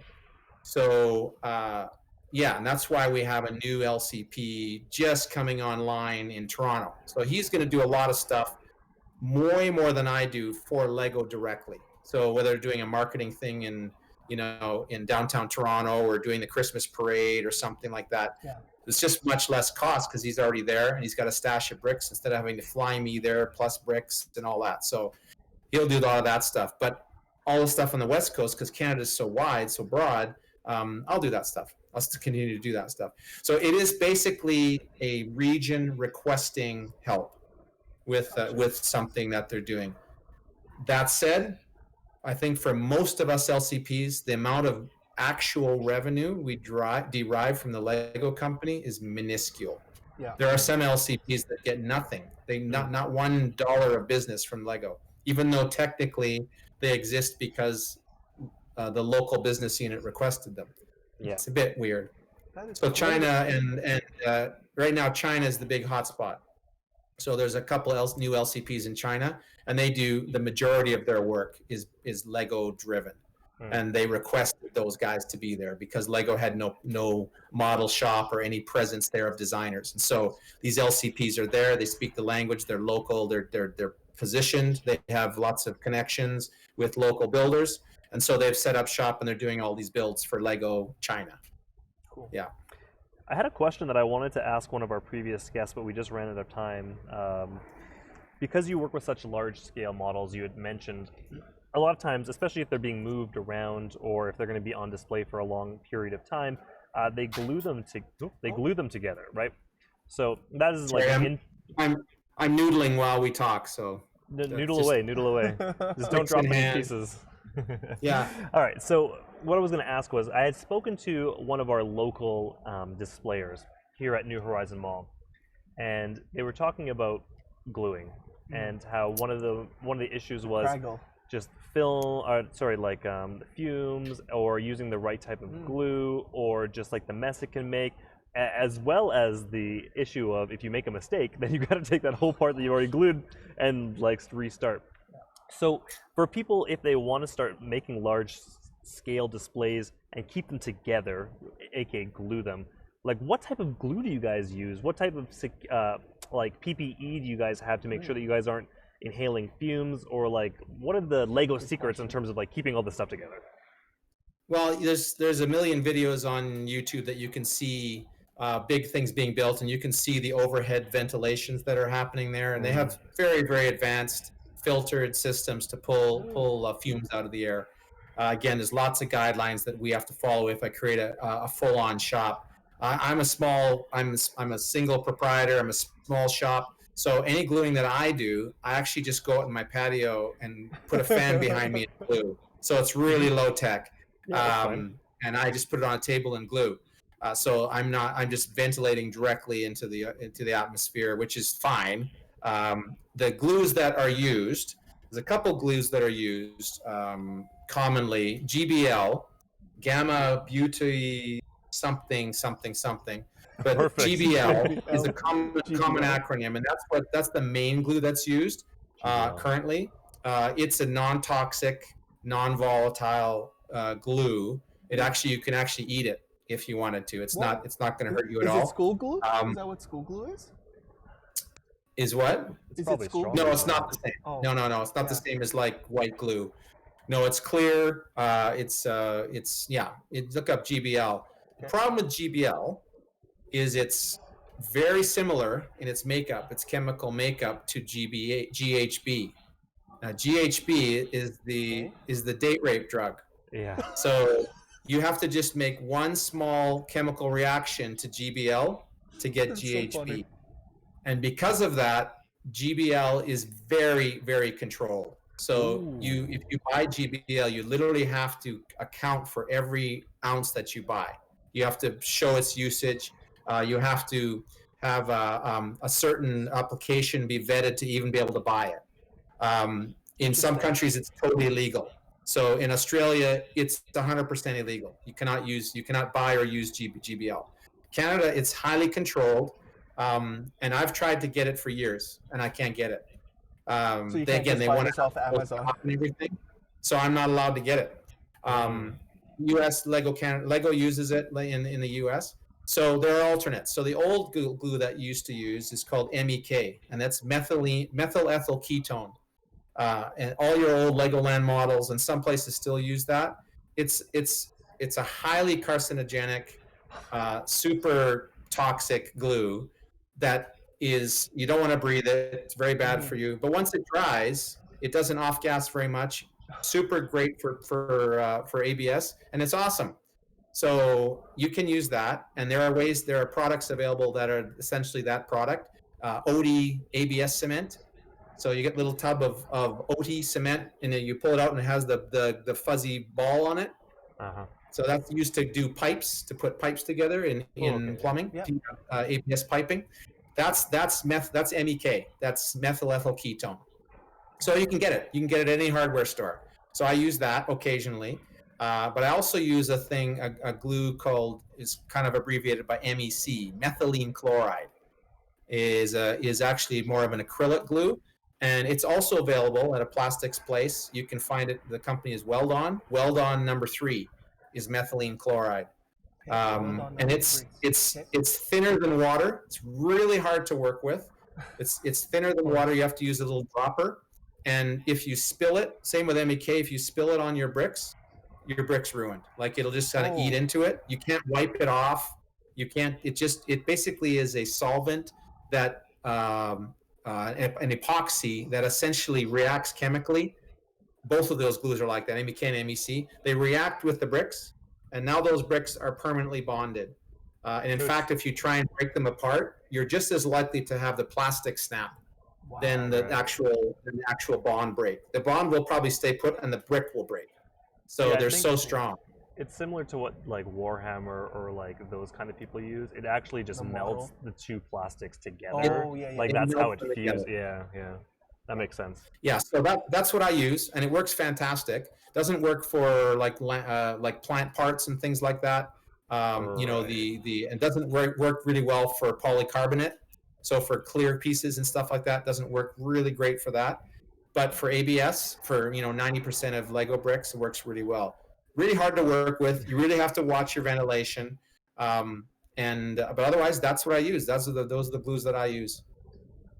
That's really cool. That's exciting TV right there. That's great stuff. I mean, but it's people are taking notes. It's interesting because like that's the kind of stuff that you just don't know about. Like I always wondered, like what the processes are and like what the little details are that kind of go into it. And you're absolutely right. Like I had a model. If you're anyone from Vancouver, there's an exhibit in Science World right now, and I added Brian McNaugh's Towers of Tomorrow is on display there, and it will actually be displayed now through till January. It was supposed to be closing up in a week, but they're going to keep it till January, so you get a chance to see it. Nice. But as an add-on, I added some Vancouver flavor to it. So I built a Science World model, and it's sponsored by a particular developer and their new building. I made a model of that building and a few other kind of iconic little buildings that are pretty famous right around Science Road, around Falls Creek.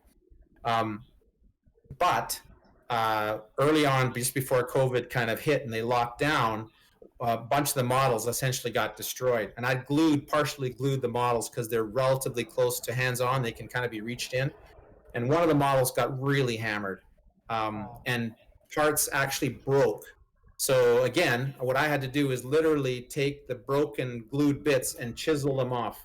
Like a chisel becomes part of your toolkit as a Lego builder, because you're never going to get them back on there again, and the glue is there. So you literally have to chisel it to make a flat surface, and then you glue the new bricks just right onto the flat surface. Wow. And you might have to make a hole and pull it out and make something that slots in. So you might have to take the top studs off too and make something that pops in.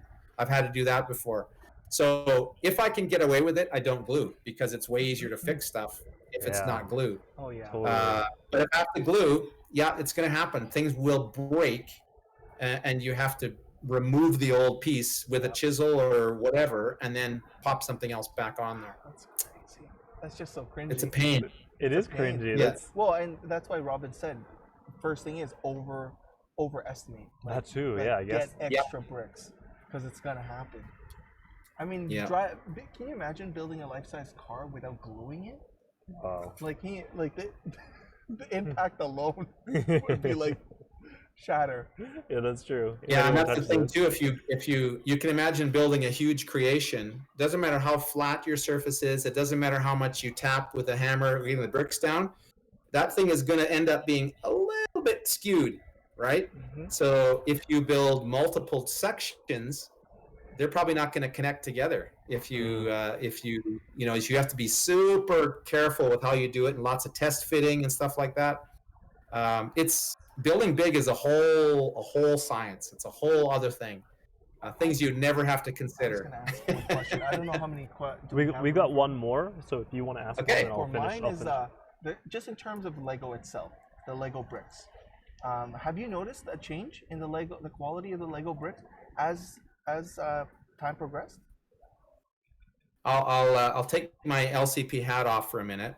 The answer is absolutely yes. And there have been there's been some, there's a high level of quality, no question, that is maintained, but there have definitely been some hiccups. A few years ago, there was some, you guys have probably all had a bunch of brown bricks that have become super brittle. So there was, there was a whole run of millions and millions of reddish brown bricks that went out in sets and bulk and stuff like that were improperly mixed. So the compounds the ABS was not made right. And so they literally will just snap and crumble in your hand. They can take almost no stress. There's tons of pictures online of that. People are collecting. I've had scenarios where the first night bus, the Harry Potter night bus, the first one that came out, all the different elements of purple, color 268, medium lilac. I know all the color numbers. So specific. I think it was 268. I don't even think it was purple. LCP? But the original night bus. There's a night bus out now, but there was one that came out early on in the Harry Potter run 20 years ago. And if you look at those bricks, they're all supposed to be the same color, but all the purple bricks, like the 1x4s, are very different from the 2x4s, or very different from the 1x2s. They're all different shades. Wow. Really, really bad color quality control. So there have been spots where there's definitely been hiccups. Overall, I think really high quality has been maintained. But as they've added new colors and new elements and increased production exponentially, there have definitely been hiccups. There's been times when I know that bricks have come out and they're just not up to snuff. I've got bricks that I've purchased the same brick, the same element, the same color, from two different batches, and I can't use them together because they're so different. Like they might be a yellow or a red, and I can't use them in the same build because they will look like they're a different brick. And that's a problem, for building big walls or big things, and you want to make a giant surface. You can imagine if I built that giant Sphinx that I'm sure you showed, and the reds were slightly different, you'd end up with this weird patchwork kind of thing. Yeah. And you might, in all different lights, you might not see it, but in certain lighting conditions, you'd really be able to see it. You've probably all seen old Lego models that have been in the sun at Legoland and stuff, and then how they fade in different rates, and it looks terrible. So imagine getting those bricks new like that. Not good. So That's true. There's a lot of. But the thing is, Lego responds to those things. They want to hear about that stuff. The LCPs connect with them and say, look, and here's when we got it. Here's the lot number. It's printed on our bags that we get the parts. And they act on it as quickly as possible. They want to hear from consumers as well when they see stuff like that. That's awesome. Actually, I didn't know that Lego was actually listening for that. Where can consumers go to raise any concerns? Just Lego Consumer Affairs, Lego.com. You just follow the contact page and put your word in. They listen to all that stuff. Wow. I know quite a few of the people that work in the on those lines and in those departments. They take all the consumer information very, very seriously, and it doesn't just get thrown away. And if you're missing parts in a set, it doesn't matter where you are, you're going to get replacements. Make sure and call them. And they got a bent part or a broken part or a bad mold, or you're missing stuff, truly missing it, and you didn't make a mistake in a previous step, which is mostly the case. Man, that's so true. They're going to send that out to you, and you'll probably get it within days. They're really, That's really true. good about their Just for customer one service. part, I remember. Yeah. So the last question last that we question. have here, maybe you're actually a really good way to end off. Okay. Depending on. It's ending now? Or they want us to end this now? We got it's 6:11. We gotta go. That's We gotta true. let everyone go. We're hungry. We gotta let Robin go. It's dinner time. All right, Robin. So you're a great face for Lego Canadians. You're an amazing inspiration for people who want to make it part of their career. How can people? I'll verbatim this from now on. How can we contact you for business inquiries and further questions? Do you do internships or apprenticeships to teach the next generation of Lego builders / designers, and then to end it off in brackets after COVID, of course? Yeah, we just have to put a big pause on a big asterisk on 2020, I think. Yeah. But the yeah, question mark beside 21. Yeah. People contact me all the time. I mean, I'm brickville.ca is my website. I'm robin@brickville.ca, and I get questions and inquiries all the time. I'm happy to chat with people. I like to support new ventures and new things that are going on in the Lego community and even in the Lego professional environment. I get less contacts in that regard, but they still do come sometimes. And I like to do fun stuff. I like to do new things. I get bored doing the same thing. I rarely do the same build twice. So, there's been exceptions to that where I've done exactly the same build in different cities and stuff, but I always mix it up in some way to make it more interesting. But anyway, I like to find new things to do and new opportunities for sure. So yeah, robin@brickville.ca, brickville.ca is the website. And yeah, give me a shout. Let's see what you got going on. You know what? That's true. I mean, that's how we connected with Robin. We met up at a show, and he just gave us his contact info. He's very, easygoing that way. Like, you can reach him. And we actually had one of our guests speak and say, "Hey, I reached out to Robin, and man, he was awesome. He told me everything that we needed to know about how we go about a project or how he can help us out." So shout out to Christian Creations. I don't know. He was actually wondering if you remember him. He was. Yeah.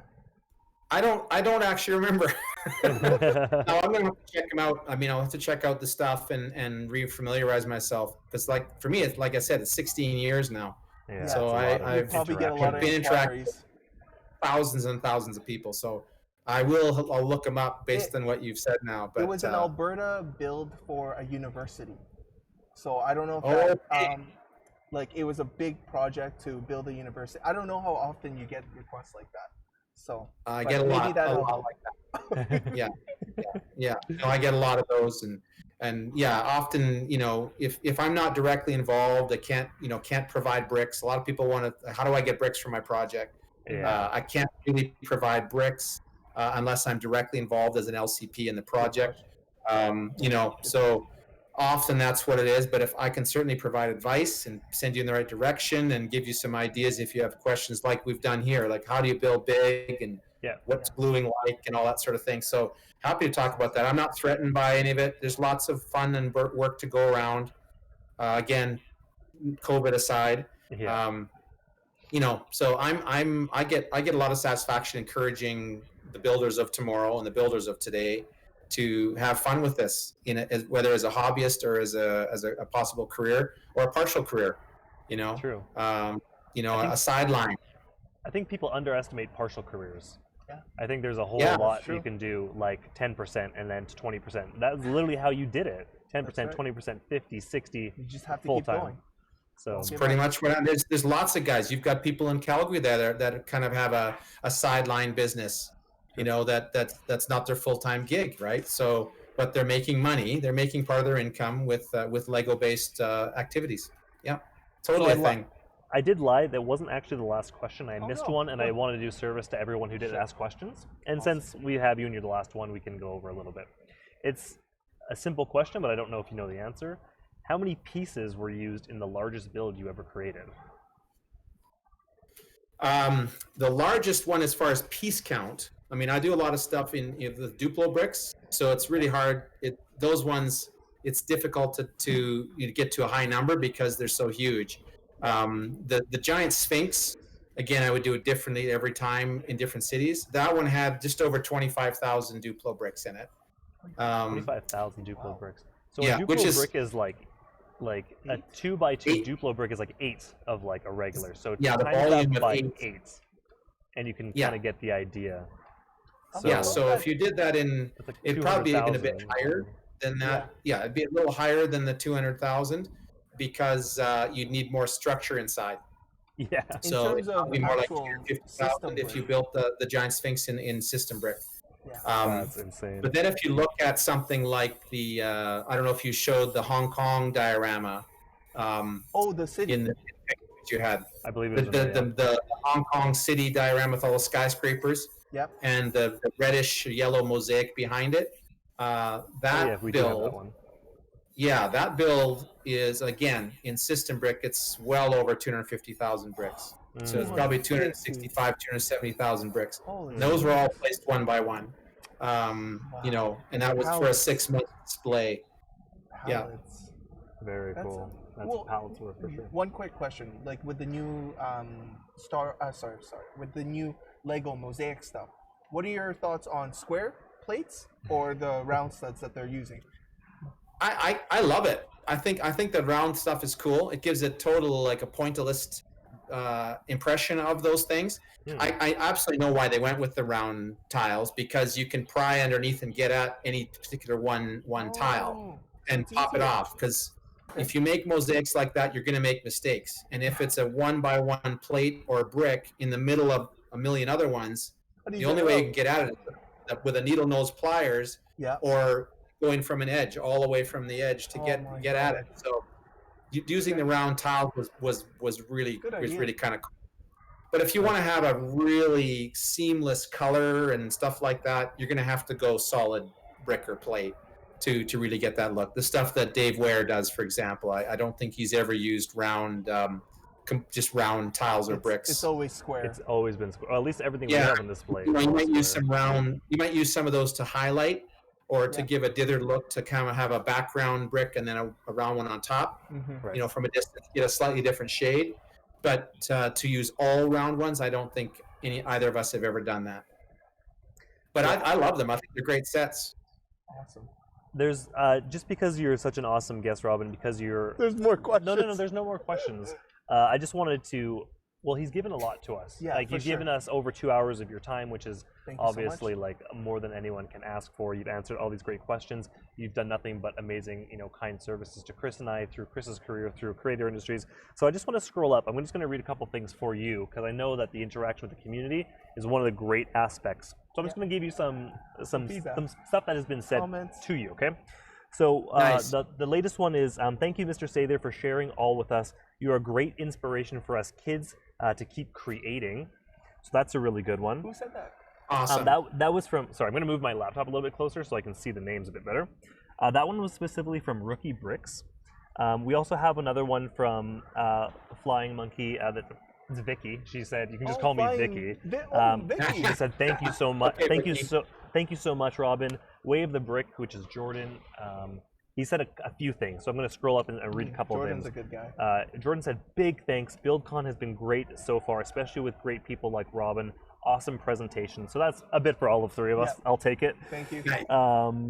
There's a bunch of just like thank you for the details. Like after we talked about brickbuild.ca, thank you for the link. Thank you for this being so great. What else is there? There's a lot just saying thank you, which is awesome. There's a really good one though that I wanted to read out again from Jordan. Okay, so this goes back to just enjoying your creations and not worrying about worrying about winning and stuff like that. So this is not just for you, Robin. From anyone listening who hasn't read this or anyone watching this in the future.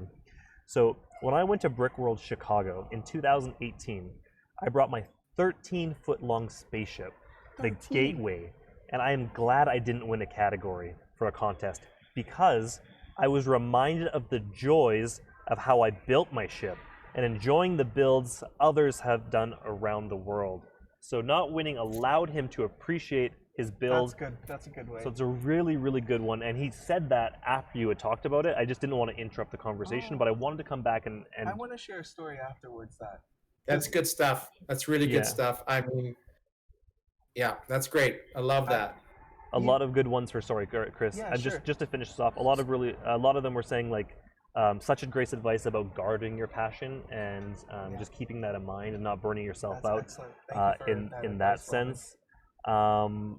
And then we went into the questions. So I just wanted to share some of that with you, Robin, just as a thank you from the community as well as us and all of the greatness you've done for us. So what were we going to ask us?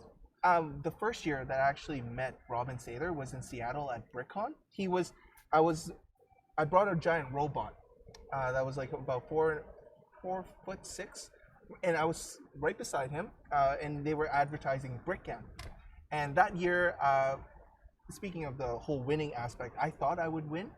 I had my heart set on it because everybody from Aimbot, the lug that I was involved in, they all won awards. They had best in castle, best in spaceship, and my team, my crew was like, oh no, Chris is like, he's our founder, he brought something really awesome.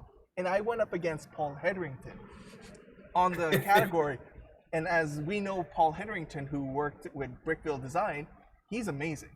So to go up against somebody that is fantastic, to be put right beside him, it's overwhelming. And everyone said, well, Paul Hetherington wins every time, so good luck. So I was just like that. When I lost, it was very like, it hurt a lot, but at some point you realize that losing to somebody like Paul Hetherington gives you a goal, saying like, look, somebody this good. You're just beginning. That was probably my first international con, and it made me realize that like there's something to aspire to. But at the same time, Robin, thank you for reminding all of us that it's not about winning, right? It's about pursuing your passion and pushing yourself to like whatever you can do, right? But just don't think about winning. So that was one thing that it just reminded me. Yeah, nobody started Lego. I love your trying to win. robot. Your robot was amazing because I loved it so much we wanted to get it at BrickCon. So it was at the first BrickCon, right in the front. That's right. It was the first mock. I mean, it was a second mock that anyone ever saw. First one was my big killer whale orca, digital orca, right in the front door. But as they walked into the display hall, they saw your bot right off the bat, and there was a million comments for that. It was fantastic. So I mean, I'm glad you didn't get too discouraged and drop the whole thing. And here you are. You've made amazing since then, and you're building companies now. So I mean, here we go. We're gonna build. We definitely need to start building again. And it's funny, like a lot of the things that stood out the most was Adam talked about September, and you talked about Greenville. Yeah. So September is just around the corner, and I think we're definitely gonna. What can we do with it, right? Right. Well, I think we're going to have to end the stream, guys. We went over about 24 minutes, almost half an hour with Robin. We've taken up his time. And I mean, he's just inspired all of us. So I want you guys to all do your due diligence. Go check out, type in Robin Sather in Google, Lego Certified Professional. Look up his Instagrams. Go check out Facebook, Brickville Design Works. Check out his website. Check out everything that he's done for the community. I also, again, implore you to go back and watch the first video, as you will get a lot of history of what it was like for the past, I think it was 16 years, sorry, Robin? Yeah. Past 16 years doing what he's been doing. It's an incredible journey, and maybe if we ever start making documentaries, we can do one on Robin Sather. So I think that'd be very cool. Have you been in a documentary before? There is a couple documentaries that are out there that I was part of. So cool. Yeah, you can look up Brickumentary at YouTube. I think it's for free there now and stuff. Yeah, so a few places where I show up. But I have to admit my social media presence is not as prolific as you guys. You guys are killing it. I'm not on Instagram as much. Facebook, if you go to Facebook, if you find Brickville, so Brickville specifically on Facebook is where you'll see a lot of stuff there, and then my website, of course, just a chronological report of a lot of the big public builds. So you can see lots of eye candy there. Do you have like the time lapse on YouTube at all, or is that where do those? There is a few, yeah. So on the Brickville YouTube channel, there's a few time lapses on there. Cool. Yeah. Cool. Yeah, including a nice destruction of an ambulance I built a couple years ago, to show you how we might sometimes take apart these creations. That's yeah, that's they're interesting super as well. fun. That's the best part. You've seen, We do you've seen a bit of that, Chris, in your time with me. well. Whenever we do the medicine hat one, we have a family that literally waits at the end of the show, and they help us out every time. It's so cool.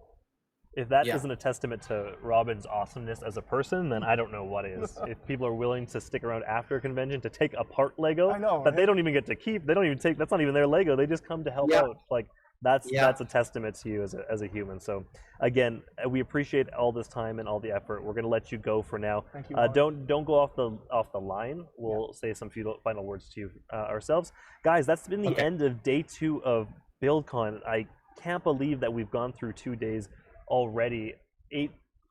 12 straight hours basically of just conversations with some of the most amazing, inspirational, and influential builders in the Lego community in and around the world.